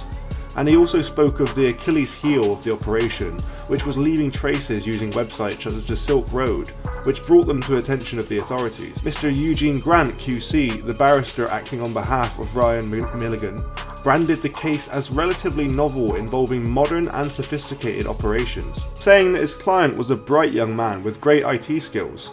He spoke of his client's addictive personality, which included problems with alcohol in his teens and a drugs problem in his early 20s, telling the court his client was from a respectable family. Mr. Grant said that it all came crashing down for the father of one in August 2013. He also revealed that Mr. Milligan's mother believed that prior to his arrest her son was going to die. Passing sentence, Judge McFarlane said that he accepted both men became involved in criminality due to their own drugs misuse. However, he branded their offending as a commercial drug operation with the potential to inflict serious damage to individuals and their communities, both here and further afield. The judge ordered that all drugs seized be destroyed. What do you think about the crimes we talked about today, and the party pack style of selling drugs? Thanks for joining us today.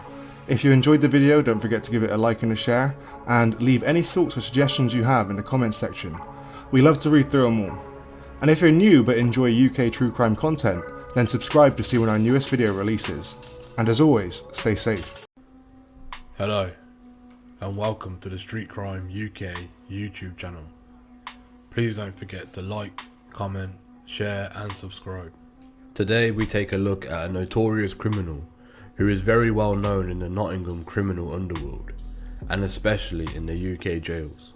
Dwayne Johnson of Lamar's Garden in The Meadows was an uninvited guest to a gathering of friends at the home of Junior Fuller in Millview Close, Sneinton.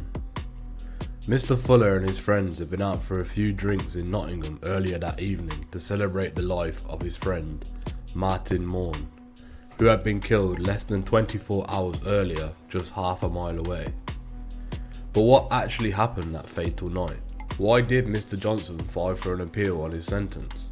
Today we take a deeper look into the events that led up to the tragic stabbing which took place that night. In due course, he was sentenced to life imprisonment as required by law, and the judge specified a minimum term of 21 years, minus the days that he had spent on remand. Mr. Johnson had made his appeal as he believed the judge had made a mistake. The mistake that Mr. Johnson believed the judge had made was due to some of the remarks that the judge had made during sentencing. The judge had stated that Mr. Johnson had brought a knife to the scene, and he believed that the judge believing this fact made him begin sentencing at a starting point of 25 years. However, Mr. Johnson believes that there is no proof to prove that he had a knife that night, and therefore he believes that an appropriate starting point should have been one which would start at 15 years imprisonment. Mr. Johnson believes, because the judge sentenced him under the wrong starting point, that he has reached a figure way too high for the crime that was committed. So what happened on that fatal night? On the night of the 10th and 11th of December 2016, Mr. Johnson had been at a party at Mr. Fuller's house in Sneinton, which is in Nottingham.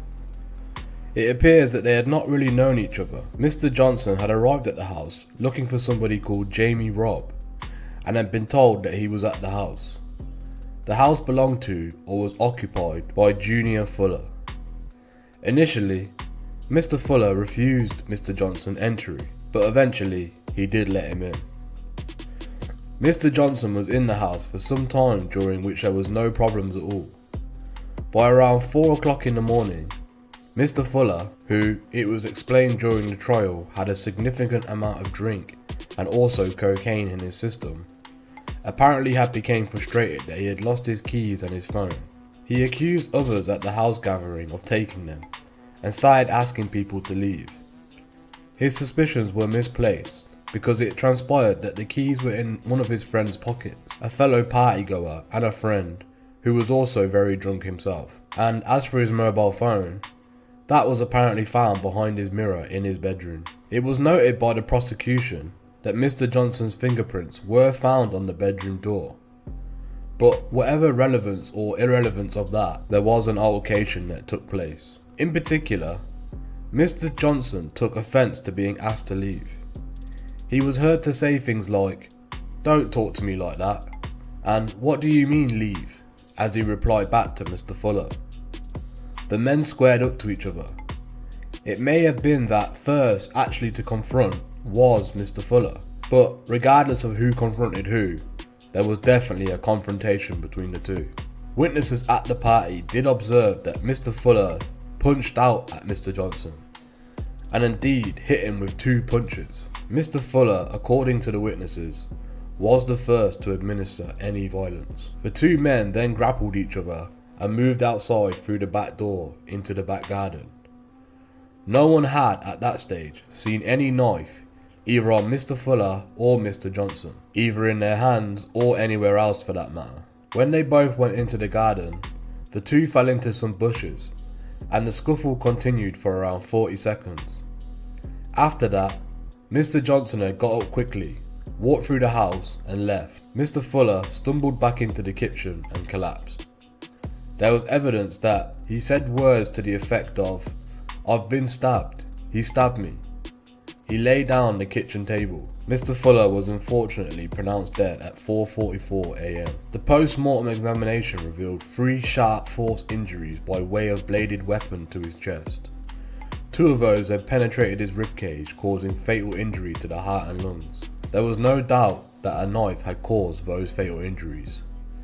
That knife that had been used has never been recovered. It was accepted by the prosecution that Mr. Johnson had not set out that evening with a view to stabbing Mr. Fuller. Rather, what had happened, in effect, had happened relatively spontaneously. It was the prosecution's case that Mr. Johnson had become angry with Mr. Fuller, in particular for being asked to leave the party, and Mr. Johnson had lost his temper. It was also the prosecution's case that Mr. Johnson had a knife on him, and he gave in to his anger in the garden, stabbing Mr. Fuller whilst he was in there. In support to the prosecution's case, amongst many other things, it was sought to say that Mr. Johnson had many numerous previous convictions for violence in his very troubled past. As far as the direct evidence was concerned, there was, amongst other things, evidence from Jamie Robb, who was a mutual friend of Mr. Johnson and Mr. Fuller, and indeed was the man that Mr. Johnson had been looking for when he went to the house in the first place. Mr. Robb gave evidence about the fight and described how it was started. He said it was Mr. Fuller who threw the first punches.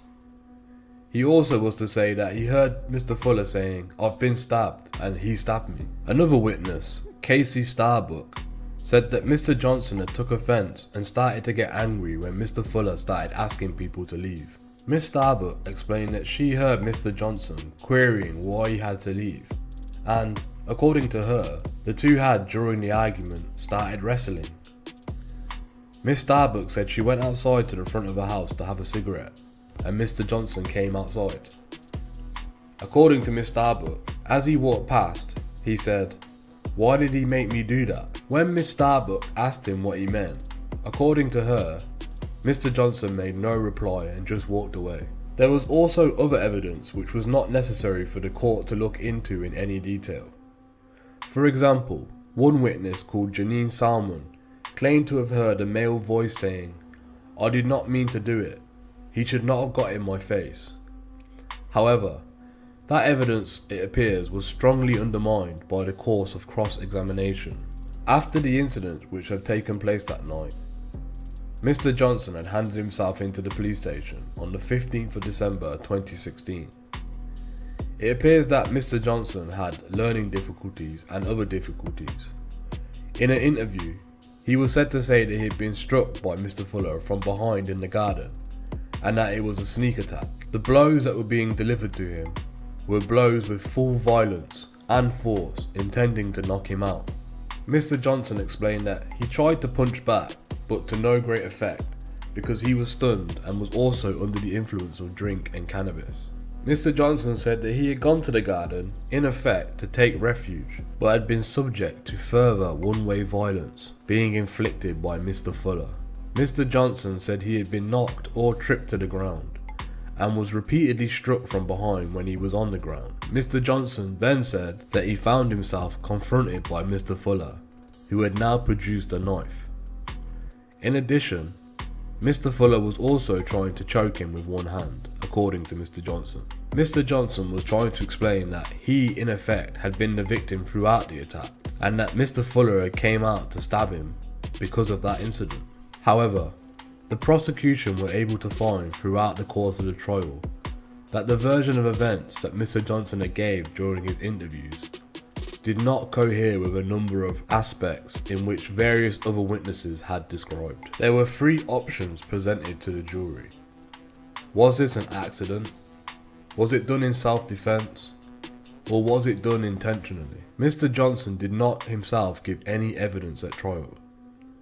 There were a number of agreed facts also placed before the jury. It was accepted, amongst many other things, that Mr. Johnson did in fact have 2 cut injuries to his hands, as well as a minor cut on his left thigh area. Prior to the trial, the prosecution had made an application seeking to use evidence of Mr. Johnson's bad character during the trial. Furthermore, the defence had put in an application to have the previous convictions of Mr. Fuller also put into evidence.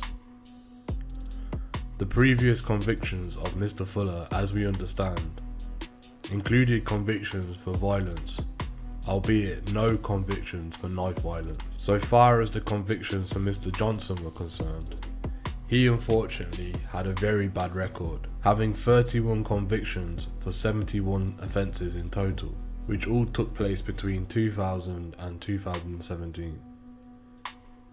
The particular instances of bad character which the prosecution were proposing to have put in evidence dated back to 2002 and ran up to 2016. These included 12 convictions for assault and battery, 2 for threatening behaviour, and 2 for assaults causing actual bodily harm which were committed in 2011 and 2014. It is right to note that Mr. Johnson had pleaded guilty to all such matters. Furthermore, none of these offences had involved carrying a knife or any other weapon. He had no previous convictions for possessions of knives or any bladed articles. It was accepted at trial that the way in which the defence's case was being conducted had involved an attack on Mr. Fuller's character. The judge had this to say to the jury on each character reference. You have heard the evidence that the defendant, Mr. Johnson, also had previous convictions for offences of violence. The reason that you have done so is that the defence that Mr. Johnson has made involved the attack on the character of Mr. Fuller, by asserting that it was Mr. Fuller himself who was the sole aggressor and who had produced and sought to attack and injure Mr. Johnson with a knife. In fairness, in such circumstances, it would have been wrong for you to be left ignorant on the character of the man who was making these accusations. You are entitled to have a regard to the defendant's own bad character when deciding what the truth in the case is. Whether and to what extent his previous character assists you in that respect is a matter solely for your judgment. Since it has been placed before you in a way, a further issue for you to determine is whether the bad character of Mr. Johnson demonstrates that he has a tendency to lose his temper and commit offences involving the use of unlawful violence. The prosecution submit that Mr. Johnson does have such tendencies, and it is more than mere coincidence that the evidence points towards him acting in such a way towards Mr. Fuller, and therefore would make it more likely that Mr. Johnson did behave as he has been alleged when the violence began. The judge then went on to explain that the issue of character reference may be expressed in the trial as follows. In the circumstances in which Mr. Johnson found himself, whatever you believe them to have been, what effect, if any, did his previous character have upon the conduct of Mr. Johnson that night? Did he seek to avoid confrontation, regardless of his character? Or was it instrumental in prompting him to respond with the unlawful violence that he used that night? Whatever the reason for its admission, and upon whichever ground you are considering it, please bear in mind that also the purpose of a bad character evidence is not to generate unfair prejudice towards the defendant, and you must guard against that. The judge also had this to say. The prosecution's case is that Mr. Johnson started fighting back immediately. This is something else that the jury will have to consider. There is no evidence that Mr. Johnson went to the house armed. This is an issue that may have to be revisited upon later on the event of a conviction. Equally, however, it is a valid possibility that the jury may think that there are knives in pretty much every kitchen in the country, and so Mr. Johnson could have armed himself with a knife there at the premises, and also Mr. Fuller could have done so equally. Miss Bennett Jenkins, who was heading the appeal process, focusing on the observations of the judge as indicating that it could not be said with certainty that Mr. Johnson had in fact brought a knife to the scene, as indeed the judge had said. Miss Bennett Jenkins also relied upon further remarks made by the judge after the jury had retired. Rather surprisingly perhaps, the judge had debated with the counsel in the absence of the jury as to whether or not the jury should be invited to return to a special verdict. One might be held as to whether they formed the view as to whether or not the knife had been taken by Mr. Johnson. However, the judge went on to say this: "In my own view, having thought about everything overall, I have realised that I will have to decide the issue for myself on the evidence. I do not say anything for the moment. Obviously, all these things are open for discussion, but we will see what happens later on." The judge, during the course of sentencing, gave detailed reasons for drawing the conclusion of which he did. In his opinion, he believed that Mr. Johnson had indeed brought a knife to the scene, and in drawing that conclusion, the judge had made clear that he had applied, as he was required to apply, the criminal standard of proof. Amongst other points on which the judge relied upon were these. First, there was evidence of damage to Mr. Johnson's left-hand pocket of his tracksuit bottoms, which he had been wearing on the evening in question. The damage had been consistent with a knife blade being present in that pocket. It may be noted that it was agreeable evidence that Mr. Johnson was left-handed. Secondly, no one had seen a knife picked up by either man in the kitchen area before the two went to the garden. Third, Mr. Fuller had intentionally been seen to be striking out with punches. Mr. Fuller had not, at any stage, used a weapon. Fourth, the knife had never been recovered.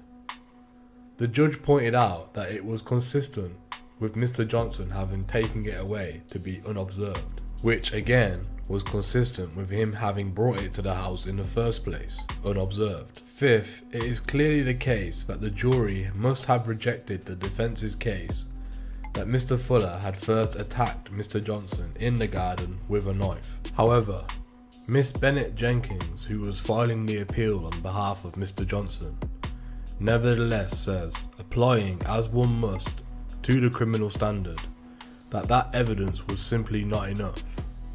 No one, she pointed out, had at any time seen Mr. Johnson with a knife. Furthermore, his previous convictions had never involved possession or use of a knife. She observed that no blood, as such, has been found on his trousers. Moreover, the initial altercation had started in the kitchen, and the kitchen is an area, obviously, where knives may well have been kept. Even if no one had seen either man pick up or use a knife. Miss Bennett Jenkins further understandably emphasised that in any view, what happened was relatively spontaneous, and it was never suggested that Mr. Johnson had gone to the house in the first place looking for violence or for trouble. These were precisely the points that were raised at the trial and debated before the judge for sentencing purposes. We must remember that this is the trial judge who has seen and heard all the evidence as it unfolded. It was his task and duty as trial judge to form the necessary conclusions needed to pass the appropriate sentence. He specifically applied the criminal standard. It was considered that he was entitled to apply those standards and to draw the inference that he did for the reasons that he gave.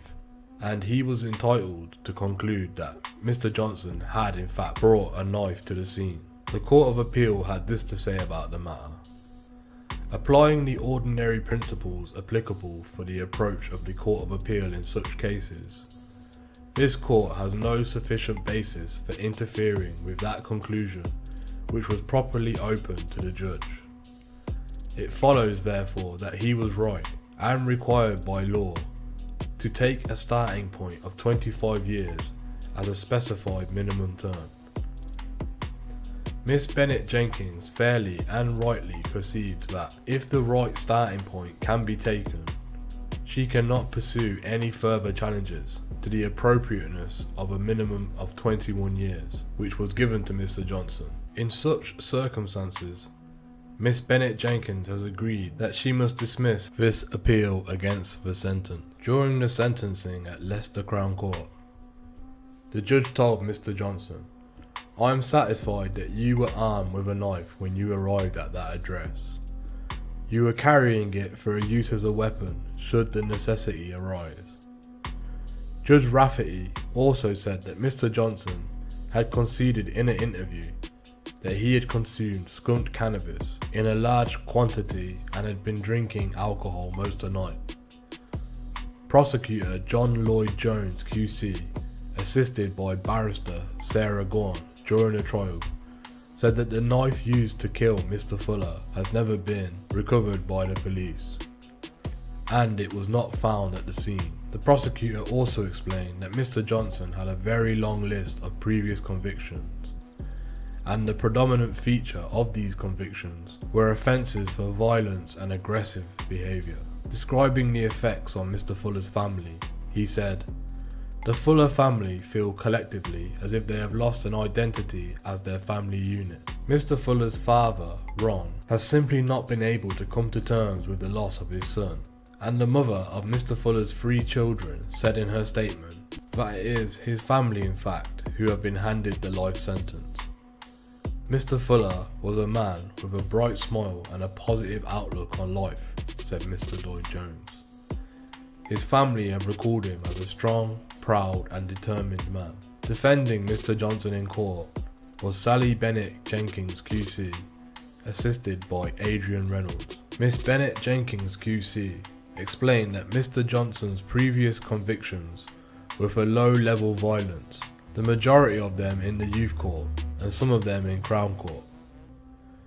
Miss Bennett Jenkins also explained that Mr. Johnson had an extremely disrupted upbringing and had spent the majority of his life in care. Mr. Johnson was sentenced to 21 years before he can be eligible for parole. What are your opinions on what happened that night? Do you believe that Mr. Johnson did in fact bring a knife to the party? Or that he had picked one up when he got there? What about the fingerprints that were found on the bedroom door? Do you believe that Mr. Johnson had placed the phone back there? Or that Mr. Fuller had placed it there while he was drunk that night? Also, what are your thoughts about the sentence? Do you believe it was too excessive? Or not harsh enough? Please let us know in the comments below. Thanks for joining us today.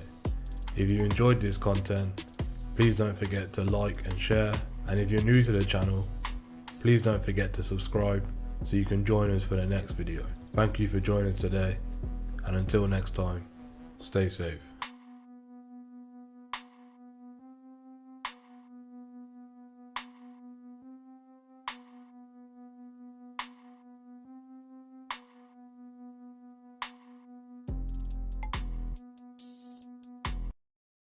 Hello, and welcome to the Street Crime UK YouTube channel. Please don't forget to like, share, comment and subscribe. 5 people involved in a county lines drug supply chain from London to Bognor Regis have been sentenced to a total of 32 years in prison. On the 28th of August 2020, officers from the Metropolitan Police and Sussex Police executed 2 misuse, one at Pitman Gardens in Ilford, East London, and the second one at Berrymill Close in Bognor Regis. Inside the Ilford address, 3 men were arrested: Libam Abdul, Abu Bakr Sahal and Igor Gogu. At the address, 700 grams of Class A drugs were recovered, with a potential street value of £66,000. Also at the address, there was a drugs line, which police later found out was controlling the Henry drugs line, which was selling heroin and crack cocaine on the streets of West Sussex. At the flat in Bognor Regis, Holly Gittings and Adam Braggs were arrested. At the flat, police found over 1,000 wraps of Class A drugs, with a potential street value of £12,000. The car owned by Mr. Gogu was seized, which had been moving drugs from Ilford to Bognor. The 5 people involved with the drugs line were sentenced at Lewes Crown Court on Friday the 27th of August 2021. They were all charged with being concerned in the supply of drugs. Libam Abdul, who was 30 from Pitman Gardens in Ilford, who was out on prison licence when detained at the flat, was sentenced to 7.5 years imprisonment. Abu Bakr Sahal, who was 13 of Leytonstone Road, Stratford, East London, was sentenced to 8.5 years imprisonment. Holly Gittings, who was 23 from Lewisham, received 6.5 years in prison. Igor Gogu, who was 37 from Ellersdale Road, Bognor Regis, was sentenced to 6.5 years.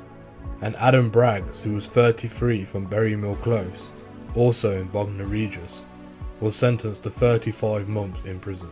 All the defendants apart from Mr. Gogu had offered a guilty plea prior to the trial. Mr. Gogu was found guilty after a 2-day trial was held at Guildford Crown Court on June the 30th, 2021.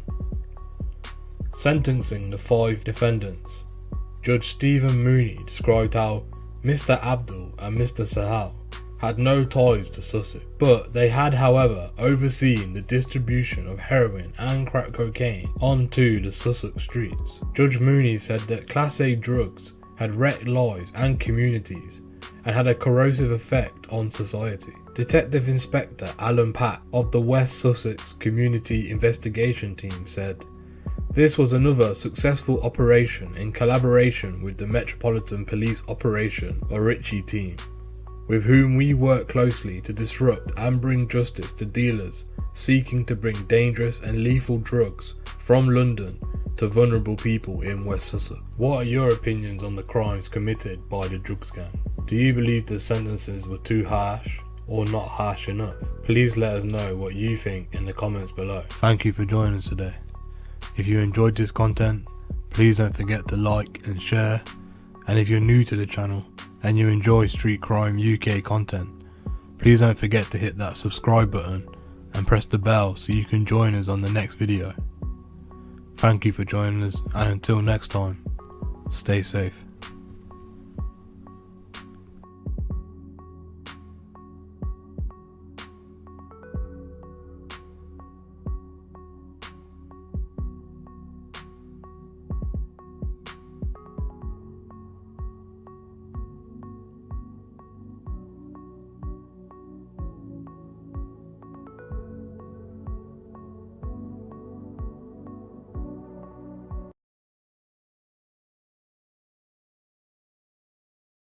Hello and welcome to the Street Crime UK YouTube channel.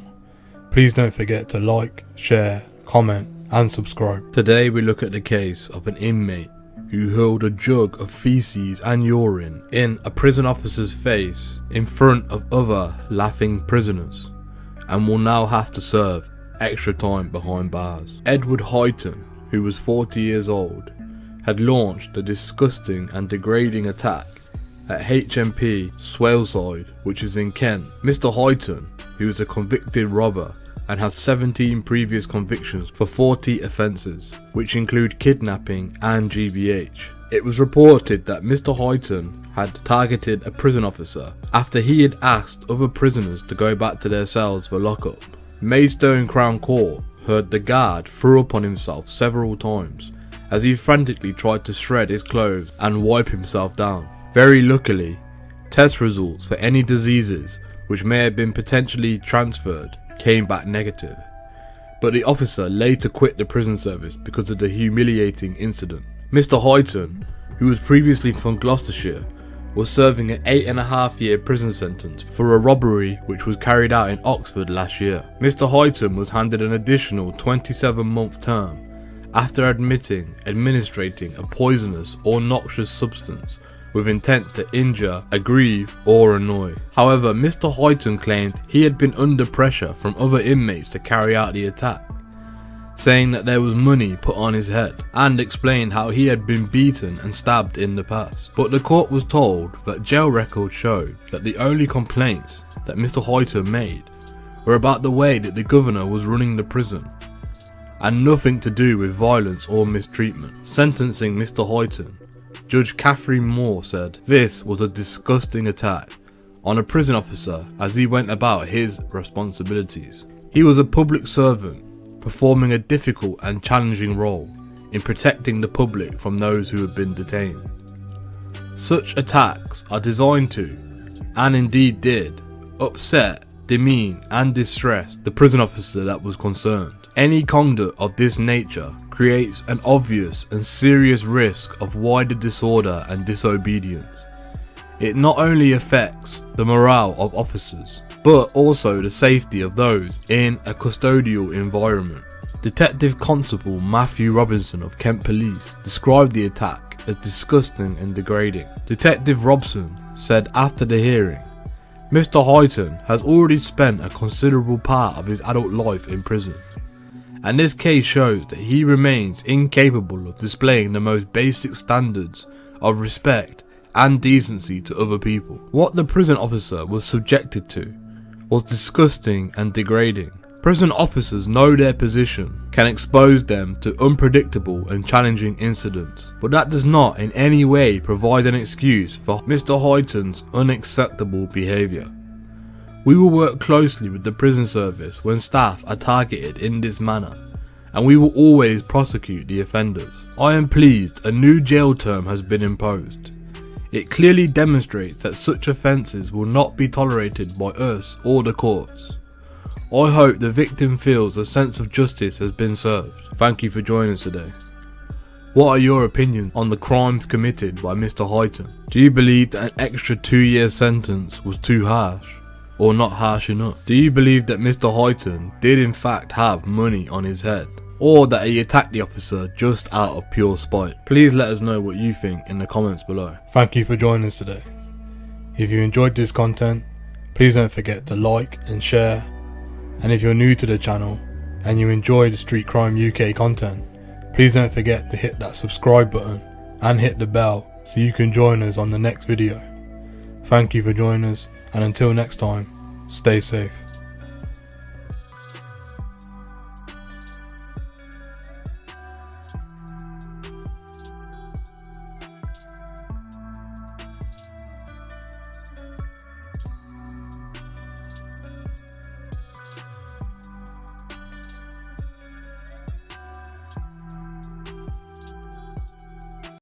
Hello everyone, welcome to the Street Crime UK YouTube channel. Thank you for joining us. Please don't forget to like, share and subscribe for more exciting true crime content. Today we look at a family which made a fortune out of running 8 brothels in Devon, but have been stripped of more than £100,000 of ill-gotten assets. Former prostitute Edwina Christian Stockwell rented out rooms to sex workers from Eastern Europe and Thailand by the night for £80 a time. She recruited her 70-year-old husband Michael and 33-year-old son Richard to help collect rent and launder the profits. Christian Stockwell was jailed at Exeter Crown Court in March this year, and now she and her family have been ordered to repay £108,911.13 under the Proceeds of Crime Act. Their string of brothels was busted by police after neighbours in Exeter and Torquay complained about suspicious activity with a stream of men visiting the properties. Families living near one pop-up brothel in Linnet Close, Exeter were so alarmed that they stopped their children playing outside. The family made £176,000 over 2 years, and the police found £3,588 cash hidden in the school bag of Christian Stockwell's 11-year-old daughter. Messages on Madame Christian Stockwell's phone showed that she had also helped to organise a sex party for swingers in Exeter, calling her clients kinky bastards. The brothels were located at Union Street and Grange Apartments in Torquay, and Linnet Close, Mount Pleasant Road, Winford Road and flats in Akeland Street, Exeter.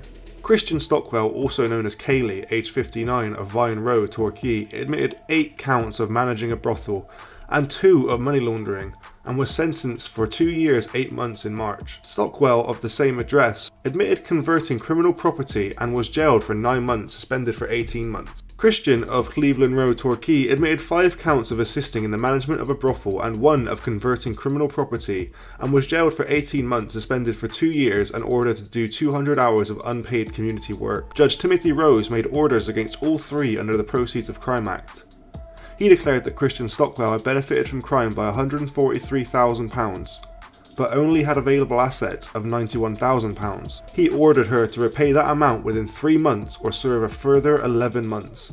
He said Stockwell's benefit was £16,365 and ordered him to repay the full amount or face 6 months in jail. The son's benefit was said to be £16,778, but he only had £1,000 in available assets. He was ordered to pay that amount or serve 7 days in default. At the hearing in March, Mr. Ken Asiva prosecuting said Christian Stockwell has a previous conviction for running a brothel in Oxford and set up again in Devon in 2017. She kept spreadsheets for what she called the business, and a message on her phone showed she found that renting rooms by the night was easier and more lucrative than running her own brothel. She showed contempt for the women who rented the rooms for £80 a night and recruited the sex workers through the same website which they used to advertise for clients. Christian Stockwell got her son to collect rent from 5 of the properties when he told her he was struggling to make a living from his sandwich business. Her husband also collected rent on one occasion, and almost £18,000 of the profits went through his bank account. A total of £117,000 went through the couple's accounts in the 21 months before police shut down the business in March 2020. The houses were raided at different times by police, who found large numbers of condoms, lubricants, cash and a sex toy. Mr. Siva said the women who paid rent to Christian Stockwell were vulnerable to danger and came from Thailand, Romania or other parts of Eastern Europe and had little grasp of English. The houses at Lynette Close in Exeter and Grange Apartments in Torquay both caused upset to people living nearby. Mr. Brian Fitzgerald for Christian Stockwell said that she had herself been driven into prostitution when she was younger as a way of escaping an abusive relationship. He said that she was not involved in exploiting the women or in their day-to-day management. She is in poor health with osteoarthritis and has mental health issues. Mr. Barry White for Christian and Mr. William Parkhill for Stockwell both said they have not been in trouble before and they were drawn into the business by Christian Stockwell. Her husband had worked hard as a bricklayer throughout his life before retiring 5 years ago. What do you think about Miss Stockwell's story? Do you think she's as innocent as she claims? Or do you think that she's taking advantage of these other sex workers? Thanks for joining us today. If you enjoyed the video, don't forget to give it a like and a share, and leave any thoughts or suggestions you have in the comments section. We love to read through them all. And if you're new but enjoy UK true crime content, then subscribe to see when our newest video releases. And as always, stay safe. Hello and welcome to the Street Crime UK YouTube channel.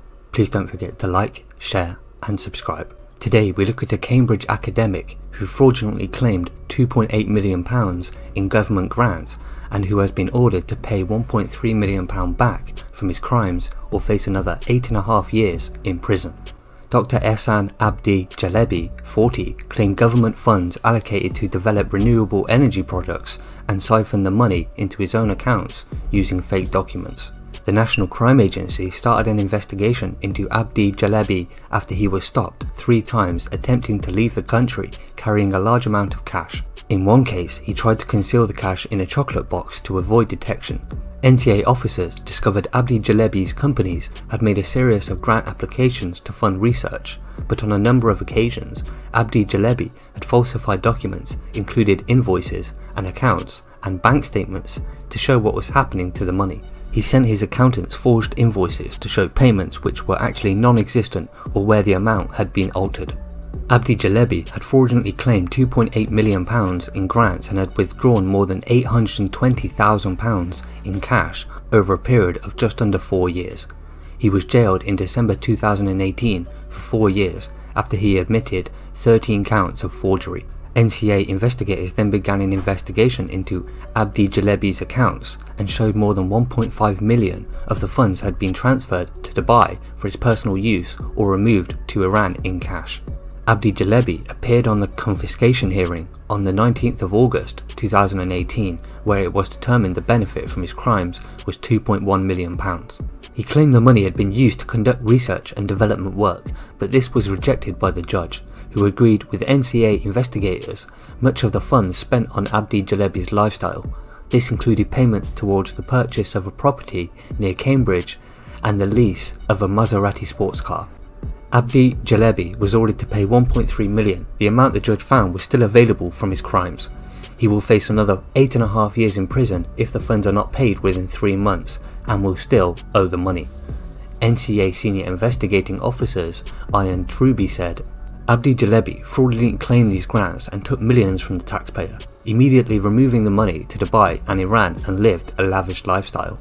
NCA investigators worked hard to establish where the money had been sent to, so that as much of these taxpayer funds could be recovered as quickly as possible. This result shows that a prison sentence is not only the consequence for fraud, and the NCA will work to deny you from the proceeds of your crimes. So what are your thoughts about Mr. Abdi Jalebi and how he was ordered to pay back £1.3 million back to the courts for his continued efforts to forge documents and become wealthy? Please share your thoughts in the comments below. Thanks for joining us, and until next time. Hello and welcome to the Street Crime UK YouTube channel. Please don't forget to like, share and subscribe. Today we look at 2 killers who hacked a drill rapper to death with knives and machetes in a merciless attack and have been jailed for 28 years each. Crosslyn Davis, 20, known as Biss, suffered at least 9 wounds to his head, back and chest when he was set upon by 4 youths armed with knives and machetes. Most of the attack in Deptford, southeast London, early on December 6, 2019, was caught on shocking CCTV footage. Mr. Davies has been a highly regarded drill artist and member of the Harlem Spartan Collective based in Kennington, South London, and was shooting a video for his latest track the day before he was killed, the Old Bailey Herd. Elijah Morgan, 20, and Jediah Parham, 21, were found guilty of murder and possessing a blade following a trial. The defendants were on licence at the time of the killing, have both been convicted of knife-related offences in the past. The pair were each jailed for life with a minimum term of 28 years. Judge Angela Rafferty, QC, said it was a sustained and vicious attack. This was a savage murder of a defenceless man. He was hacked to death. It is clear he had been shown no mercy whatsoever when he died in the streets despite extensive efforts of emergency services to save his life. She added that it was a heartless and merciless crime. The judge said Mr. Parham and Mr. Morgan both had appalling records for violence and possession of weapons, which were a very significant aggravating factor. Earlier, the victim's mother, Vivian Davis, tearfully paid tribute to her son, who had been rapping since he was age 2 and was about to start university. She told the court he was intelligent and had the whole world in front of him, such a bright future, cruelly cut short. On his killers, she said, those cowards pleading not guilty and causing us to have to go through this horrifically detailed trial, and how they brutally and callously murdered my baby. Refusing to acknowledge guilt or responsibility for their heinous crime speaks for itself. They have made me watch my son being killed around 15 times on CCTV footage, which was shown to the court. She added, the last time I held my baby was December 5th, 2019. We hugged and said, I love you, as we usually do when he leaves, but this time I said, break a leg for luck, as I would normally do when he is performing or going to That day, Mr. Davis had filmed in Kennington and Cambridge, accompanied by friends the court had heard. On the journey back to London, Mr. Davies appeared to become angry with someone on the phone. The court heard he had got the impression the caller was being disrespectful about Lat's real name, Latwan Griffith, a fellow Harlem Spartan who had been stabbed to death in July 2018. Mr. Dias Rubber suggested they meet the caller to sort it out, and they arrived in the Deptford Creek area at around 1:15 in the morning. The defendants had just got into the cab in Deptford when Mr. Davies, armed with a mallet, opened the rear door and tried to attack Morgan, the court heard. The cab sped off, but the driver was told to stop and the occupants got out and ran back, the court heard. Mr. Davies dropped the mallet and was set upon by the defendants and 2 other unidentified assailants. Just 11 days after the murder and while on the run, Mr. Morgan was involved in another street stabbing in Nuneaton. He admitted violent disorder, threatening with a blade, possessing cannabis, and 2 charges of assaulting police officers. Mr. Parham also admitted separate offences relating to an attack on a man with a Lucozade bottle containing ammonia at a probation office in May 2019. The sentences for those offences were ordered to run concurrently. Mr. Parham of Norwood, South London, and Mr. Morgan of no fixed address had each denied murder. So what are your thoughts about this brutal and unforgiving murder of an aspiring drill rapper, Crosslyn Davies? Did the 2 suspects receive a fair sentence? Please share your thoughts in the comments below. Thanks for joining us, and until next time, stay safe. Hello and welcome to the Street Crime UK YouTube channel. Please don't forget to like, share and subscribe. Today we look at an Ellesmere Port drug gang that had trusted lieutenants, 5 safe houses and a number of cars to avoid detection from the police. The drug-dealing enterprise gang often made trips to Wirral, Scotland and Greater Manchester to sell the stash of crack cocaine and heroin. A number of techniques were used by the gang to help them remain hidden from the law, which included 5 safe houses, encrypted phones and a regular change of cars. Ringleader of the gang, Mark Kavanagh of Foxdean in Ellesmere Port, moved to the town from Merseyside to launch his drug-dealing enterprise. Mr. Kavanagh headed up the Kavanagh gang, which had 2 lines of operation, the Dell line in Laish and the Dark line in Ellesmere Port, and often made trips to Wirral, Scotland and Greater Manchester to secure his commodity.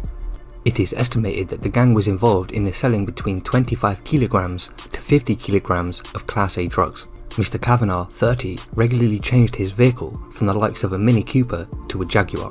Trusted lieutenants Carl Evans, Joshua Burns, Hakeem Stockton and Liam Roberts were granted access to the graft phones and cash and often got involved in street dealings. During the course of the 10-month investigation by Cheshire's Constabulary Serious and Organised Crime Unit, there were a total of 19 drugs purchases made by undercover officers working on the case. A total of 5 safe houses were used during the course of the lengthy operation, including addresses in Newham Drive, Plemston Court and Ellesmere Port. Officers also safeguarded a vulnerable man who had been targeted by the gang to deal crack cocaine and heroin. The hard work of officers paid off during a strike day on June 16, 2020, when 18 men were arrested and 20 addresses raided across Cheshire. One of those arrested was Mark Kavanagh. Mark pleaded guilty to conspiracy to supply Class A drugs and appeared at Chester Crown Court, where he was sentenced to 14 years and 6 months in prison. Mr. Kavanagh also pleaded guilty to a dangerous driving offence where he attempted to run an unmarked police car off the road in April of 2020. The gang, who supplied crack cocaine and heroin, with an estimated street value of £1.8 million in Ellesmere Port and Chester, have been jailed for a combined total of 55 years and 11 months. The following members were also sentenced. Joshua Burns, 24, of Flint Court, Ellesmere Port, was sentenced to 50 months for conspiracy to supply Class A heroin and crack cocaine. Carl Evans, 20, of Hillside Drive, Ellesmere Port, was sentenced to 66 months for conspiracy to supply Class A heroin and crack cocaine. Hakeem Stockton, 20, of Vale Road, Ellesmere Port, was sentenced to 62 months for conspiracy to supply heroin and crack cocaine and GBH. Liam Roberts, 23, of Wilmslow Drive, Ellesmere Port, was sentenced to 70 months for conspiracy to supply Class A heroin and cocaine and for breaching a suspended sentence. Curtis McHugh, 22, of Bailey Avenue, Ellesmere Port, was sentenced to 22 months for conspiracy to supply Class A heroin and cocaine. Anthony Carr, 32, of Wellstone Hay, Ellesmere Port, was sentenced to 22 months for conspiracy to supply Class A heroin and cocaine. Adam Arthur, 22, of Parklands, Ellesmere Port, was sentenced to 26 months for the supply of Class A drugs. Callum Watson, 23, of Sheepfield Close, Ellesmere Port, was sentenced to 22 months for conspiracy to supply Class A drugs. Daniel Riley, 19, Mancott Way, Mancott, was sentenced to 22 months for conspiracy to supply Class A drugs. Wayne Galland, 52, of Crispin House, Chester, was sentenced to 24 months for conspiracy to supply Class A and for the breach of a criminal behaviour order. Daniel Winning, 33, of Talbot Road, Dunham on the Hill, was sentenced to 25 months for conspiracy to supply Class A drugs. Sean Winning, 31, of Malvern Road, Blacon, was sentenced to 58 months for supply of Class A drugs. Mark Griffin, 40, of Ludlow Road, Blacon, was sentenced to 50 months for the supply of Class A drugs and possession of a Class C drug. Jake Cunner, of Sakehall Road, Blackon, was sentenced at Chester Crown Court to 7 years and 9 months for conspiracy to supply Class A drugs. Detective Chief Inspector Mike Evans from SOCU said, "After this lengthy investigation, it is really pleasing to see the sentences passed down reflect the serious harm that these individuals have caused in their community." Mr. Kavanagh saw an opportunity to take over a small market town and have a monopoly over drug dealing in Ellesmere Port. His dangerous actions caused misery for anyone who got in his way. This operation shows how, when acting on information from local communities, we can bring down gangs who believe they are above the law. David Keane, Police and Crime Commissioner for Cheshire, said, "The sentencing is fantastic news for the people of Ellesmere Port and Chester. The work has paid off for the officers involved in this case, who have worked extremely hard to bring another drug-dealing gang off our streets and make our communities safer. I commend the work of SOCU and hope that this acts as a deterrent to those who believe they can get away with illegal drug-dealing activity in Cheshire." So what are your thoughts about this Ellesmere Port drugs gang and how one man, Mark Kavanagh, led his Kavanagh gang to take control over the drug dealings in Ellesmere Port and Cheshire? Please share your thoughts in the comments below, and thanks for joining us, and until next time, stay safe.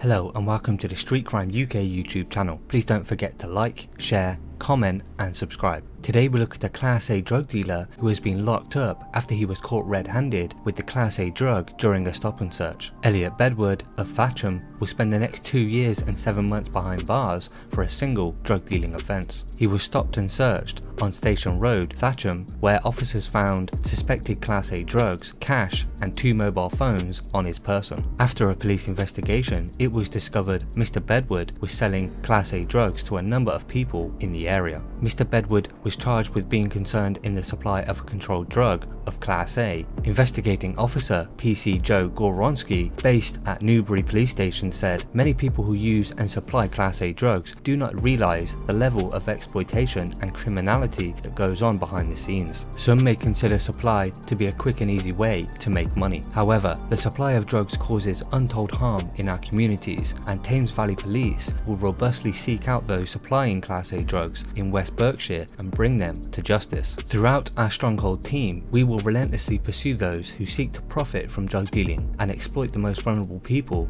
in our communities. I am pleased that Mr. Bedward has been given a prison sentence where he can now reflect on his actions. So what are your thoughts about Elliot Bedward? Please share your thoughts in the comments below, and until next time, stay safe.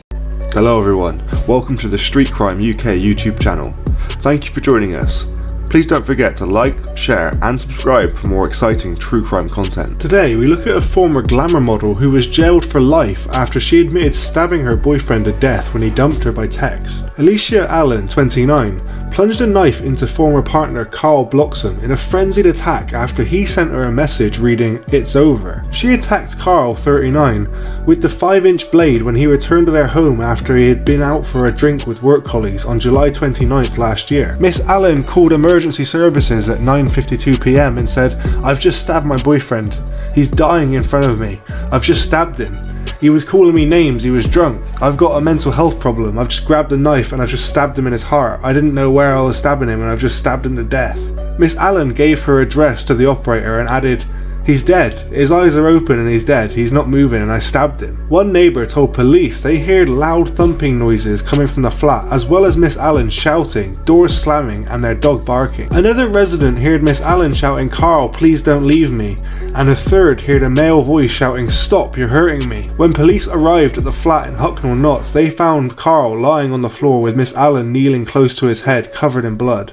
Paramedics tried to save the father of two's life for 35 minutes, but he was pronounced dead in hospital later that night. The court heard Miss Allen, who has previous convictions for assaulting police and for a drunken rampage on an aeroplane, had started a relationship with Carl in 2011, but it was volatile and unpredictable, almost from the outset. Today, the ex-model admitted murder at Nottingham Crown Court and was sentenced to serve a minimum term of 14 years behind bars. Judge Gregory Dickinson QC said, "I'm absolutely sure you picked up a knife and used it because you were angry because Mr. Bloxham decided to leave you." Carl's sister, Kylie, said in a victim impact statement that, "I miss him and I regret that I did not tell him enough that I loved him." Mr. Bloxham's father, Ted, also said he lost his son and his best friend. He added, "We have a life sentence ourselves that will never go away." Peter Joyce QC defending said that Miss Allen had an emotionally unstable alcohol disorder, bulimia and anorexia, and had all 5 characteristics for emotionally unstable personality disorder. He said at the time of the offence she was suffering from a number of recognised medical conditions. It is plain she was utterly stricken by remorse for what she had done. In September 2008, Miss Allen was spared jail after she forced a British Airways jet to make an emergency landing after downing a cocktail of Bacardi, gin and antidepressants. The glamour model, then aged 21, lashed out at a cabin crew after losing her bag in the plane's toilet during the 3-hour flight from Tirana. Miss Allen was also kicking and flailing her arms at anyone who tried to help her and even crawled along the floor towards the cockpit and main exit. She also spat at a policeman as he tried to restrain her after the plane was given priority landing spot at Gatwick Airport. Judge Charles Kemp gave her a suspended sentence and told her, "Your conduct on that plane was an absolute disgrace and an outrageous in terms of the interference with cabin crew who have responsible jobs to carry out." Miss Allen was also spared jail in November 2008 when she spat in the faces of 2 police officers who were forced to have vaccinations for hepatitis after it landed in their mouths. But what do you think about Miss Allen's crime? Thanks for joining us today. If you enjoyed the video, don't forget to give it a like and a share, and leave any thoughts or suggestions you have in the comments section. We love to read through them all. And if you're new but enjoy UK true crime content, Then subscribe to see when our newest video releases. And as always, stay safe. Hello and welcome to the Street Crime UK YouTube channel. Please don't forget to like, comment, share and subscribe. Today we look at a woman who was jailed after slicing open an off-duty paramedic's face during an after party that happened at her flat that went very wrong. At the end of a 4-day trial, Miss Emily Chu, who had been convicted of the charge, was unanimously convicted by a jury of assaulting Mr. Owen O'Flaherty with an intent to cause him serious, grievous bodily harm. Having heard evidence from 2 expert witnesses who disagreed about how the great gaping wound was actually caused at Mr. O'Flaherty's face, the judge said he could not be certain that Miss Chu had used a piece of pottery as she suggested, or in fact used a pocket knife as the prosecution had alleged. The forensic scientist overseeing the case, Dr. Derek James, told the Crown Court that he did not believe the injury was caused by a piece of pottery, as Miss Chu had claimed. The judge, Recorder Edward Burgess QC, said, "I am not satisfied beyond reasonable doubt that Miss Chu used a knife, but I will sentence her on the basis that she did pick up a sharp piece of pottery, and she used that to inflict the very serious, grievous harm that she intended." So the question is, what really happened that night? The jury of 7 women and 5 men heard that Mr. O'Flaherty, who worked as a paramedic, had been out socialising that night with other colleagues who he had worked with in Cheltenham, and although he had been there before, it was not a town he said he knew very well. Mr. O'Flaherty had, after a long night out drinking, somehow became detached from his original group of friends that he had gone out with that night, and accepted that over a course of that evening, he himself had gotten very drunk. In the early hours of the morning, Mr. O'Flaherty had, whilst walking about, eventually met Miss Chu and her group of friends, who were also out having a drink, both having no prior knowledge of knowing each other before that moment. Mr. Flaherty then went with the group he had met to a nearby McDonald's for food, and then at 6:38 AM, as shown on CCTV, the group then went to a nearby Nisa store where Mr. Flaherty had brought a bottle of rum, a bottle of Coke and a pack of cigarettes.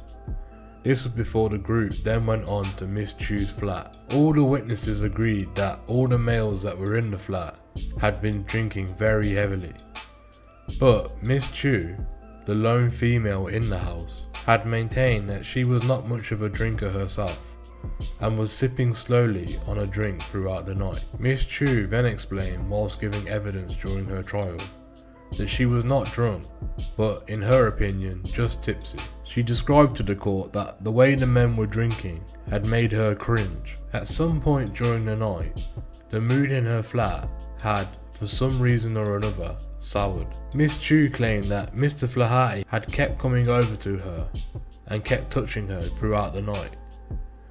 "I told him 5 times, you need to stop touching me," Miss Chu explained whilst giving evidence.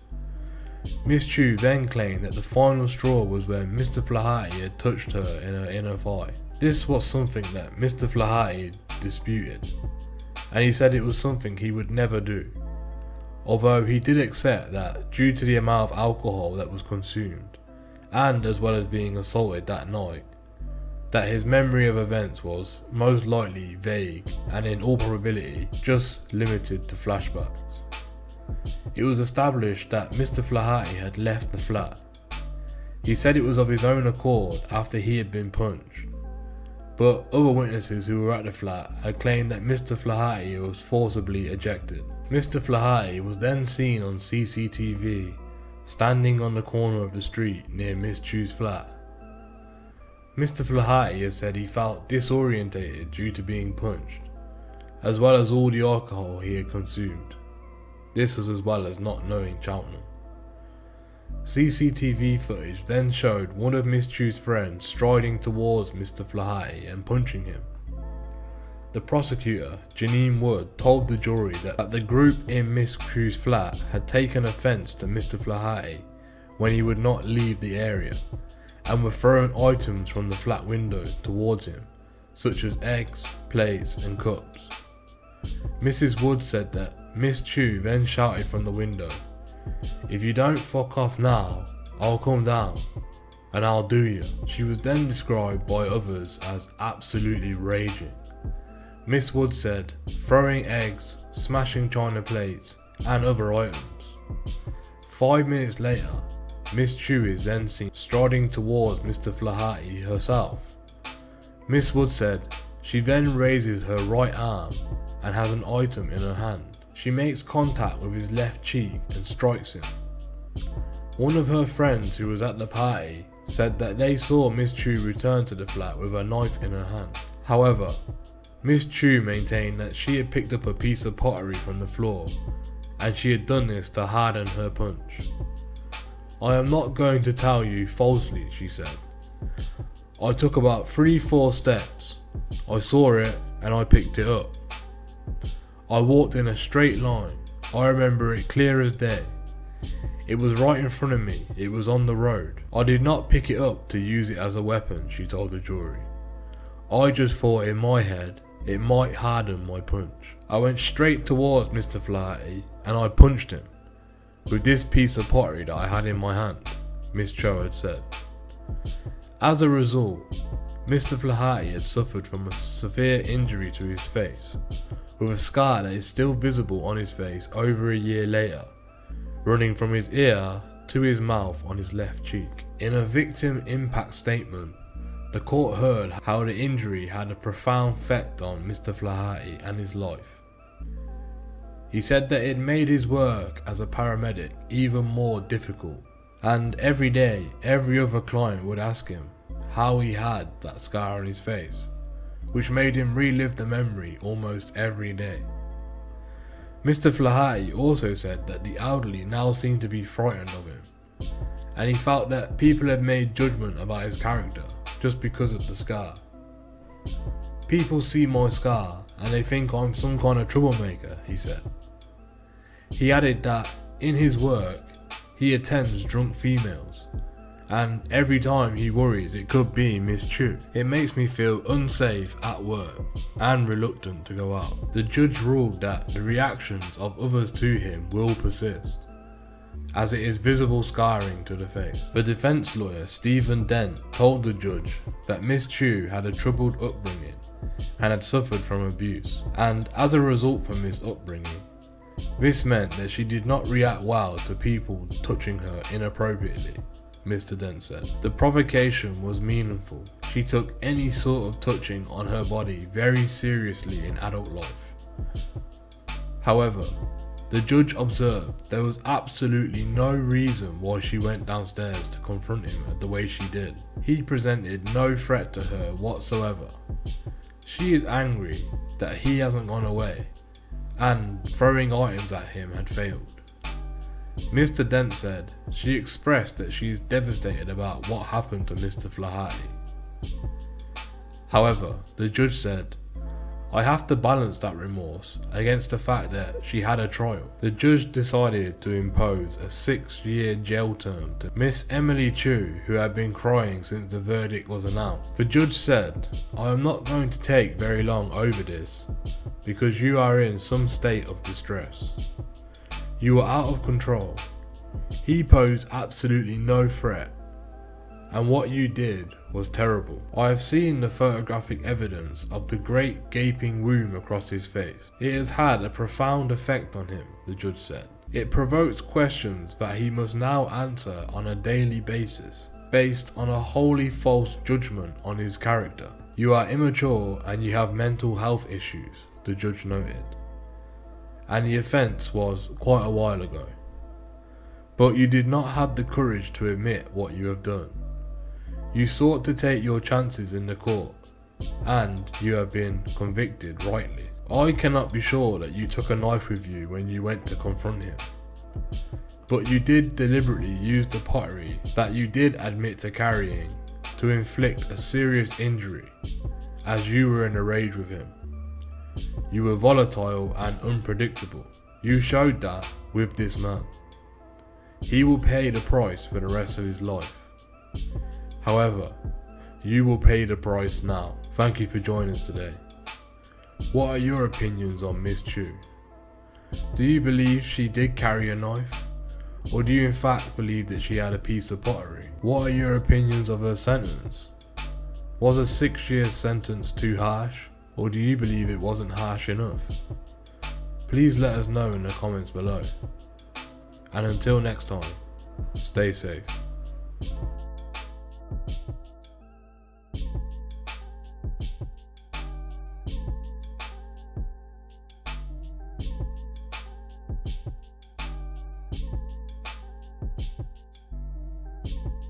Hello and welcome to the Street Crime UK YouTube channel. Please don't forget to like, share and subscribe. Today we look at Emma Jane Magson, who was originally convicted of murder and jailed for a minimum of 17 years at Leicester Crown Court in November of 2016. The background on the first trial. 23-year-old Emma Jane Magson killed her partner James Knight on March 2016.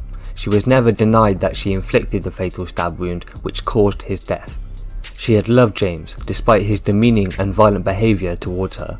Emma was convicted of his murder in November 2016 and sentenced to life imprisonment. The issues at her first trial were self-defence, lack of intent and loss of control. No psychiatric evidence was advanced on her behalf. Miss Magson did not give any evidence. It was Emma's mother who contacted Justice for Women on Emma's behalf.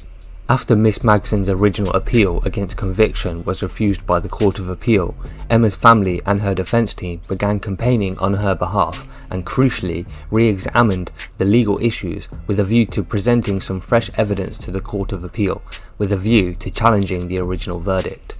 Emma met James Knight not long after the end of her relationship with a previous abusive partner. She had, in her childhood, witnessed domestic abuse and her adolescent and adult relationships with men were characterised, in the main, by her differential and accommodating role. This background was not explored at her original trial. As Emma did not give evidence at her first trial, she did not talk about her experience of domestic abuse, both as a child witness and an adult victim, second trial and backstory. Miss Magson stabbed Mr. Knight in the chest with a steak knife at her home in Salvin Street in Leicester in the early hours on the 27th of March 2016. The couple had returned from a night out, during which Miss Magson had drunk large amounts of alcohol and Mr. Knight had drunk alcohol and taken cocaine.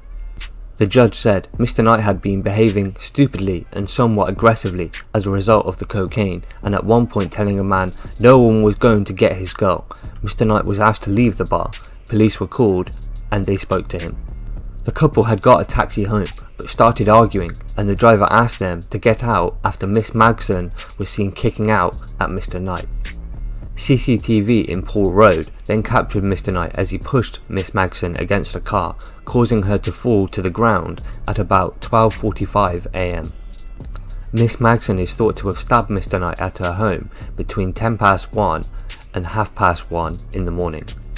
The steak knife penetrated his body to a depth of 11.5 centimeters as it passed through one of his lungs and his pulmonary artery.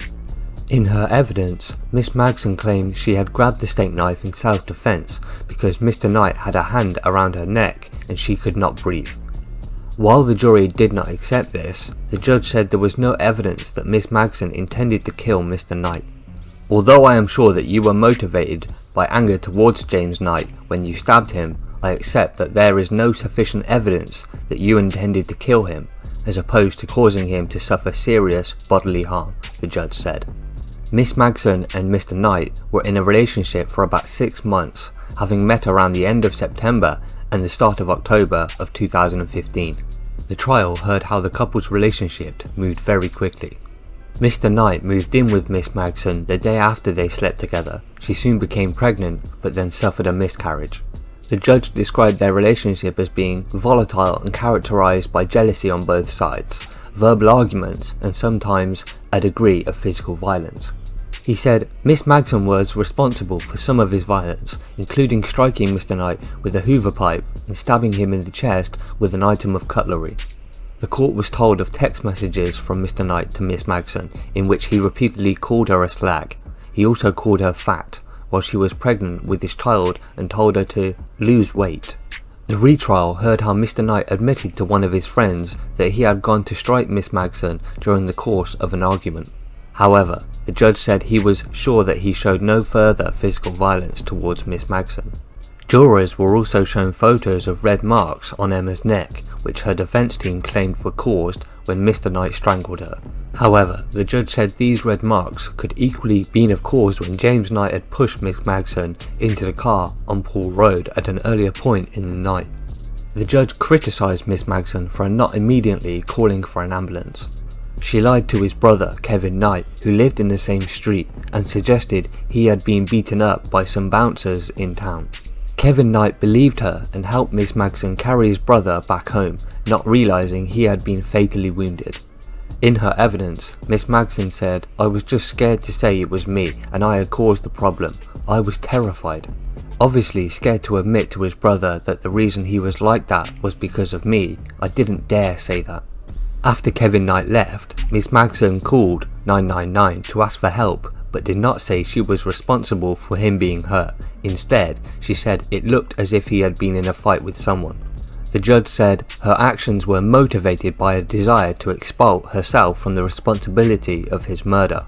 However, he said there was no medical evidence as to the likelihood of his life being saved had he received prompt medical attention.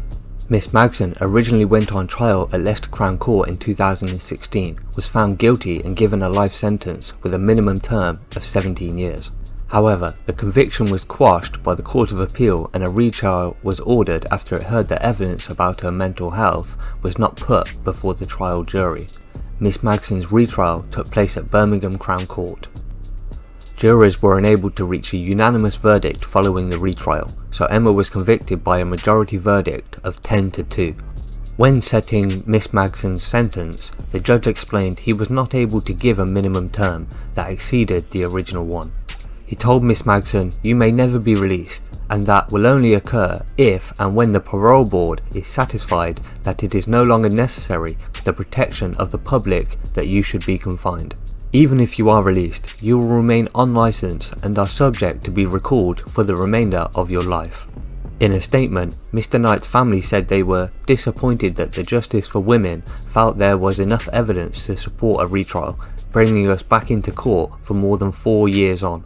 They added, their view to make Miss Magson seem completely like the victim was wrong and unfair to James Knight. They described Mr. Knight as a devoted father of 2 beautiful girls, a loving son, brother and uncle, as well as a friend to many. We remember James as a very happy, bouncy young man who made everyone's day brighter with a smile that was infectious. Something no one will ever be able to forget and something we will always treasure, the statement said. Justice for Women said they were disappointed by the majority verdict, adding the case highlighted a public lack of understanding of the dynamics of abusive relationships and the way in which women in abusive relationships tend to be perceived in the criminal justice system. So what are your thoughts about Emma Jane Magson's situation with partner James Knight and how 2 personalities that clashed came to a brutal final ending? Please share your thoughts in the comments below, and thanks for joining us, and until next time, stay safe. Hello and welcome to the Street Crime UK YouTube channel. Please don't forget to like, share and subscribe.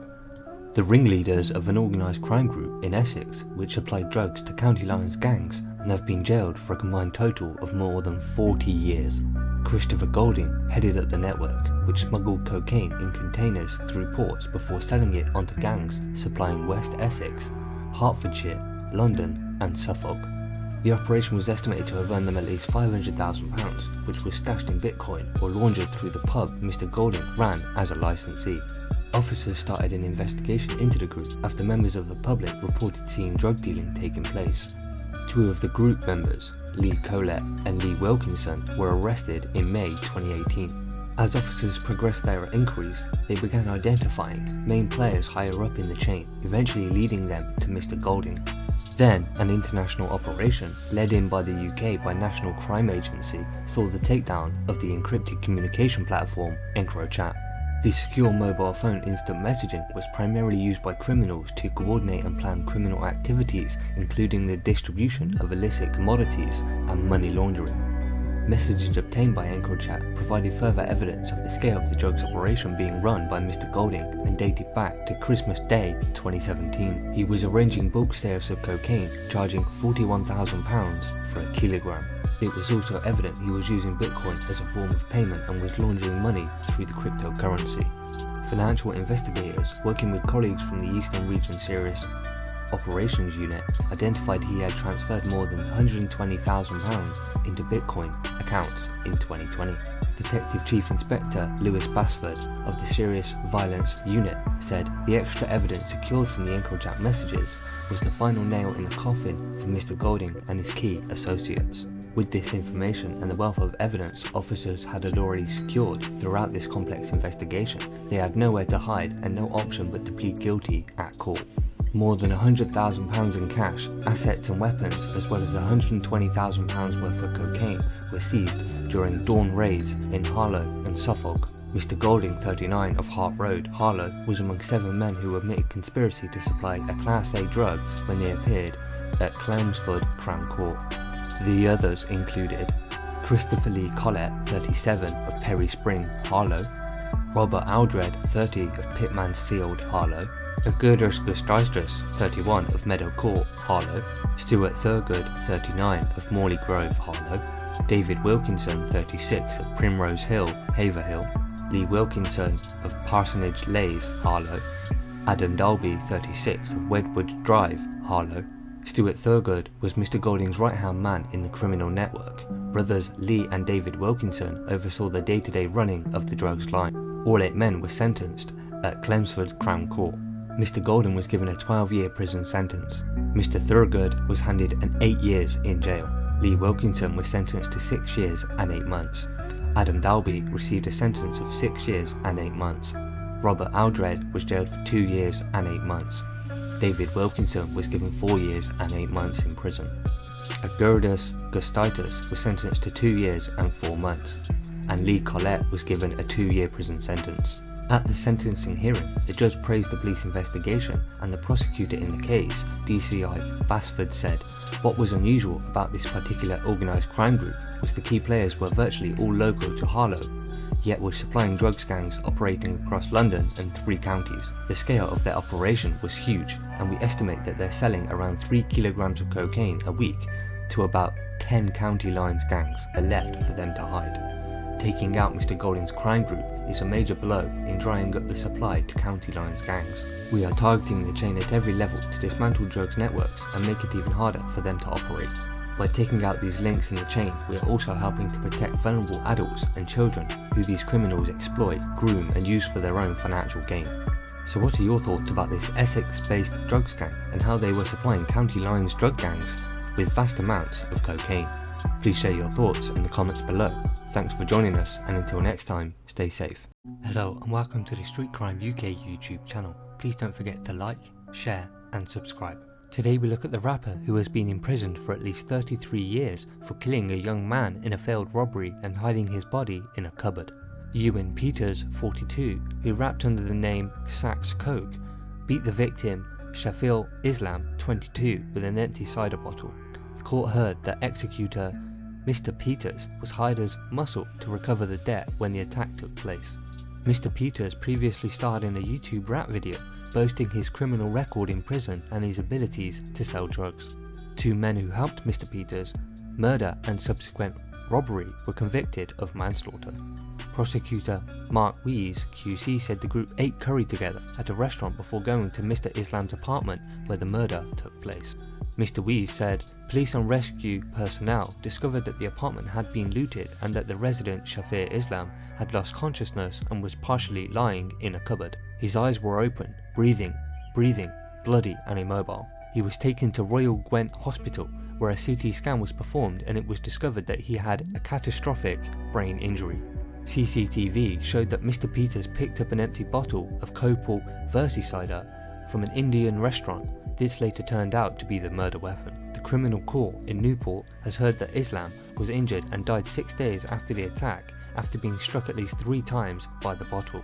Judge Jefford told the murderer, Shafir Islam suffered a catastrophic brain injury after Mr. Peters beat him with a bottle. Perry Dunwell, 33, was in prison for 13 years and 9 months, and Conran Danian, 23 years old, in Newport was also detained for manslaughter for 9 years and 6 months. The Newport Criminal Court has heard that the dealer Islam was targeted for debt to a drug gang believed to be worth up to £10,000. Mr. Peters appears in a music video rapping under the name Sax Coke in a series of YouTube videos boasting sales of cocaine and cannabis. In one song, Mr. Peters raps, "Fuck HMP" outside Cardiff prison and is proud to be spent 10 years behind bars. I was struck on their wings with those murderers and lifesaver, but I made it through a family that I was born a survivor. Mr. Peters was sentenced to life imprisonment with a minimum term of 33 years after being convicted of murder as a result of the trial. After he was convicted of murder and conspiracy to rob, Timothy Evans prosecuting told Newport Crown Court he had 19 convictions for 51 offences. These included robbery, inflicting grievous bodily harm, assault occasioning actual bodily harm, and possession of an offensive weapon. Newport's Mr. Danian and Mr. Danwell escaped murder but were found guilty of manslaughter. Rumney's Mr. Peters of Cardiff did not plead guilty to the murder but was found guilty after the trial. Mr. Peters admitted to the robbery plot. Mr. Danian and Mr. Danwell denied the plot to rob but were found guilty. What are your thoughts about Ewan Peters? And did he receive a reasonable sentence for the brutal attack, leaving his victim with severe brain injuries? Please share your thoughts in the comments below. Thanks for joining us, and until next time, stay safe.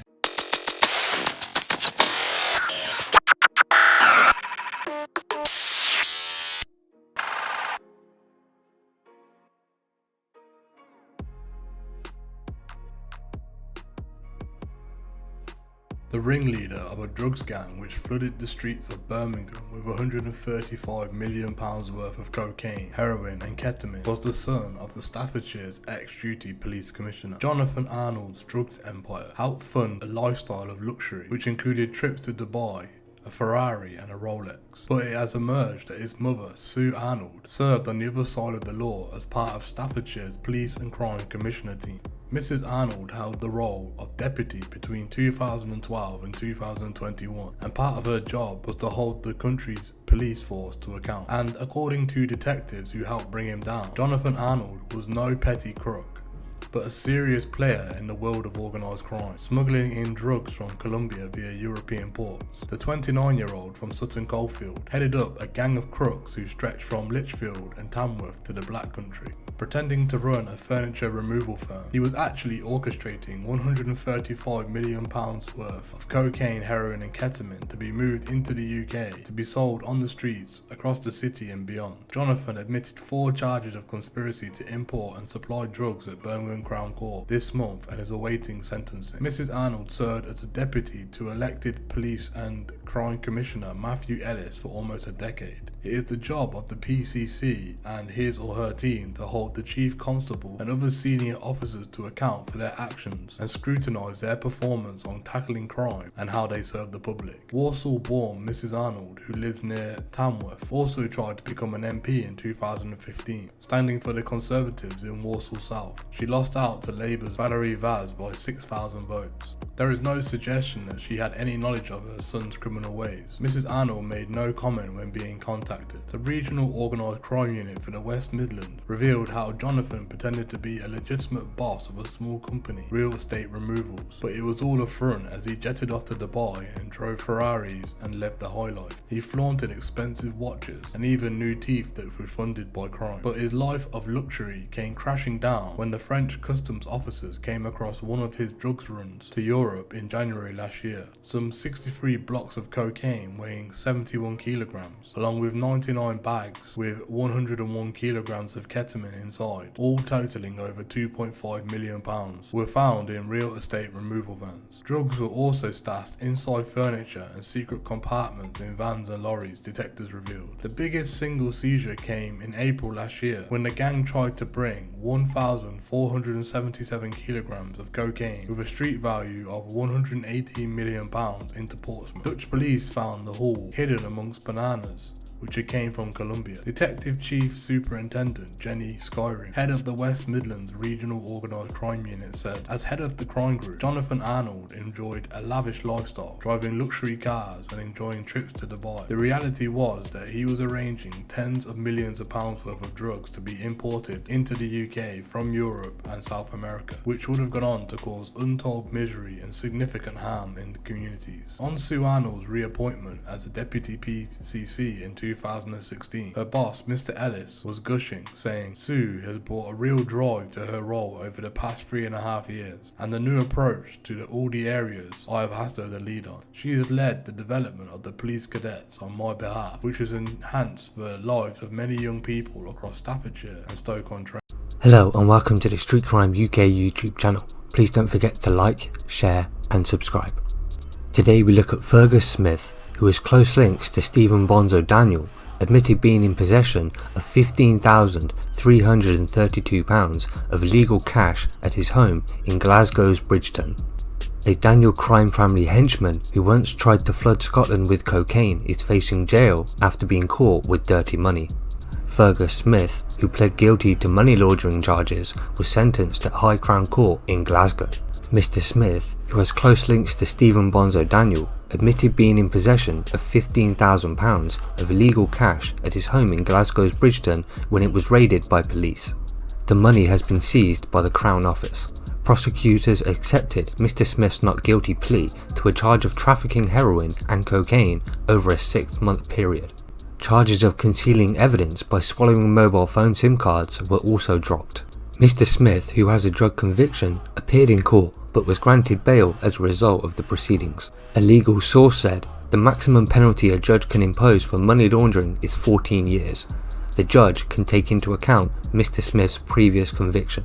It's likely that Mr. Smith will get a lighter sentence because of his guilty plea and the sum involved. In 2008, Mr. Smith was one of 17 members of a gang given sentences totaling more than 100 years for flooding Scotland with cocaine.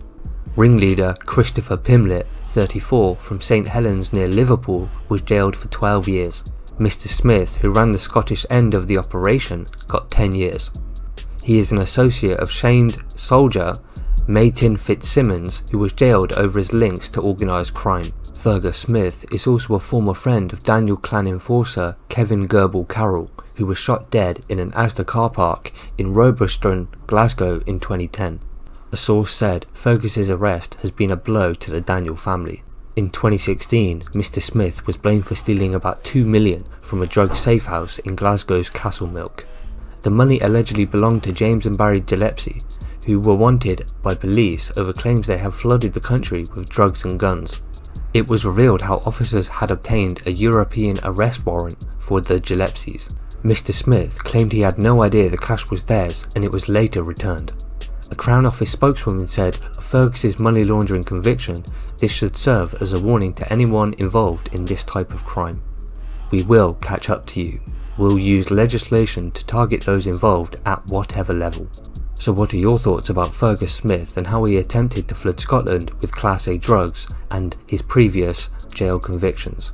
Also be sure to stay tuned as there will be a follow-up video as we cover the savage gangland murder plot and execution of Stephen Bonzo Daniel and will come as part 2 of this crime update.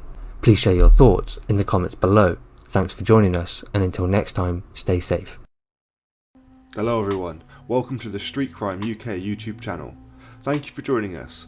Please don't forget to like, share and subscribe for more exciting true crime content. Today we're looking at a car valet firm that was flown halfway around the world by a £113 million bank fraudster known as Feezan Chowdhury or Fizzy, and are still owed cash for the work they carried out. Mr. Chowdhury jetted a stream of workers from Platinum Polish to Dubai and Pakistan to treat as luxury vehicles. He hired staff from the Glasgow-based company to give his beloved Porsches, Lamborghinis and Bentleys a VIP polish. Employees were put up in Dubai's 7-star Jumeirah Hotel for the job of a lifetime. They then travelled to Mr. Chowdhury's Lahore villa to give another high-tech treatment. But Mr. Chowdhury's relationship with the Gorbals firm hit the skids after the conman failed to cough up for the work they did. It's understood that Mr. Chowdhury still owes about £1,500 for ceramic glass coatings that were put on several of his cars. A source says that Fizzy was flash and burned through ridiculous amounts of cash. Money was no object to him because every penny was stolen, and if he spent it, he'd just steal more. The boys at Platinum Polish worked on all of his motors and couldn't believe their luck when Fizzy asked them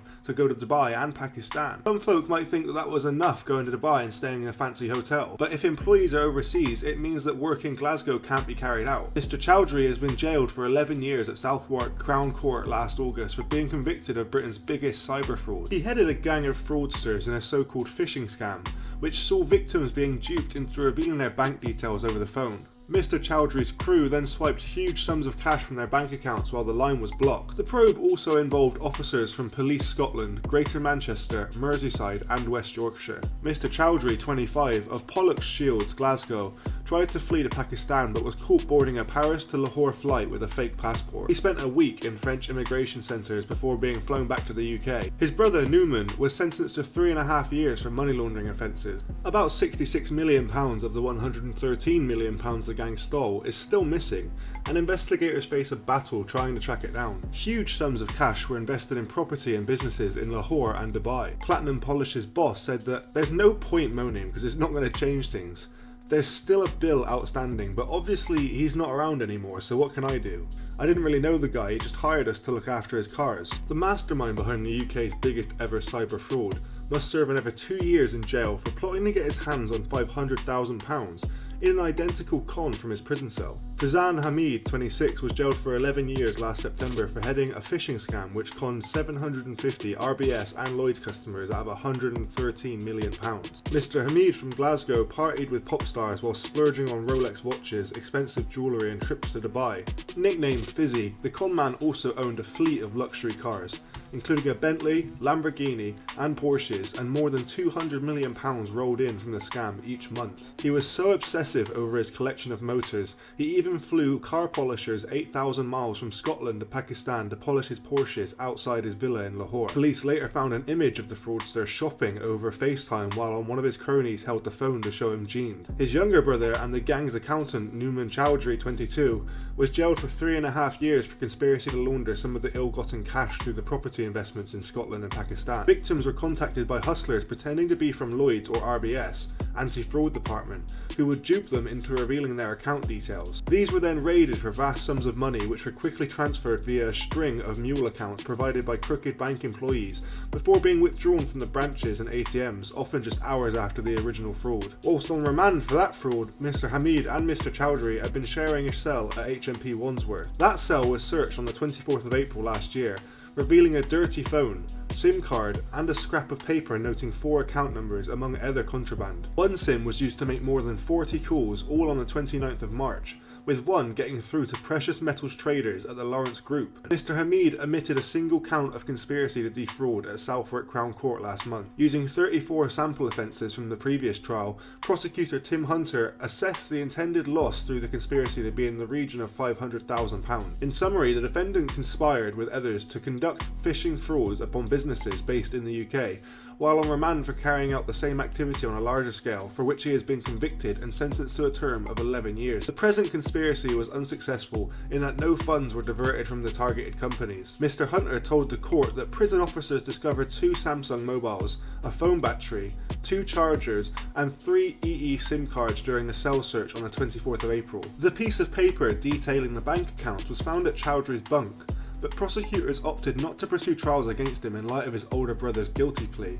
One of the phones, ending in 219, was used to call 41 landlines on the 29th of March. The use of a telephone on a single day only to make multiple calls was an element of the modus operandi in the Operation Cadenza conspiracy, said Mr. Hunter. In one call lasting 1 hour and 40 minutes, a director at the Lawrence Group, Sheldon Collins, was advised by a so-called Lloyds Link operator that there had been a suspect payment via Lloyds Link from the firm. Mr. Collins described the speaker as being very convincing, said the prosecutor. Mr. Hunter told the court director he detected a note of frustration in the caller's voice, and also that the male seemed distracted as if there was someone else communicating with him. Judge Peter Testar said of the fraudster, he understands the banking system very well. He is somebody who has a very pleasant and persuasive manner. He talks fast and he is convincing and has a strong personality. And so he is able to talk to people into a position where in the course of a telephone call they can be deprived of a great deal of money. In fact, in one telephone call I hear, over the course of an hour he talked to somebody into losing over £1 million.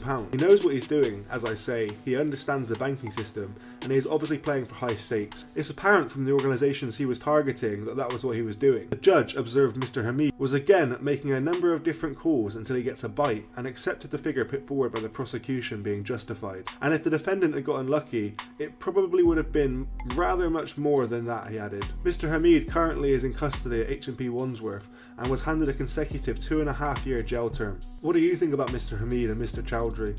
Can you believe they had £2 million coming in a month? Thanks for joining us today. If you enjoyed the video, don't forget to give it a like and a share, and leave any thoughts or suggestions you have in the comments section. We love to read through them all. And if you're new but enjoy UK true crime content, then subscribe to see when our newest video releases. And as always, stay safe.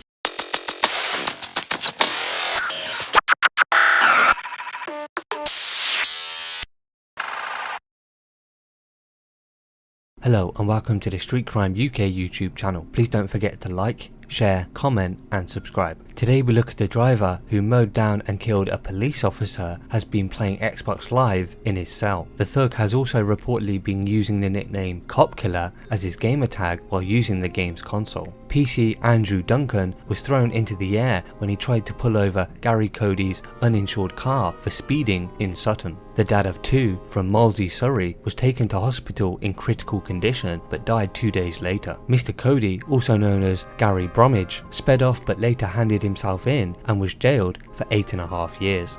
But now it is believed the heartless thug has been bragging about the crime from behind bars. The 28-year-old of Holland Road, South Norwood, managed to connect his games console to the internet and set up a new account named Cop Killer. Mr. Cody pleaded guilty to causing death by dangerous driving, causing death while uninsured, and causing death while unlicensed. He also admitted failing to stop at the scene of an incident and failing to report an accident. When he was sentenced, a judge said he had been heard telling fellow inmates, "Prison is easy. I've got my telly, don't care how long I get." The prison service launched an investigation when Mr. Cody posted pictures on social media of him using the console in his jail cell. A prison service spokesman said, "Where there is evidence to suggest offenders are illegally accessing the internet, we will always push for the strongest possible punishment, including referring the matter to the police as we have done in this case." The father of two had stepped out to pull Mr. Cody over in Sutton after he was detected driving at 80 to 88 miles per hour in his Volkswagen Golf GTI. The 47-year-old was married with 2 children. He later joined the Metropolitan Police Force in March 1990, originally posted to Battersea. 6 years later, he transferred to the Southwest Territorial Support Group, where he served for almost 7 years before moving to Hammersmith and Fulham Borough. Shortly after his death, his wife Claire said in a statement, "Andrew was a fantastic husband, father, son and brother." This is supported by the many tributes which we are still receiving from his family and friends. We are left with a huge void in our lives, but we have some fantastic memories that we will always treasure. So what are your thoughts about Gary Cody and his online gamer tag Cop Killer? Please share your thoughts in the comments below, and until next time, stay safe. Hello, and welcome to the Street Crime UK YouTube channel. Please don't forget to like, comment, share and subscribe. Today we look at a situation that happened between 2 UK rappers. One that got completely out of hand, as it resulted in a man being sent to prison. George Carpenter, who is also known as Carpo, had carried out a revenge attack at a home in Grove Street, Edge Hill in Liverpool, as part of a rivalry he had with another UK rapper. Liverpool Crown Court heard that Mr. Carpenter had bad blood with another rapper in the city of Liverpool, a famous rapper whose name is Tremaine Wiltshire, or as he is more commonly known, Scouse Trapper Trems. A video which has been seen by thousands of people showed Mr. Carpenter's grandmother's home being attacked by a group of men, and then the video was shared on Mr. Wiltshire's Instagram account. On the video, shouts of "Carpo, you grass" could be heard being shouted. Smack all of it. Smack you little grasses. Smack the fuck, you little grasses. Mr. Carpenter, who was now enraged after seeing this video, then shared an Instagram live video of himself in which he made threats to light up the home of a woman who is friends with Mr. Wiltshire. In the video, which was made by Mr. Carpenter, comments were made such as "silence is deadly," and also goes on to say that "I guarantee that the genie gets put in the bottle." I'll video my whole journey. Boys, on my mum's life, I'm going to smoke bud with my big brother, and I'm about to conduct some bullshit in that city for yous little mings who want entertainment. Yous will be entertained. Remember I told you that, you fucking little tramps. Bad luck, no smashing windows, none of that shit, bro. On me kids' lives, bro. On me kids' lives, it's different now. Make I tell you now, bro, yeah? If you think I run round all day getting that, yeah, for nothing, you're highly mistaken. Mother's life, it's about to come out and we're going to play, yeah? I've already ordered the Lecky bike. When I get to Liverpool, silence is deadly. That's all I'm saying, yeah? You're messing. I've got more money than soft cents, lad. I haven't got a clue what I've got for them, lad. Yeah, 2's already just being pulled out now. 2 of them, yeah. Watch the play that we have today. Yeah. Now it's time for action, boys. Terrorised. Terrorised. I got terrorised. Oh, lad, shut your head out, kid. Shut your head out, kid. Nan's laughing her head off. Me nan's laughing her head off, lad. Hey, me nan's laughing her head off. You haven't got a clue, lad.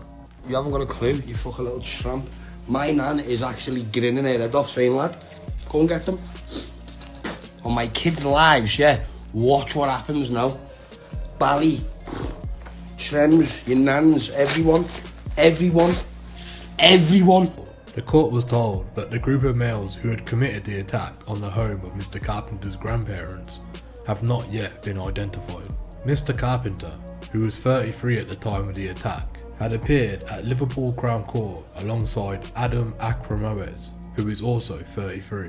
Mr. Akramoes drove Mr. Carpenter and another unknown male from Milton Keynes up to Liverpool to commit the attack. The court had heard that on the way to Liverpool, Mr. Akramoes had stopped at a service station and filled up a container with petrol, initially claiming to the police that it was for fuel.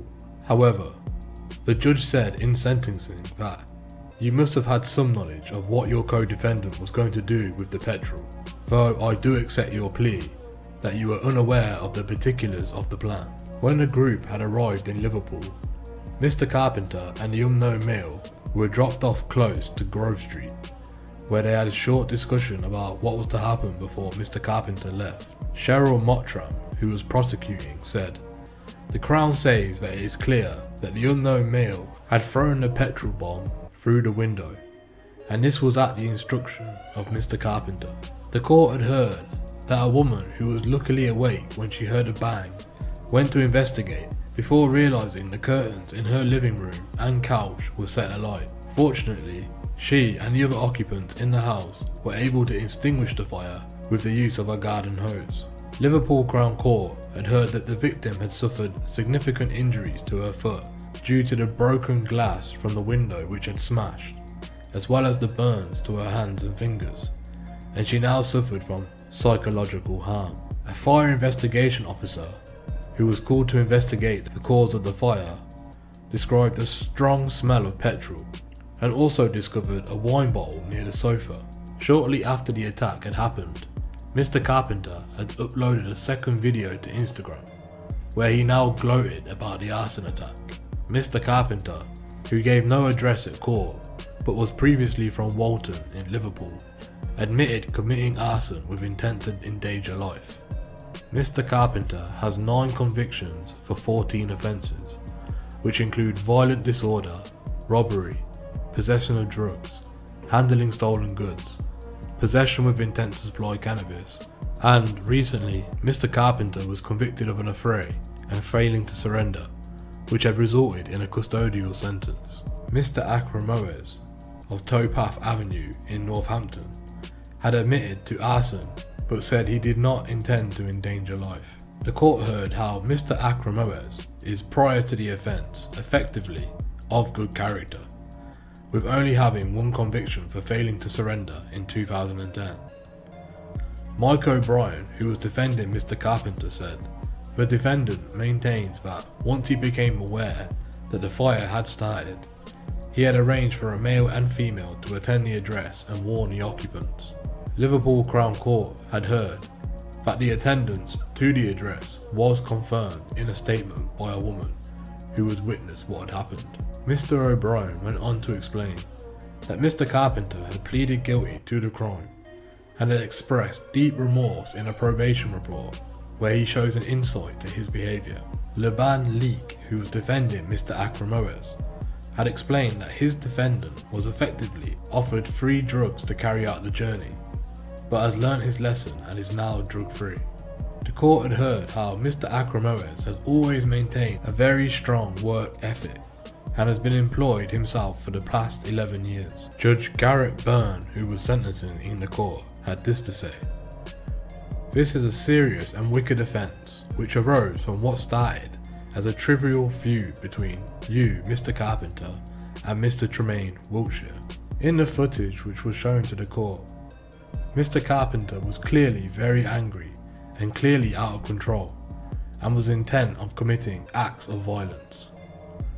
You were effectively threatening to commit a revenge attack. Had all the occupants been asleep inside the house, there was no guarantee that they could have awoken in time before the fire had taken a serious hold of the house. The risk was very high, and the risk was of causing very serious injury.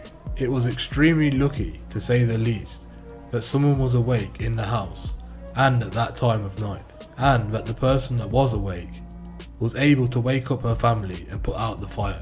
If the woman had been asleep, the situation could quite easily have been much more serious, and you would be receiving a completely different sentence. This crime is also aggravated by your previous convictions. The fact that this is a revenge attack in itself shows that there was indeed a significant degree of planning. You had gone to the address prepared to use a petrol bomb. Mr. Carpenter was described as a very dangerous offender by the judge and was jailed for 12 years. This was with an extended license of 2 years. Extended sentences are being used more commonly now by UK judges and were introduced to replace the previous IPP sentences which were abolished. Extended sentences are only given to prisoners who are aged 18 and over and who are considered to be a significant risk to the public.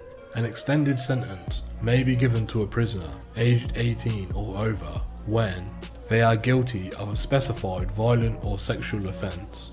The court assesses that the prisoner is a significant risk to the public of committing further specified offences. A sentence of imprisonment for life is not available or justified, and the prisoner has a previous conviction for an offence which is listed in the Schedule 15B of the Criminal Justice Act of 2003, or the current offence justifies an appropriate custodial term of at least 4 years. The judge then decides how long the prisoner should stay in prison and also fixes the extended licence period for up to a maximum of 8 years. The prisoner will either be entitled to automatic release at the 2/3 point of the custodial sentence, or be entitled to apply for parole at that point.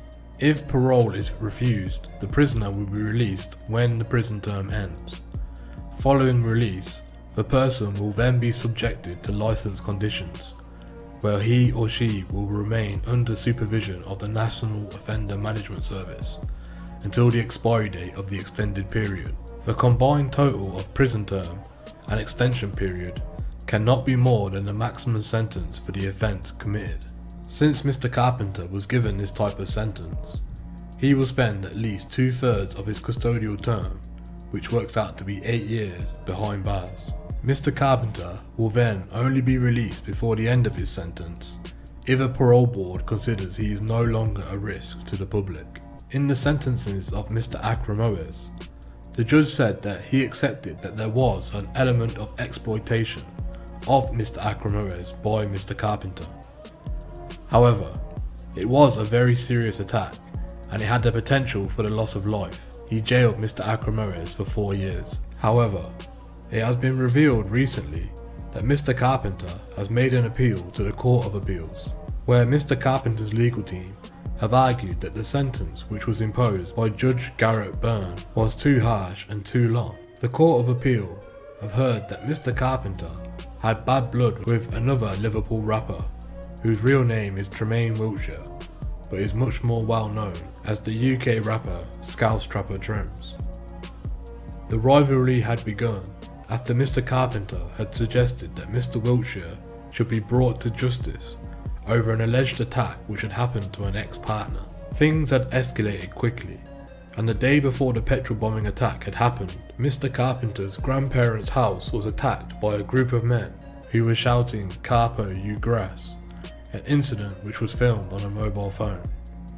It appears Mr. Wiltshire had enraged Mr. Carpenter by sharing the footage of the attack on his grandparents' house on his own Instagram account. In response to this taunt, Mr. Carpenter had shared an Instagram live video of his own, in which he had threatened to light up the home of the victim, whose son was a friend of Mr. Wiltshire's. Mike O'Brien, who was representing Mr. Carpenter in his appeal process, had argued that Judge Byrne had exceeded the maximum sentence which was advised by the sentencing guidelines, which, although it is permissible in exceptional circumstances, this, in his opinion, was not justified for Mr. Carpenter's offending. Mr. O'Brien said that Judge Byrne had arrived at the sentence of 13 years and 4 months.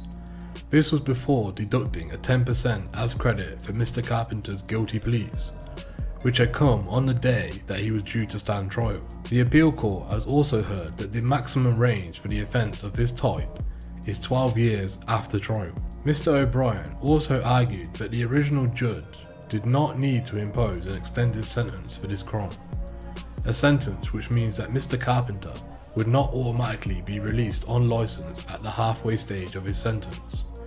In Mr. O'Brien's opinion, if a determinate sentence was to be given to Mr. Carpenter, it would still be long enough to reduce any risk to the public in the future. Mr. O'Brien said that, in my submission, while very serious, the aggravating features in this case were not so serious as to justify a sentence outside the very top of the sentencing range. Mr. O'Brien suggested that Mr. Carpenter had expressed remorse in a pre-sentence report where he had told probation officers that he felt an instant regret over the offence which he had committed. Judge Lady Justice Carr, DBE, presiding over the appeal hearing, said that she in fact agreed with Judge Byrne that the offence was indeed very wicked. She also agreed that the dispute between Mr. Carpenter, Mr. Wiltshire, and the victim's son was indeed very trivial. Judge Lady Justice Carr said the motive for the petrol bombing was as followed. On the previous day, on the July the 10th, 2020, Mr. Carpenter's grandparents' home was attacked by a number of males. Missiles were thrown at the windows, and shouts of "Carpo, you grass" could be heard. Someone filmed the incident, and the footage was placed on the internet using Mr. Wiltshire's account. Mr. Wiltshire may have been reacting to previous messages from Mr. Carpenter regarding an assault which was allegedly carried out by Mr. Wiltshire on an ex-partner. Mr. Carpenter had been very vocal in claiming that Mr. Wiltshire should be brought to justice for the alleged assault. The bad blood between Mr. Carpenter and Mr. Wiltshire appears to have gone back quite a long way. Judge Carr noted that only the fact that the occupants of the house had been able to quickly extinguish the flames prevented a much more serious fire and potential loss of life. However, the victims did experience stress, anxiety, and sleepless nights over the incident, on top of her physical injuries, as well as having to go through financial hardship over the huge damage which had been caused to the living room. The appeal judge said, "This was a very serious example of this type of an offence, involving a high degree of planning and the use of an accelerant against a defenceless victim. It was, as Judge Garrett said, serious and wicked, arising from a trivial feud between Mr. Carpenter and Mr. Wiltshire. Mr. Carpenter appeared to be out of control and intent of committing acts of violence in the footage which we have viewed, which was shared before the attack. Following the attack, more footage was posted in which Mr. Carpenter was effectively gloating, It was fortunate that the victims were awake at the time of the attack. Had she been asleep, the situation could have resulted in a much more serious fire where people could have died. However, looking into the reason for appeal, Judge Carr said that in her opinion, Judge Byrne had in fact not presented adequate reasons for going outside the sentencing counsel range, which was one of between 5 and 12 years, before any credit for guilty pleas is deducted. Judge Carr had dismissed any other grounds of appeal, concluding that Judge Byrne was fully entitled, if he wished to, impose an extended sentence to Mr. Carpenter. Judge Carr had also found that Mr. Carpenter was indeed a dangerous offender under the sentencing guidelines. Judge Byrne said, "We see no basis for interfering with Judge Byrne's decision that an extended sentence was justified. However, in regards to Mr. Carpenter's sentence being higher than the sentencing guidelines, Judge Carr decided that it was appropriate to have Mr. Carpenter's sentence reduced from 12 years to 10 years in prison, whilst also advising that the extended 2-year license period should remain." What are your opinions on the crime committed by Mr. Carpenter? Do you believe his sentence was too excessive? Or do you believe he should have received a much longer sentence? What are your opinions on Mr. Carpenter having his sentence reduced upon appeal? Do you agree with the judge's opinion that the sentence was in fact too harsh and therefore should have been reduced? Please let us know in the comments below. Thanks for joining us today. If you enjoyed this content, please don't forget to like and share. And if you're new to the channel, please don't forget to subscribe and hit that bell button so you can join us for the next video. Thank you for joining us, and until next time, stay safe.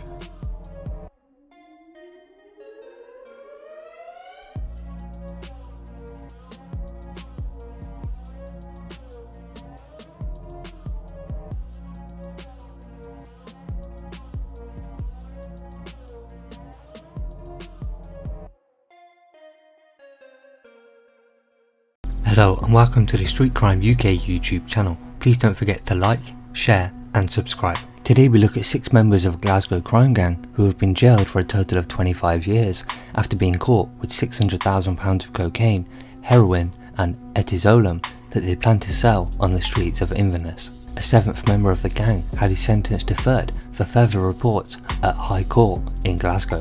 The court heard that Kenneth Mackenzie, Donald Dunbar, Sean Gordon and Danielle Finley were caught following tip-offs to the police. There was also undercover surveillance on other members of the gang. Miss Finley's Honda Civic car was stopped by police at the shores of the Loch Ness in the Highlands. Miss Finley, an administrative assistant with Argyll and Clyde Council, was asked if there was any drugs in the car. She replied, "What's in the car is a long time in jail." Drugs with a minimum street value of £151,000 were found in a rucksack on her front passenger seat. Mr. Mackenzie was arrested at Inverness railway station on November 20th, 2018, and cocaine and heroin was found in his holdall with a street value of £78,000. Mr. Dunbar was stopped at the car park at Travelodge Motor Services area in Stirling. A search of his Peugeot revealed cocaine with a street value of £51,500 and heroin with a street value of £66,000. Mr. Gordon was stopped on the A9 at Tomatin, Inverness. He had cocaine and heroin with a street value of £99,000 hidden under the boot liner of his Renault Megane. Ringleaders Kieran Adams, 28, and Stephen Kelly, 31, were the subject of undercover surveillance, and Mr. Kelly was caught in Argyll Street, Glasgow, with a rucksack containing cocaine and heroin with a street value of £30,000. Mr. Kelly had just left the flat of another gang member, Karen Reynolds, and a search of the property revealed thousands of etizolum pills with a street value of £105,000 hidden under the bed. Police also found £2,300 worth of cocaine. As police were searching the flat, Mr. Adams turned up. He fled when he saw the police and while running snapped a SIM card in half and threw away a mobile phone to the ground. Judge Lord Boyd told them this was a sophisticated and organised criminal conspiracy and you all played a part. Ringleaders Mr. Adams from Clydebank and Mr. Kelly from Glasgow were sentenced to 7 years and 6 months. Mr. Dunbar, 61, Mr. Mackenzie, 25, and Mr. Gordon, 28, all from Glasgow, were jailed for 3 years each. Mr. Reynolds, 51, from Glasgow, was jailed for a year. Miss Finlay, 30, from Hamilton, had her sentence deferred until December and she was granted bail. They all admitted being involved in the supply of drugs. These charges were aggravated by a connection with serious organised crime. Lord Boyd told Mr. Adams and Mr. Kelly, "You are the only ones who do not have a dependency on drugs. You directed others and your motivation was primarily financial." The High Court in Glasgow heard that the other accused had drug problems and became involved to pay off drug debts. Defence counsel Mark Moore, representing Miss Finlay, said she had a significant drug addiction problem and is taking steps to address that. Her involvement in this was acting as a courier on a single day. She had accrued a significant drug debt and had agreed to act as a courier to help pay that debt off. Lord Boyd is considering a non-custodial sentence for Miss Finlay and has called for further reports on her progress. At an earlier hearing, Prosecutor Richard Goddard QC said this case relates to the large-scale distribution of drugs to the Inverness area. The source of the drugs was Glasgow. He heard the court that Mr. Adams and Mr. Kelly ran the business and used Mr. Mackenzie, Mr. Dunbar, Miss Finlay and Mr. Gordon as couriers. Mr. Reynolds' flat was used to store drugs. Mr. Goddard said Mr. Adams and Mr. Kelly possessed bulk quantities that they would supply to couriers for forward distribution under their direction. Both Mr. Kelly and Mr. Adams were found in possession of significant quantities of controlled drugs. Following the sentencing at the High Court in Glasgow, the senior investigating officer, Detective Inspector William Nimmo from the Organised Crime and Counter-Terrorism Unit in Inverness, said this was a complex investigation which took extensive and innovative inquiry to ensure that those at the top of this crime group faced justice. Individuals such as Stephen Kelly and Kieran Adams operate using violence and intimidation, wrecking the lives of people addicted to controlled drugs and that of their families. Profiting from this behaviour is nothing short of despicable, and people like this bring nothing but harm to our communities. We will continue to target other like-minded people where they are from in our efforts to ensure the Highlands and Islands remain an attractive and safe environment to live and visit. I would urge anyone with concerns on information about drug dealing not to stay quiet, but to pass on this to police or through Crime Stoppers. We evaluate and act on every single piece of information we receive, and community intelligence helps us to thoroughly investigate drug dealers and make them face the consequences of their actions. So what are your thoughts about this Glasgow-based drugs gang and the sentences they received for their participation in the drugs gang's operations? Please share your thoughts in the comments below. Thanks for joining us, and until next time, stay safe. Hello and welcome to the Street Crime UK YouTube channel. Please don't forget to like, share, comment and subscribe. The locals have reacted with fear and shock after another stabbing has took place in Gloucester on Wednesday the 15th of December. Police were called to Stratton Road in Gloucester shortly after 6 PM on Wednesday night after reports of a serious assault. The police have since confirmed that a teenager was stabbed. Emergency services remain on the scene as the police conduct an investigation and door-to-door inquiries. The police have cornered off multiple roads in the area. Former councillor Sed Hansdott said that the police have blocked off Vauxhall Road, Rhinecroft Road, Stratton Road and Barton Street. Reacting to what had happened, the former councillor said, "Feeling really bad that the amnesty happened and people can hand over the weapons. And this sort of thing is still happening. It bothers me that this is happening down the road. I walk down there every day and it's a worry." A parent who lived in the area but wanted to remain anonymous reacted angrily to the news of the stabbing this evening. "I just want to know what the police are going to do about it. Youth crime and especially stabbings. Are they going to be more visually present?" Councillor Usman Bamia, who represents Barton and Treadworth Ward, where this incident happened, said the police are doing their very best with the resources they have in the area, but that is not enough. Police are doing a good job at the moment in spite of the virus and cuts to the service. When asked about the reaction from local people this evening, Councillor Bamir said, "They say, look councillor, again, this is happening. What are people like you doing about it?" He said, "People are scared," adding that some people avoid the area due to fear of being stabbed. The councillor says that there are many different issues affecting the area, from fly tipping to drugs and knife crime, and says that people tend to blame the police for slow response times, but he feels there are much more deeply ingrained issues in the area that need addressing primarily by the council. He said, "As a councillor, I put my head down in shame at what's happening here." A Gloucestershire constabulary spokesman said police were called to reports of a serious assault on Stratton Road, Gloucester, shortly after 6 PM on Wednesday. One person had been stabbed. The victim is believed to be a teenage male, and inquiries are ongoing to establish his identity. The roads in the area remain closed, and investigating officers are now examining CCTV footage and conducting house-to-house inquiries. We will keep you updated as more information is released. Thank you for joining us today. If you enjoyed this content, please don't forget to like and share. And if you're new to the channel and you want to see more Street Crime UK content, don't forget to subscribe and hit that bell button so you can join us on the next video. Thank you for joining us, and until next time, stay safe.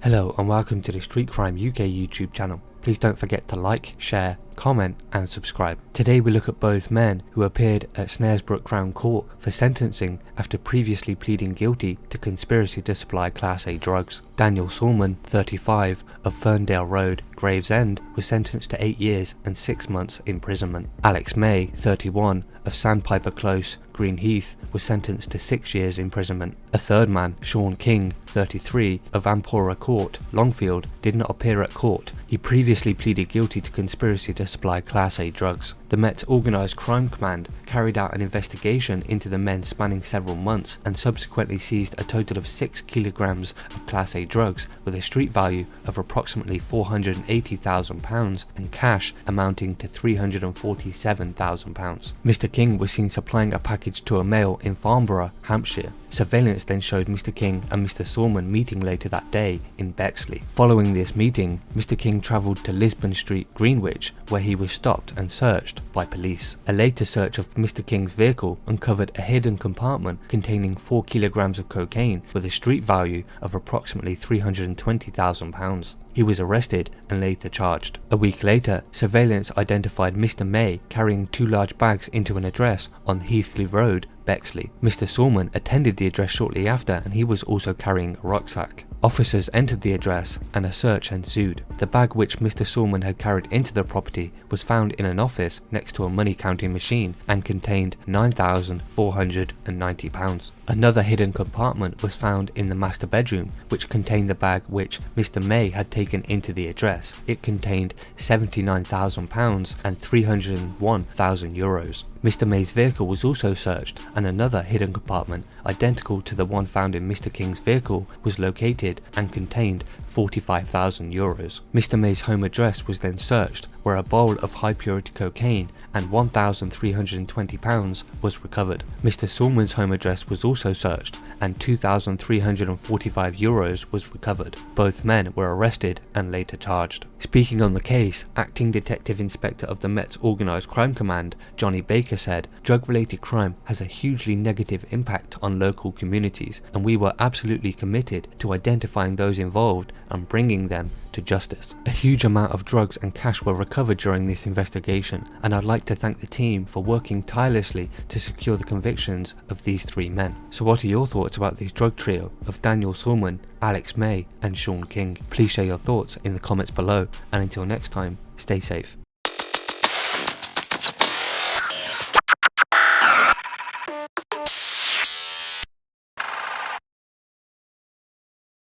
Hello and welcome to the Street Crime UK YouTube channel. Please don't forget to like, share, comment and subscribe. Today we look at the jailed Thornaby conman who has been ordered to pay £36,000 to his former fiancée after his jaw-dropping arrogance was uncovered. Greg Wilson received a 6-year prison sentence for a series of frauds worth £100,000. The now 40-year-old lied about his name, marital status, wealth and even having had a vasectomy which led his partner to fall pregnant while in her 40s with a complex life threatening birth when their son was just 23 weeks old. The woman had a baby with a man she believed was a heroic firefighter called James Scott, who had received £2 million from his mother, who was a successful sports agent, and that they were open to a fancy boutique hotel and a bar together and buy a mansion. In fact, Mr. Wilson was an ex-soldier who was married with 3 children and living in Darlington, Newcastle Crown Court previously heard. He said his fire service shift patterns meant he had to be away from her for periods in the week, when in fact he had a second life with his family. The case came before Durham Crown Court following proceeds of crime inquiries. The fraudster of Lingwood Court, Thornaby, appeared via video link from Home House Prison in Stockton.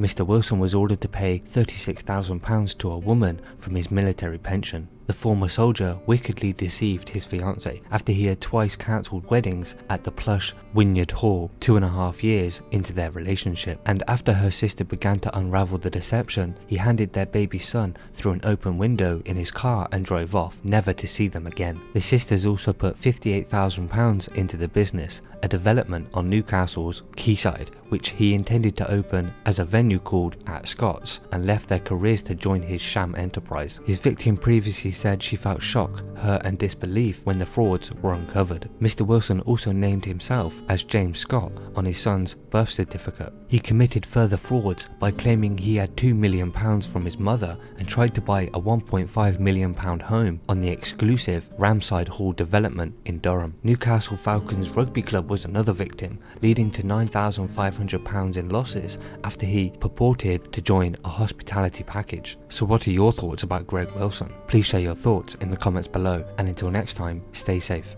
Hello everyone, welcome to the Street Crime UK YouTube channel. Thank you for joining us. Please don't forget to like, share and subscribe for more exciting true crime content. Today, we look at a passenger who was trying to smuggle a £2 million consignment of heroin into the UK and was caught after his case was loaded onto the wrong flight. The drugs were intercepted at Manchester Airport in baggage belonging to a mourner returning from Pakistan. A handling error meant the case, which had been loaded at Lahore, missed its connecting flight from Abu Dhabi and arrived 2 days late. Smuggler Hafiz Ali, 48, had travelled out to Pakistan to repatriate the body of a worshipper from his mosque who had died suddenly, Manchester Crown Court heard. But during the month that he was out there, he was recruited into a plot to supply heroin to dealers in the UK. After landing in Manchester and realising his baggage wasn't on the carousel, frantic Ali made a series of trips from his home in West Yorkshire to Manchester in the desperate hope of recovering the drugs the days afterwards. Staff noted that he was sweating nervously, and he was eventually arrested minutes after the bag arrived, 3 days after he had arrived back in the UK. Mr. Ali of Batley has now been jailed for 7.5 years for conspiracy to import heroin, alongside his 29-year-old brother-in-law, Rafiqat Hussain of Wakefield, who drove him to the airport in his attempts to get the drugs back. Mr. Hussain, who has previous drug dealing convictions, has been jailed for 7 years. Both men pleaded guilty to the offences, which dated back to April 2014, following a National Crime Agency investigation. The bag contained 15 kilograms of heroin split into packages weighing roughly 2 kilograms with a 58% purity. Prosecutor Michael Mayer said heroin can be purchased in Pakistan for as little as £3,000 a kilo, but in the UK sold for between £25,000 and £35,000 a kilo. The wholesale value of the consignment was £420,000, with a street value of over £2 million. Richard Varden, defending Mr. Hafiz, claimed that he was the classic courier, employed to take a risk for more sophisticated criminals for a modest reward. He is a family man with 4 children. Nothing in his background suggested he would get involved in any offence as serious as this. There's no evidence that he went out to Pakistan with the view he would import drugs on his return. He was recruited, having gone there for genuine reasons. Mohammed Nawaz, defending Mr. Hussain, said of him, he was not involved in the wider conspiracy to profit from the sale of that heroin, and was not aware of the quantity being imported into this country. Rob Miles, head of the National Crime Agency's Manchester Border Investigation Team, said, "These men used the tragic event and the generosity of their community to fund their drug running. The heroin seized would have had a potential street value of over £2 million. No doubt Mr. Ali and Mr. Hussain knew there was a huge profit to be made." What do you think about Mr. Ali's statement that he didn't intend to bring back heroin before he left? And what kind of damage do you think that £2 million worth of heroin can do to our streets? Thanks for joining us today. If you enjoyed the video, don't forget to give it a like and a share, and leave any thoughts or suggestions you have in the comments section. We love to read through them all. And if you're new but enjoy UK true crime content, then subscribe to see when our newest video releases. And as always, stay safe. Hello and welcome to the Street Crime UK YouTube channel. Please don't forget to like, share and subscribe. Today we look at the schoolboy documentary star who has become a prison rapper boasting from behind bars about stabbing gang rivals. Background information. Halil Karagazlu's ultra-violent drill raps recorded on illegal mobile phones and posted on YouTube have been seen hundreds and thousands of times. Mr. Karagazlu, 20, has been building a rap career under the name Baby while serving 6.5 years for his role in a fearsome county lines drug mob. Before the gang were caught, he was filmed waving around wads of cash. It's a far cry from his appearance as a charming but troubled 13-year-old with an infectious smile in Channel 4's Educating the East End in 2014. During the Fly on the Wall documentary, he is a bright Year 8 pupil who is to be restrained by a teacher after lashing out at a girl for insulting his haircut. In the following weeks, he continues to misbehave, and at one point the police are even called. Mr. Karagazlu is constantly being taken home from Frederick Bremer School in Walthamstow, East London, by his granddad Emmet, who raised Halil and his brother when the parents became ill. Despite being a handful for teachers, the lad told interviewers in the series he wanted to reject the wrong path. Mr. Karagazlu even spoke of following in the footsteps of Mr. Ahmet, who had been a detective in Cyprus. He said, "It runs in my family, so I think I should carry it on, but there are people I'm not going to name in my family that are criminals. I'm not sure which side to go after, criminal or police. I would probably choose police though." Now, Mr. Karagazlu is virtually unrecognizable in the chilling videos except for his wide smile as he raps about fleeing from police. Mr. Ahmet, 68, saw the footage and said, "I didn't know of that. I'm going to have it out with him. He promised me so many times that he's not going to embarrass me anymore. I spent half of my life fighting against these kind of people." It is thought that the videos were recorded at HMP Cookham Wood Young Offenders Institution in Rochester, Kent. In one of the videos, which has more than 228,000 views, smiling Mr. Karagazlu raps about rivals running from his dagger. He adds, "Inject my blade and release my anger." In another he says, "Pop out the ride with Rambo, see bare man dashing in shops." In 2019, Mr. Halil, then 18, and elder brother Mr. Ahmet, 20, were jailed for a county lines plot where their DM crew gang used vulnerable people's homes in Basingstoke, Hants, to sell drugs. This practice is known as cuckooing and was highlighted in the recent series of police drama Line of Duty. Both admitted conspiracy to supply Class A drugs, and the 8-strong gang were jailed for a total of 43 years and 2 months at Winchester Crown Court. DM Crew, which stands for Dangerous Minds, are said to be affiliated with the brutal East End-based Mali Boys. Mr. Karagazlu's granddad said, "He is a very intelligent boy, but with the wrong friends and the wrong people, so it got him into trouble. You don't know where they are going, you don't know with who they are getting together with, and when you find out, it's too late. It's very hard to see your grandchildren in that kind of position, especially me as a criminal detective for a long time." The pursuit of riches through selling drugs. Known as the DM Crew, the gang was sentenced on May 1st, 2019 at Winchester Crown Court for the roles they played in during the operation, which lasted from March 2017 to July 2018. During the 4-day hearing, the court heard how Ahmet Karagazlu, 20, of Stowe Crescent, Walthamstow, was seen to be heading up the operation known as the Wes Network, which targeted vulnerable drug users in Basingstoke to cuckoo their homes and ensure their deals were done behind closed doors and not on the streets. Prosecutor Mark Ruffle said that Ahmet Karagazlu was responsible for organising the distribution of the drugs, was in possession of the coveted drugs line, and had been responsible for recruiting a person aged 14 years old to run drugs for the gang. Sentencing Judge Richard Parks QC said, even though there were others that were trusted with the Wes phone line, Mr. Karagazlu organised the distribution of this conspiracy for the best part of 10 months. The court heard that along with Ahmet Karagazlu, his younger brother Halil, of Stowe Crescent, Walthamstow, and Oslem Simsek, 22, of no fixed address, was seen to take a leading role within the conspiracy.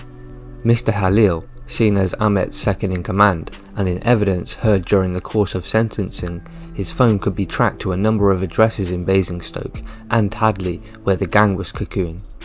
When he was arrested, he was found to have £12,000 in cash on his person, as well as electronic scales used for weighing the drugs. For Miss Simsek, the court heard how she worked closely with Ahmet Karagazlu from May 2018 and was responsible for holding onto large quantities of money and even on occasions trusted with the drugs line. Judge Parks remarked Miss Simsek had an active interest in dealing the drugs, even waking up Ahmet Karagazlu to make sure he sent the group text to drug dealers. As well as those who had a leading role, the gang has foot soldiers like Khan Sitchek, who would help run drugs for the gang coming back and forth from London. The court heard how Mr. Sitchek also be a chaperone for a younger member of the gang who had been recruited to run drugs. Mr. Sitchek, known as Caps, was also involved in a stabbing which surrounded a drugs dispute with two local drug addicts in October 2017. For Brian Whitfield, 18, of Shortlands Road, London, and Donald Willocks, 22, of Samson Road, London, their roles involved in the gang were during the early part of the conspiracy, but both were at some point in possession of the drugs line. Mr. Willocks was involved from March 2017 until June 2017, whereas Mr. Whitfield was seen as the link to the drugs network, starting back up again in September of 2017 after a period of laying dormant. Matthew Keeley, 40, of Reynards Close, Tadley, initially became involved in the gang as a drug user himself. The court heard how Mr. Keeley allowed the gang to use his property as a safe house rather than him being cocooned. Mr. Keeley later became a runner for the gang between May 2018 and June 2018 before he was arrested at his address along with Ahmet Karagazlu and Miss Simsek on July 18th. For her part in the conspiracy, Diane Brill, 42, from Basingstoke, was cocooned under the proviso that she would be able to get free drugs. However, her connection with the gang stopped after the stabbing in October of 2018. 3 other people had been sentenced in connection with the same conspiracy. Tyler Farley, 19, of Alderney Gardens, Essex, was sentenced to 4 years and 9 months in jail. Faith Willis of Silverwood Place, London, was sentenced to 33 months in jail. And Ian Brown, 21, of no fixed abode, was sentenced to 30 months in jail when they appeared at Winchester Crown Court. The full sentences received at Winchester Crown Court. Ahmet Karagazlu, 20, of Stowe Crescent, Walthamstow, pleaded guilty to conspiracy to supply Class A drugs and was arrested and sentenced to 8 years and 8 months. Halil Karagazlu, 18, of Stowe Crescent, Walthamstow, pleaded guilty to conspiracy to supply Class A drugs and received a sentence of 6 years and 6 months in a young offenders institution. Brian Whitfield, 18, of Shortlands Road, London, was found guilty at an earlier trial of conspiracy to supply Class A drugs. He was sentenced to 7 years in a young offenders institution. Khan Sitchek, 18, of Walthamstow, London, was found guilty at an earlier trial of 2 counts of wounding and 1 count of conspiracy to supply Class A drugs. He was sentenced to 10 years in jail. Donnell Willocks, 22, of Sansom Road, London, pleaded guilty to conspiracy to supply Class A drugs. He was sentenced to 5 years in jail. Oslem Simsek, 22, of no fixed address, pleaded guilty to conspiracy to supply Class A drugs. She was sentenced to 3 years and 4 months in jail. Miss Simsek also pleaded guilty to 5 drug-related issues to a case in Ipswich, which she was sentenced to a further 5 years in jail to run consecutively. Matthew Keeley, 40, of Reynards Close, Tadley, pleaded guilty to conspiracy to supply Class A drugs. He was sentenced to 2 years and 8 months in jail. Diane Brill, 42, from Basingstoke, pleaded guilty to conspiracy to supply Class A drugs. She was sentenced to 2 years in jail, which has been suspended to 18 months. She was also ordered to complete 175 hours of unpaid work and 25 rehabilitation activity days. So what are your thoughts about this once famous child star and how his life became of the Wes gang, who are infamous dealers and went on to sell more than £400,000 worth of drugs across county lines? Please share your thoughts in the comments below. Thanks for joining us, and until next time, stay safe. Hello and welcome to the Street Crime UK YouTube channel. Please don't forget to like, share and subscribe.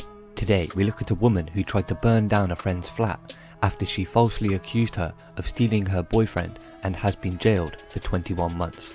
Hannah Ridgely, 30, told her neighbour Margaret Russell she was going to fucking stab her, adding, "I am going to burn your flat and I am going to burn everyone else." Miss Russell, who lived on the floor below Miss Ridgely in Radcliffe, Greater Manchester, tried to calm her but was told, "I'm going to stab every girl who took my boyfriend, including you." Shortly afterwards, while the victim was out, Miss Ridgely set fire to the flat and caused £1,000 worth of damage, including damage to the sofa, carpet and curtain, which had partly melted. The fire service and police were called, and no one living in the 3-storey block of flats in Radcliffe, Greater Manchester was injured. In a statement, Miss Russell told police, "I feel numb. I am not perfect, but I have done nothing to deserve this. I have helped Hannah a few times in the past when she had trouble, and this is how she treats me. I feel angry and frustrated, but I am not sure exactly how I feel about it. I have not felt safe in my own home and have been staying with my mother, which I should not have to do. I stayed with her for 2 weeks and slept on the sofa as there was no room for another resident. I have not lived with my mother for a very, very long time." At Minshall Street Crown Court in Manchester, Miss Ridgely of Prestwich, Bury, admitted arson. Prosecutor Rachel Whitcomb said, "Margaret Russell lived in the same 3-storey block of flats as the defendant. The victim lived up on the top floor and the perpetrator on the floor below. Before this incident, they got on well. The victim helped her when she fell out with her partner, and they had occasionally had drinks together. On May the 4th this year, the victim was in her flat getting ready to visit her mother when she heard a loud bang at the front door. Miss Russell opened the door and the defendant barged into her flat carrying a blue carrier bag with leaves in it. The defendant appeared to have taken something and was slurring her words with her eyes rolling. Miss Ridgely started staggering about as she shouted that she was pulling leaves from the bushes. The defendant offered her victim a cigarette, which was refused, and said she didn't want the defendant in her flat. The defendant shouted, "What are you shaking for?" and then exploded. Miss Ridgely shouted, "I'm going to stab every girl that took my boyfriend, especially you." She carried on shouting, saying she was going to stab her victim and everyone else. She continued by shouting, "I am going to fucking stab you, I'm going to burn your flat, and I am going to burn everyone else." At the time, the victim didn't think much of the threats and asked the defendant if she needed help, but was told, "Fuck off, I want to be on my own." Miss Russell bolted her door and finished getting ready. She left after 10 minutes and went downstairs where she heard more banging. She thought it would be Miss Ridgely and looked outside. Miss Russell continued walking as Miss Ridgely kept on shouting that she was going to burn her. Another resident saw Miss Ridgely and said she appeared drunk. She told the resident she did not get into the flat and was locked out. He heard the defendant shout, "I will burn the place down. Maggie is not a friend of mine." A fire alarm then sounded and the fire service and police were called. The victim had been gone for about half an hour and heard the fire alarm when she got to the front door. The defendant was coming out of the flat with another resident, an elderly woman shouting, "Fire! Fire!" She then went upstairs and found it was her flat that was on fire. Police arrived and concluded after an investigation which found it had not been an accidental fire. The corner of the lounge between the sofa, window and kitchen was damaged, as was the carpet and side of the sofa. Part of the curtain had melted and material had fallen to the floor. No ignitable fluid was found, but the fire was started deliberately by a naked flame being used on a combustible material. It is estimated the damage will cost around £1,000 to replace. Miss Ridgely gave no comment in the police interview. Her lawyer, Gwen Henshaw, said she intended only to cause drama, not hurt, and was shocked the fire escalated so quickly. Miss Ridgely recognises that this was a mean and potentially very, very dangerous offence. Sentencing judge Tina Landale told Miss Ridgely, "Your behaviour put many people at risk. You had a friendship with your victim, which you abused when you drunkenly set fire to her flat. Thankfully no one was injured, but that was not due to you, but the prompt attendance of the fire service and police. I accept you had a difficult upbringing and have mental health problems, but you pose a high risk of serious harm to the general public. I am sure only an intermediate custodial sentence can be justified because of the risk you pose, which is high." You cannot be managed in the community, because even now you are still drinking excessively, despite what happened at the flat when you set fire to it. So what are your thoughts about the defendant Miss Ridgely, and how she used accusations against Miss Russell over stealing her boyfriend, yet to go on a rampage and subsequently burn down Miss Russell's flat? Please share your thoughts in the comments below. Thanks for joining us, and until next time, stay safe. Hello and welcome to the Street Crime UK YouTube channel. Please don't forget to like, share and subscribe. Today we look at the Chief Crown Prosecutor, Nazir Afzal, helped jail thousands of criminals, including notorious killers and sex offenders. But now, after a 24-year career, the lawyer has focused on defense in a murder case he claims was a miscarriage of justice, and he aims to clear a woman he believes was wrongly convicted. Dentistry student Harmanda Hinda Sanghira, known as Mindy, was jailed for life in 2007 for killing of 17-year-old Sana Ali. Mindy, now 35, had been in a 2-year relationship with Sana's husband, Saeed, unaware he was married and expecting a child. The trial heard that when she found out, she took a kitchen knife from her home in Solihull, Birmingham, and drove 115 miles to Miss Sana's house in Bury, Greater Manchester. It was claimed she attacked the teenager in her bedroom and stabbed her 43 times, with the fatal blow to her abdomen killing her unborn baby. But Mindy told the court she only visited Miss Sana to tell her what kind of man he was. She claimed Miss Sana was fine when she left.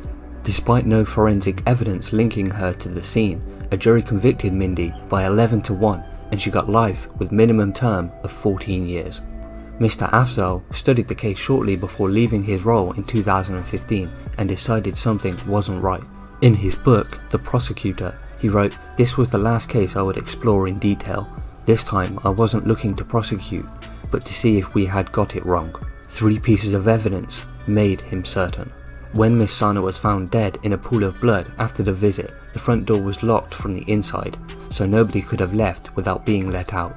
Mindy was seen on CCTV at a petrol station on her way home, looking relaxed, with no signs of being close to someone who had just lost so much blood." Mr. Afzal debunks the prosecution claim that Mindy climbed on the cupboard and fled through a tiny kitchen window, leaving a footprint on the work surface, and that Mindy wore a paper suit which was never found for the attack. Mr. Afzal said he would have expected blood to be all over Mindy's clothes, on the cupboard or the window, adding, "I've prosecuted hundreds of murders and never has anyone taken a forensic suit along. It beggars belief." They also said Mindy climbed out of the window, but the footprint was facing the other way. The defense case at the time was that Miss Sana let Mindy out of the house and someone else had murdered her. But Mr. Afzal doesn't believe that either and claims Miss Sana killed herself. He points to the crime scene analysis that showed she was sat on the edge of her bed, bleeding from cuts to her arms. A deep cut to her abdomen indicated that she was sitting and bent over, meaning any attacker would have had to kneel in front of her, or it was just self-inflicted. Then there was phone evidence. Between 2:15 PM and 4:07 PM, Miss Sana received 21 calls and texts from family members. Mr. Afzal writes, "Why would there be so many attempts to contact her unless people genuinely thought she might do something to harm herself, or that harm had been brought to her?" He also highlights evidence from Miss Sana's sister, who called an ambulance saying, "I think I've just found out my sister's killed herself? I don't know." A pathologist's report stated some injuries could have been inflicted by the attacker to mimic self-inflicted injuries. Mr. Afzal said, "I'm surprised a pathologist would say this without also suggesting injuries that looked self-inflicted could look that way because they were." Both sides advanced flawed arguments and, to me, it seems very likely the deceased killed herself. Mindy's appeal was dismissed and a referral to the Criminal Case Review Commission also failed, yet a family campaign to prove her innocence continues with Mr. Afzal's backing. "The more I think about this case, the more I think, oh my god. The focus was on the suspect and everyone else jumped on the same bus," he said. "I've promised to do all I can to help the campaign." Mindy's parents, Paul 58 and Suki 56, want the case urgently reinvestigated. Posty Paul said, "We have never doubted Mindy's innocence. She will never get her lost years in prison back, but she can be vindicated." Paul believes police decided to nail Mindy as soon as she contacted them to say she had visited Miss Sana to warn her over Saeed. Mindy was arrested and questioned 11 times in 4 days before being charged. He said as soon as Mindy came forward, the police narrative was she must have been the killer, but all the evidence was circumstantial. There was no blood found on her car or on her. They said Mindy crawled through a small window, but there wasn't a scratch on her. We think the police didn't bother to investigate any other possibilities once they had Mindy in custody. They never looked at suicide, despite evidence pointing that way. To us, it was a dereliction of duty. Mindy is in HMP Foston Hall in Derbyshire, but her family says Mindy will not stop fighting to prove her innocence. Her mother, Suki, said she is humble and respectful and just wants justice. It's been a traumatic experience for 13 years. We trusted the justice system, but it's failed us. Ex-detective Mark Williams Thomas has probed the case in his podcast The Detective. He too says he has serious concerns about the conviction. I found compelling evidence Miss Sana killed herself, he says. The prosecution case was Mindy climbed through a window with a gap of 1 foot, managing to leave no forensic trace. It is clear the defence totally failed to identify the issues with the police theory. Solicitors were reassessing the case for the family, and Paul added, "We are so grateful to Nazir and Mark. We need other experts to offer a hand. We want people to listen to the podcast and make up their own minds. But we know our daughter isn't a killer." Mindy's barrister, Stephen Camlish, said, "We will be asking an eminent forensic pathologist and other experts to examine the evidence afresh. We are likely to submit our case to the Criminal Case Review Commissioner." Miss Sana's family declined to comment. So what are your thoughts about Mindy? Do you believe she is innocent of murdering Sana Ali? Please share your thoughts in the comments below. And thanks for joining us, and until next time, stay safe. Hello everyone, welcome to the Street Crime UK YouTube channel. Thank you for joining us. Please don't forget to like, share and subscribe for more exciting true crime content. Today we look at a professional liar who previously tricked people into believing he was an Al Qaeda insider and has been jailed for his role in a £1.1 million eBay scam. Hassan Butt, 38, duped thousands of customers out of money by advertising high-value electronic items via the online auction site, but never delivering the goods. Using a business called Me Genie, which he ran from his home in Sheepfoot Lane, Prestwich, Mr. Butt falsely advertised gaming consoles, iPhones and iPads. It's believed that Butt conned around 3,000 eBay customers in the run-up to Christmas 2014. On Friday at Manchester Crown Court, Mr. Butt shouted "liar, liar" as he was sentenced to 13 years for multiple fraud offences after being convicted of fraudulent trading following a trial. The court previously heard that in 2014, Me Genie began selling Christmas jumpers and a small number of low-value electronics. Prosecutor Laura Barber told the court that the account's previous positive rating facilitated the fraud that Mr. Butt later went on to commit. In September 2014, Me Genie began to list high-value goods and their account was temporarily frozen for a formal inspection of the business to be carried out. An accountant attended the Manchester premises and met with Mr. Butt, who managed to convince her the business was legitimate. He was then allowed to list more high-value goods and began advertising them using fixed-price option on the auction's website. Mr. Butt claimed he recruited more than 2,000 jihadists to attend terror training camps in Afghanistan and Pakistan. In 2007, he wrote he had left the British jihadi network of which he claimed the July 7th bomber, Mohammed Sadiq Khan, was a member. He went on to hold talks with former Security Minister Tony McNulty, who he said absolutely loved his ideas on reforming radicals, but when giving evidence as a witness at Manchester Crown Court in 2008, Mr. Butt said that everything he had told the press were lies and agreed under cross-examination that he was a professional liar. After being arrested by Greater Manchester Police following his latest arrest, he told officers he had never met Sadiq Khan and he did not know his name until it became public. His latest scam came to light when customers began filing complaints when their purchases were failed to be delivered, and Me Genie was made subject to an eBay investigation. Miss Barber told the court that not one order from Me Genie was ever sent and PayPal were forced to reimburse customers themselves. The court heard that withdrawals were made to the Me Genie bank account from a UK IP address and the money was then transferred to a bank account in Dubai. After discovering Mr. Butt had previous links to Islamic terrorism, a senior investigator for eBay and PayPal feared that the £1.1 million may be used to fund terrorism. A subsequent Metropolitan Police counter-terrorism investigation was was launched, but passed on to Greater Manchester Police after they became satisfied that Mr. Butt was merely a fantasist. His web of lies continued when he told officers from Greater Manchester Police that when he returned from a trip to Pakistan, his entire stock had been robbed. He maintained throughout the year that he'd been the victim of someone else's criminality until he was convicted by a jury earlier this year. Officers from GMP were never able to recover the money, and PayPal remained £1.1 million out of pocket. Sentencing Mr. Butt, Judge Anthony Cross QC branded the conman as someone skilled in the practices of fraud and deceit.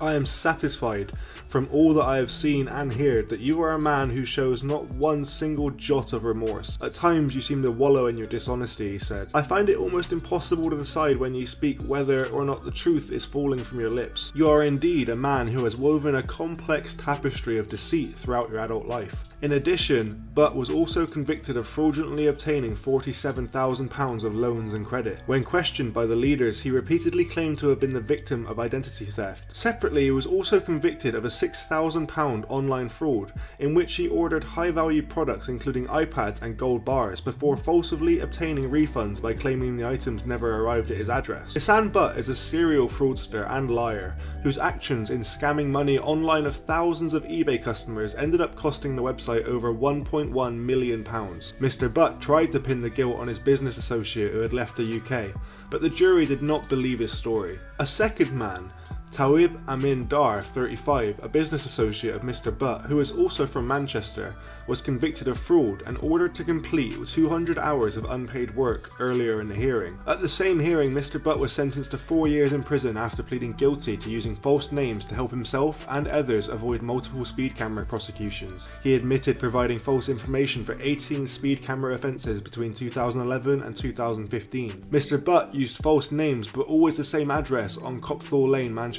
Since 2007, there were 66 speed camera offences across 13 different force areas linked to Mr. Butt. The same cars were caught numerous times, including an Audi Q7, an Audi A6, and a Mercedes and a Porsche. Forensic analysis of the notices linked Mr. Butt to the scam, and he was arrested. He had been disqualified from driving for 5 years upon release from prison. What do you think about Mr. Butt's crazy £1 million eBay scam, especially scamming 3,000 customers on the run up to Christmas?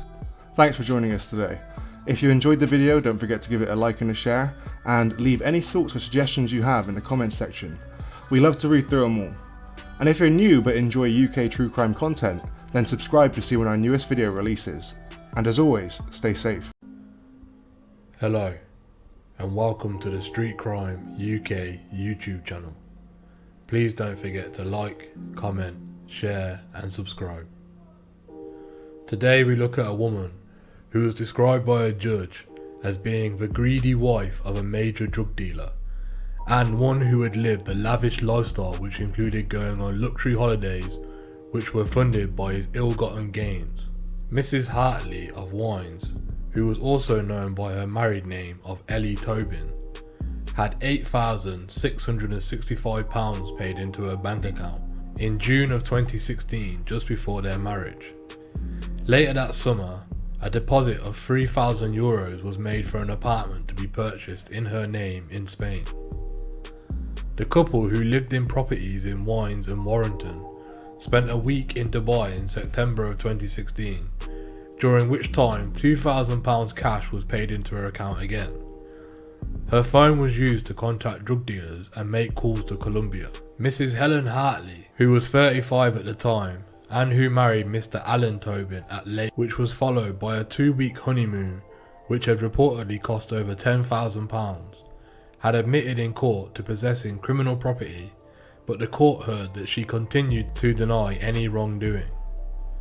Judge Garnet Brine, who overseen the court proceedings, said, "It is apparent that you blame others and fail to take any responsibility whatsoever for your actions." In April 2021, Liverpool Crown Court heard how the brothers Alan and John Tobin's drug business had begun to unravel after a massive seizure of drugs by the police on the M6. Alan Tobin, for his part in the drugs network, was jailed for 20 years, and his brother John was sentenced to 19 years and 8 months.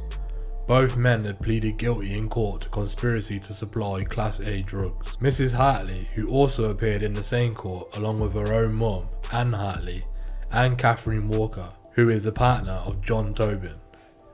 A total of £220,000 was paid into Mrs. Hartley's bank account. The payments were made between January 2016 and September 2020, but it was accepted that Mrs. Hartley did in fact have some legitimate income, as she had worked as a beautician. Mrs. Hartley was sentenced on the basis that she had between £120,000 and £150,000 of money sent into her account, which was the proceeds of organised crime. Liverpool Crown Court heard that Mrs. Hartley, who had only changed her plea to guilty on the second day of her trial, had tried to claim that the money had came from her husband's wages as a mental health nurse and of the cars that he had sold.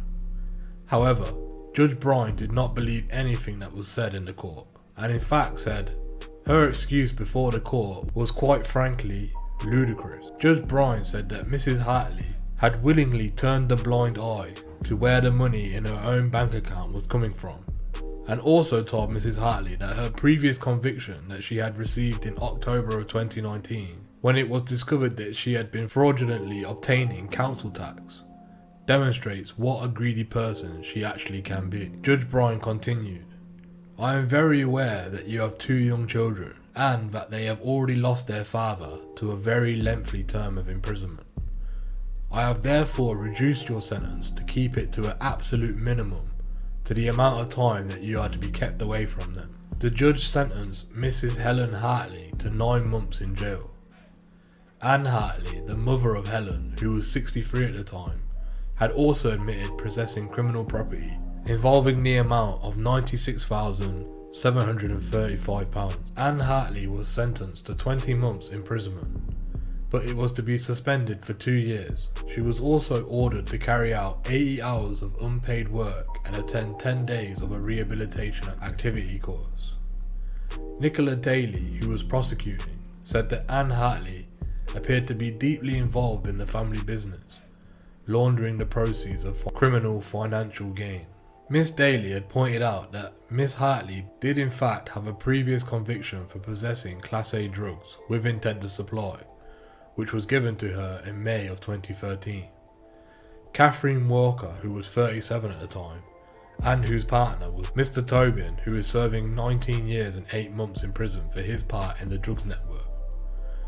Miss Walker admitted possessing criminal property in court, and the court also heard about the couple's lavish lifestyles and exotic holidays. Miss Walker of Norris Green was sentenced to 16 months imprisonment, suspended for 2 years, and ordered to carry out 80 hours of unpaid work and 15 hours of rehabilitation activities. Miss Daly also explained to the court that as well as the £97,471 in cash that was paid into Miss Walker's account, there was also other expenditures which had brought the total amount of money involved much closer to around £157,000. The couple's foreign trips had included staying in an apartment in Portugal for 2 months in the summer, as well as frequent holidays to the Canary Islands. The couple also had many other 5-star luxury hotels in Portugal, Dubai, Bangkok, Spain and Thailand. The court also heard how the couple had rented a black BMW X6 while staying in Barcelona on another drugs trip. John Tobin, who was Miss Walker's partner, was shot in February last year and taken to hospital by his brother, but he did not provide any information to the police about who had done it or why. Claire Jones, who was defending Helen Hartley, had said that Miss Hartley is the sole carer for 2 young children. She had only become aware of what was happening during the later stages of the offence period. Her husband had told her that he himself had a poor credit rating and in fact had no bank account, and asked his wife if he could use hers. Miss Jones had said her mother and husband had put money into Mrs. Hartley's account, and that is when the realisation started to dawn upon her that something much more sinister was going on. Joe Maxwell, who was defending Anne Hartley, had said that she had allowed her bank account to be used, but became suspicious when deposits increased in amounts and frequency. She did not regularly check her bank balance, but did allow others to use it. It was her loyalty and devotion to the family unit that allowed her criminality to continue. there is no evidence of a lavish lifestyle. The Tobin brothers created an extensive criminal network which supplied well-known gangs in the northwest and other parts of the UK with large quantity of drugs. The brothers were said to be supplying huge amounts of cocaine to the Warrington OCG leaders, Anthony Cullen and Jamie Olroyd, who both themselves headed a heavily armed and The brothers had men trading primarily in cocaine, but also in heroin, cannabis and ketamine, delivering to the other gangs in Manchester, West Yorkshire, Cumbria, Humberside, North Wales, Cornwall, London and Scotland. They were arrested after police seized £20 million worth of cocaine on the M6, which they had arranged for a dealer to deliver from Warrington to Kent. What are your opinions on the crimes committed by Helen Hartley and her mother Anne and Catherine Walker? Do you think they should have been sent to jail for having the gang's financial profits in their accounts? Or do you believe their sentences were way too excessive? Also, what would you do if your wife or husband asked to make a large deposit of unexplained money into your account? Would you have something to say, or would you just let the money continue to flow into your account? Please let us know in the comments below. Thanks for joining us today. If you enjoyed this content, please don't forget to like and share. And if you're new to the channel and you like this type of content, please don't forget to subscribe so you can join us on the next video. Thanks for watching, and until next time, stay safe.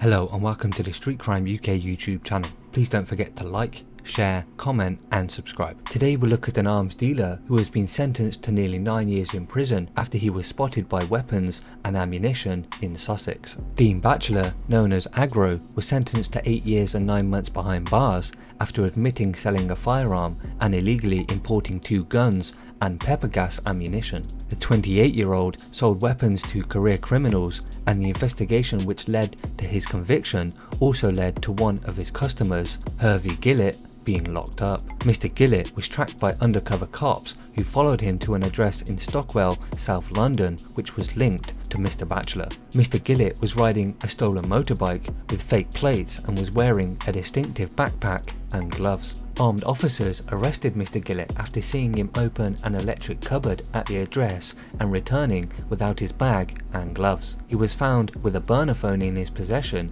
which had a number for Agro stored on it. It was later confirmed that Agro was in fact Mr. Batchelor, and the pair had been exchanging phone calls around the time Mr. Gillett was seen paying him a visit. 2 forward venting imitation revolvers and 20 rounds of pepper gas ammunition addressed to Mr. Batchelor's home address in Battersea, South London, were intercepted by Border Force officers a few weeks later. It later came to light that Mr. Batchelor had ordered and paid for the weapons. He was arrested after police spotted him in Sussex, where he was seen purchasing 2 replica imitation Colt firearms and a number of blank rounds of ammunition. One of the weapons was the same model as the one seized from Mr. Gillett's electric cupboard. Replica weapons can be converted into live firing weapons using common tools and can be dangerous in the wrong hands. During the arrest, Mr. Batchelor asked officers how were they illegal, ordered off the internet, which showed he knew about the items seized by the Border Force. Detective Inspector Tom Williams of Scotland Yard's Specialist Crime Team said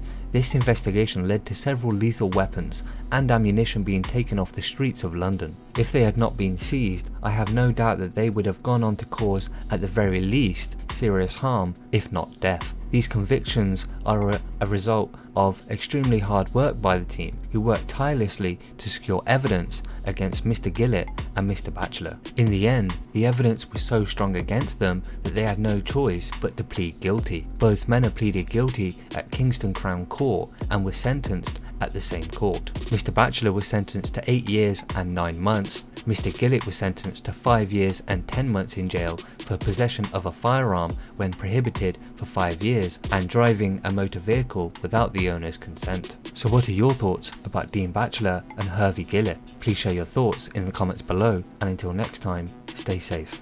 Hello everyone, welcome to the Street Crime UK YouTube channel. Thank you for joining us.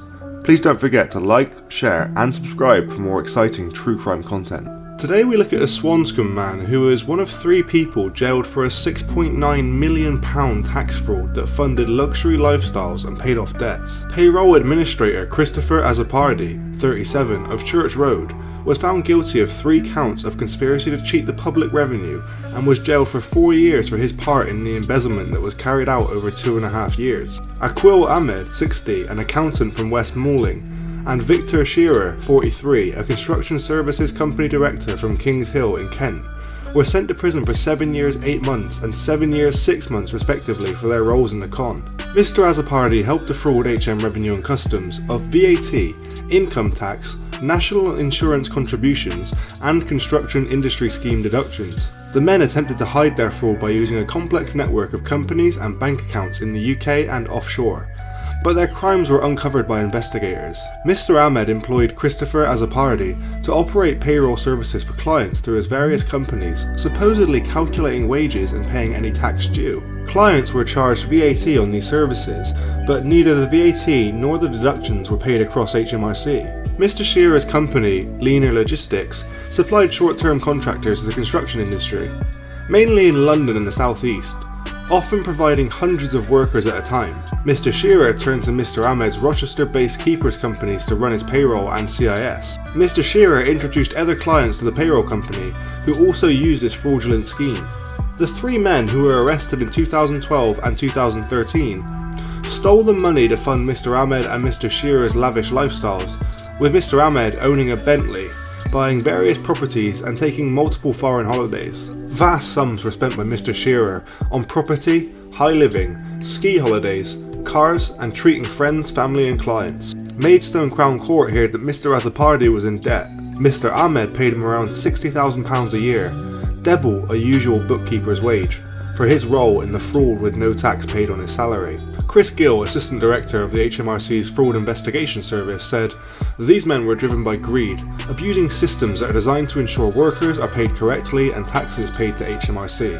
They were all professionals who knew they were breaking the law, but as an accountant, Mr. Ahmed was in a position of trust, making his part in the conspiracy even more deplorable. These criminals thought they'd created a sophisticated fraud, and that by operating through numerous UK and offshore companies, they could hide what they were doing. But our investigations are thorough, and with assistance from authorities in Gibraltar, we have unravelled many of the layers they'd created, and they are now paying the price for their crimes. This investigation shows that regardless of the resources of those involved, or how hard they try to hide their crime, no one is beyond our reach. Tax evasion isn't victimless, it is theft from public services used by us all." What do you think of Mr. Azzopardi's crimes, and the crazy amount of £6.9 million that he almost got away with before being caught? Thanks for joining us today. If you enjoyed the video, don't forget to give it a like and a share, and leave any thoughts or suggestions you have in the comments section. We love to read through them all. And if you're new but enjoy UK true crime content, then subscribe to see when our newest video releases. And as always, stay safe.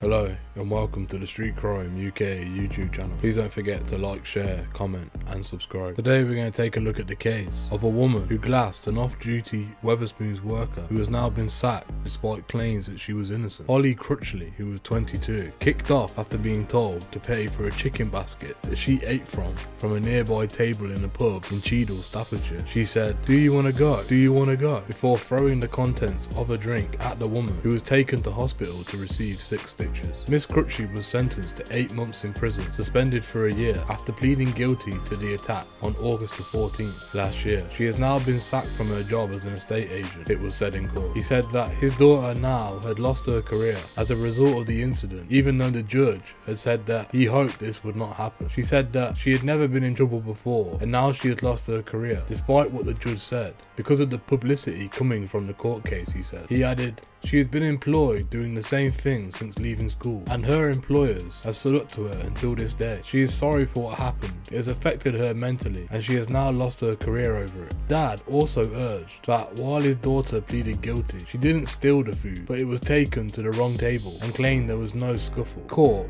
Rachel Pennington, prosecuting, said the defendant was in White Sheaf pub in Cheadle at 9:30 p.m. on August the 40th, 2020, when she and another took a basket of chicken belonging to another customer and ate the contents. A woman who worked at the pub but was off duty at the time socialising suggested that Miss Crutchley should pay for the food. Miss Pennington said the defendant shouted, "Do you want to go? Do you want to go?" She picked up the drink and threw the glass and the contents at her. Security went in to intervene. The defendant picked up her drink in a gin glass and struck it out towards the woman. The complainant raised her arm to protect her face. The victim said the glass was thrown at her. She kept her arms raised and the glass smashed against her left arm. Salima Mahmood, mitigating, said the defendant was of previous good character. She said the glass was thrown and it was done recklessly. The injury was very minimal and she is extremely remorseful for her actions. As part of the suspended sentence, Miss Crutchley must also complete a rehabilitation activity requirement for 20 days and 120 hours of unpaid work. She must also pay her victim £500 in compensation. Judge David Fletcher said, "Your response to being challenged was to throw liquid at her. You picked up a second glass. It was reckless, foolish, and extremely dangerous. This is a nasty injury. You expressed your remorse, and you are of good character. You are also in work. I hope the consequences of this will not affect your ability to continue with your chosen career." Thank you for joining us today. What are your opinions on the crimes committed by Miss Crutchley? Do you think a sentence of 8 months suspended for a year and community service was too harsh or not harsh enough? Please let us know what you think in the comments below. Thank you for joining us today. If you enjoyed this content, please don't forget to like and share, and if you're new to the channel and want to see more Street Crime UK content, hit subscribe and press that bell so you can join us on the next video. Thank you for joining us, and until next time, stay safe.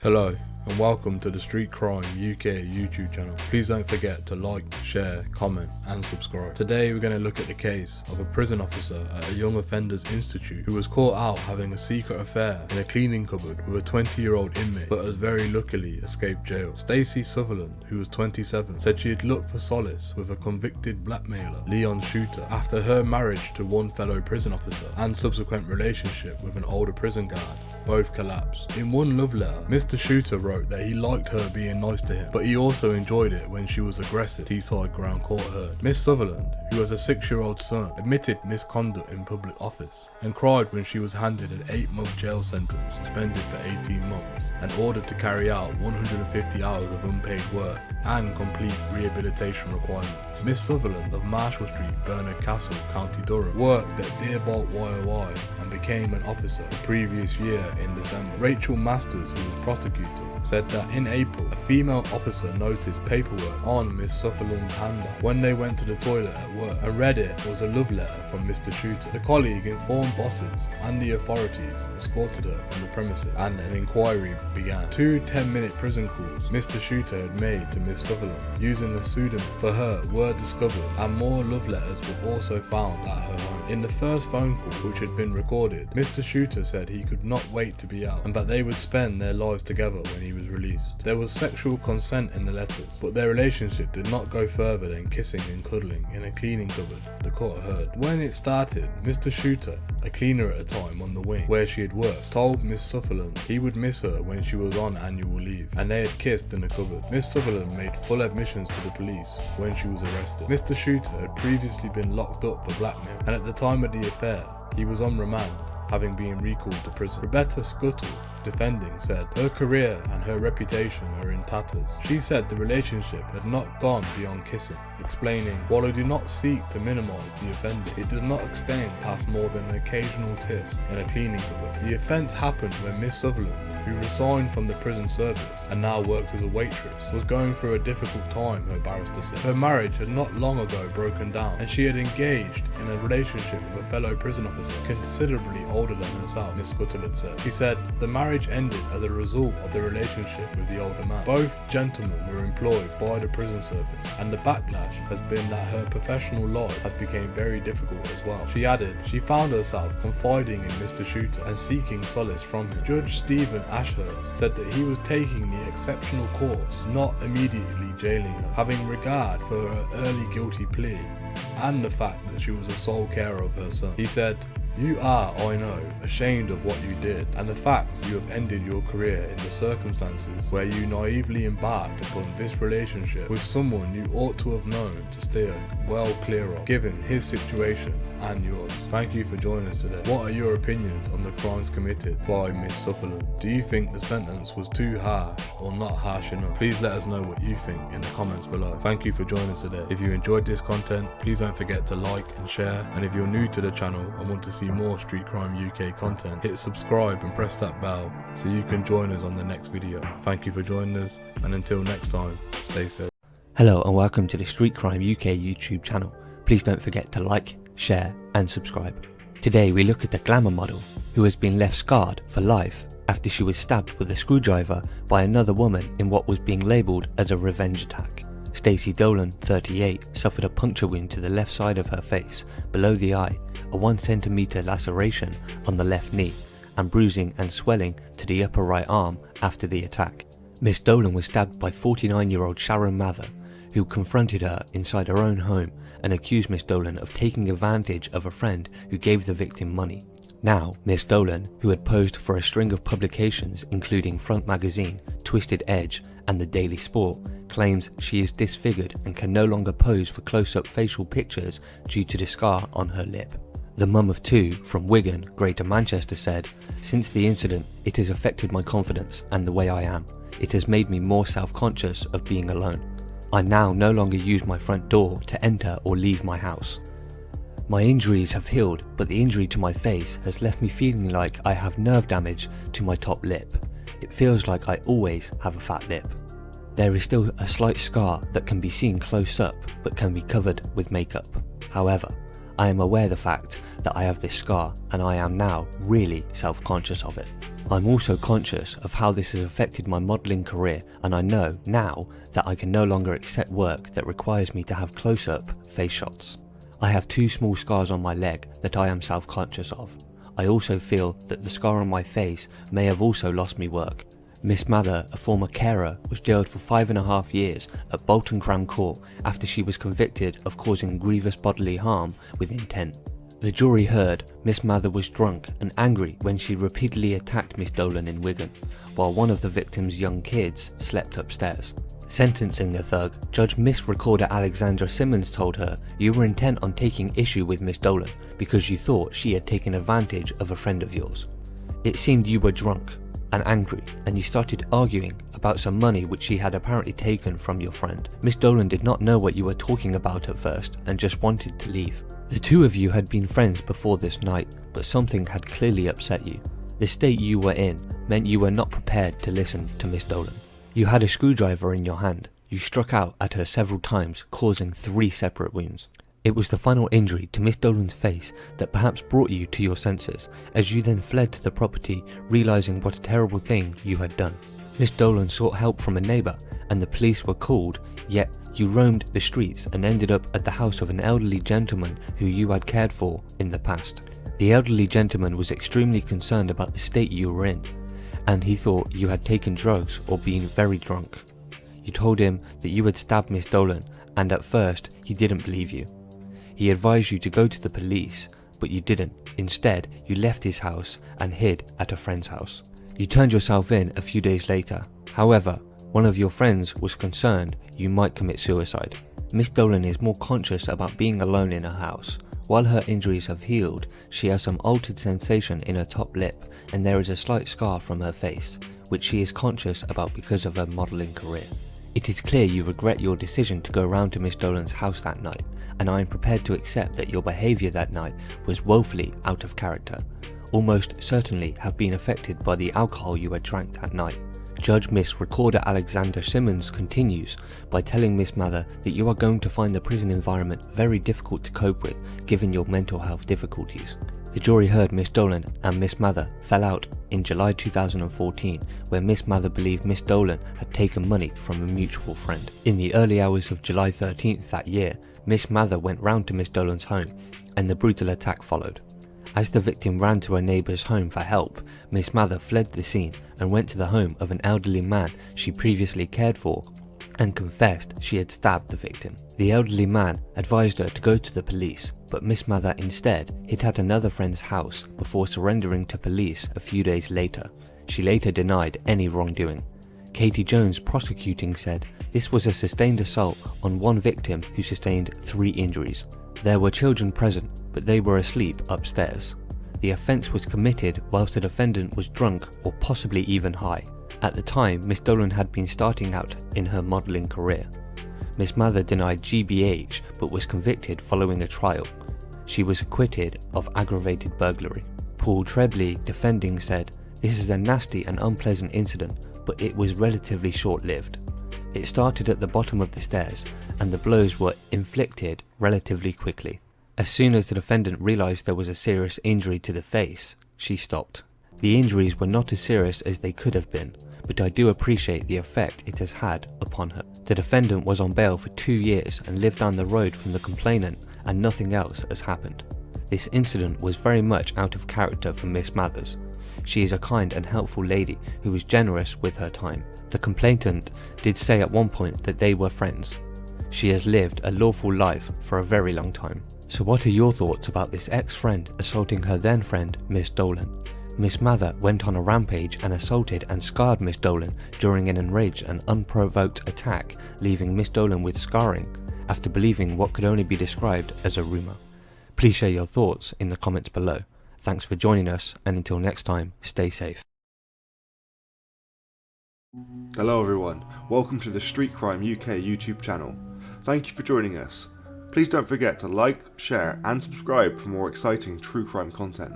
Today we look at a pregnant beauty therapist who was caught with high purity cocaine with a wholesale value of £1.5 million and how she was jailed for 10 years. Stephanie Nelson, who owns Cheshire-based Porsche Cosmetics Limited, was stopped by Kent police as she drove her Hyundai car through Dartford Tunnel River Crossing at June 10th this year. Inside a sophisticated and magnetised void in the boot, officers found 2 black holdalls containing 15 kilograms of the Class A drug. The court heard that the 30-year-old had driven that day from her home in Westbourne Drive, Wilmslow, to a village pub near Maidstone to collect the cocaine. Nelson was making the return trip north when police swooped in after observing her handover just 20 minutes earlier. Tom Nicholson, prosecuting, said the boot initially appeared empty, with the void underneath becoming magnetised when the engine was switched on and the glove compartment opened. But the 83% pure cocaine embossed with the words Premium 2020 was soon found. Nelson, whose private clinic offers non-surgical cosmetic procedures,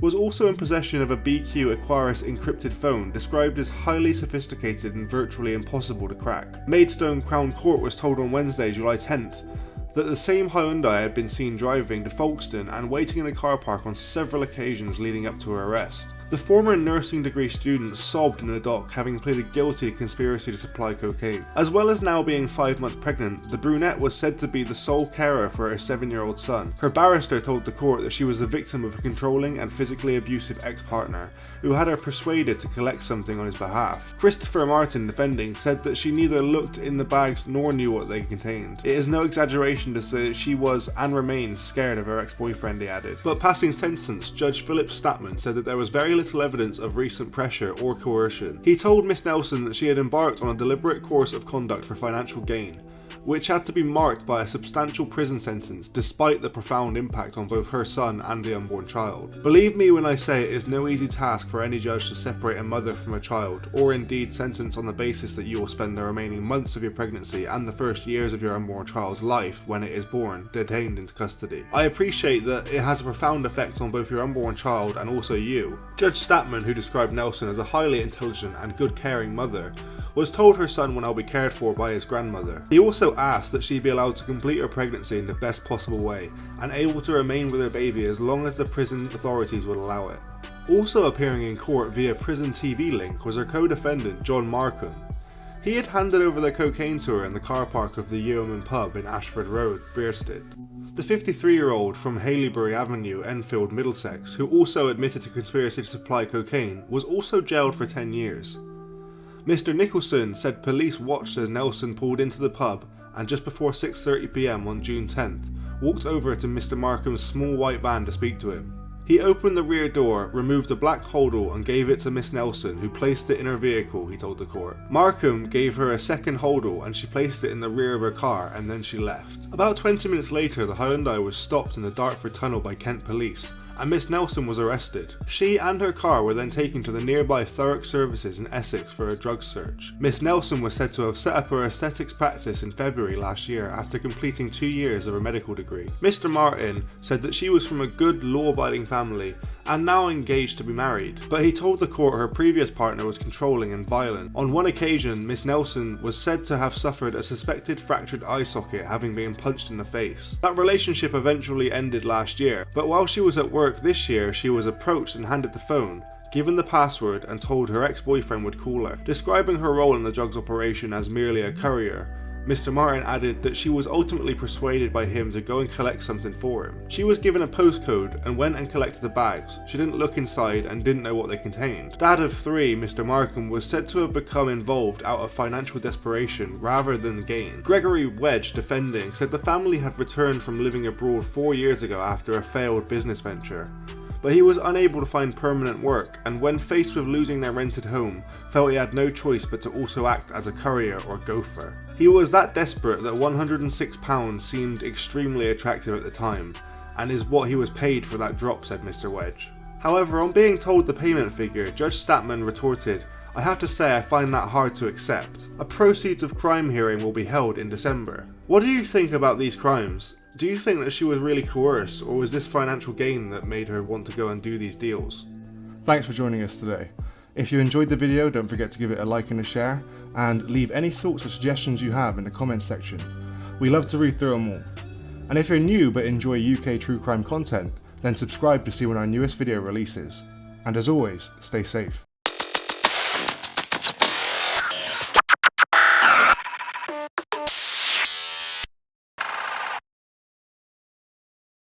Hello and welcome to the Street Crime UK YouTube channel. Please don't forget to like, share, comment and subscribe. Today we look at two men who have been jailed for more than 15 years after admitting drugs offences in Blackpool. Stuart Ashley, 34, of no fixed address, and Stuart McBride, 46, of Oxford Road, Blackpool, were sentenced at Preston Crown Court. Mr. Ashley travelled from Preston to Mr. McBride's home in a black BMW. Mr. Ashley left the address and returned to his vehicle. Officers detained the 34-year-old at the scene and searched his car. A quantity of Class A drugs, around 500 grams, was recovered. Officers then searched Mr. McBride's address, with the 46-year-old seen running away from the property towards a rear alley carrying a package. He was stopped by officers, and on inspection, the package was found to be close to 500 grams of Class A drugs. Both packages had a total street value of around £100,000. A search of the address found scales, a taser-style stun gun, 2 air pistols, cash and mobile phones. Mr. Ashley's former address in Longton was also searched, with money counting machine, latex gloves, numerous mobile phones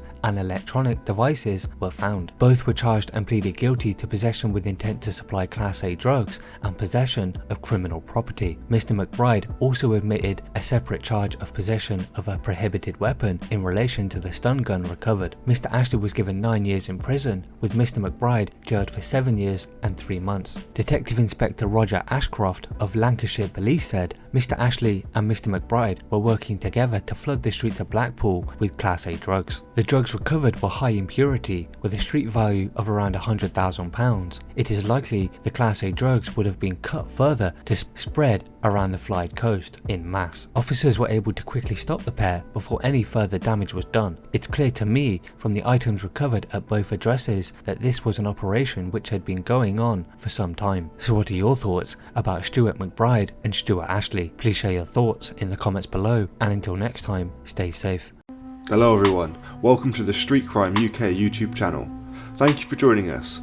Please don't forget to like, share and subscribe for more exciting true crime content. Today we look at two evil brothers who used women as modern day slaves in a drug trafficking racket which made them a grand a day. Salman Khan, 26, and 24-year-old sibling Zafran Khan set up base in one woman's house after exploiting her mental health difficulties to ply her with 3 crack cocaine. The victim, named only as Shelley in court, tried to get herself free from the brothers, but was warned that she, her pets and her family would be harmed if she failed to cooperate, and was told, "We control you." The Khans were arrested last June after a raid on their homes following a police operation into their activities. It emerged that the pair had run a drugs hotline in Rochdale, Greater Manchester, which fielded a daily average of 223 calls or text messages over one 8-day period, and Salman boasted of having access to machine guns. Both siblings were on licence, having been freed from prison early last year over previous jail terms for drug dealing. At Minchell Street Crown Court, Manchester, Zafran from Rochdale and Salman of Oldham admitted being concerned in the supply of cocaine between August last year and June this year. They were each jailed for 7.5 years on Wednesday, September the 23rd. The pair are thought to have been out of prison for just a few weeks when resuming their drug dealing activities. Salman was in charge of the packing of the drugs, while Zafran would usually collect the narcotics from his older brother for onward supply on the street. Salman recruited 2 teenagers aged 18 and 19 who would help him with the packaging, drive him around and alert him to the presence of police. They would also deliver dirty money from drug sales and bags for drugs. Eventually, Salman and Zafran began moving their operation into the home of a woman who lives in Syke near Rochdale,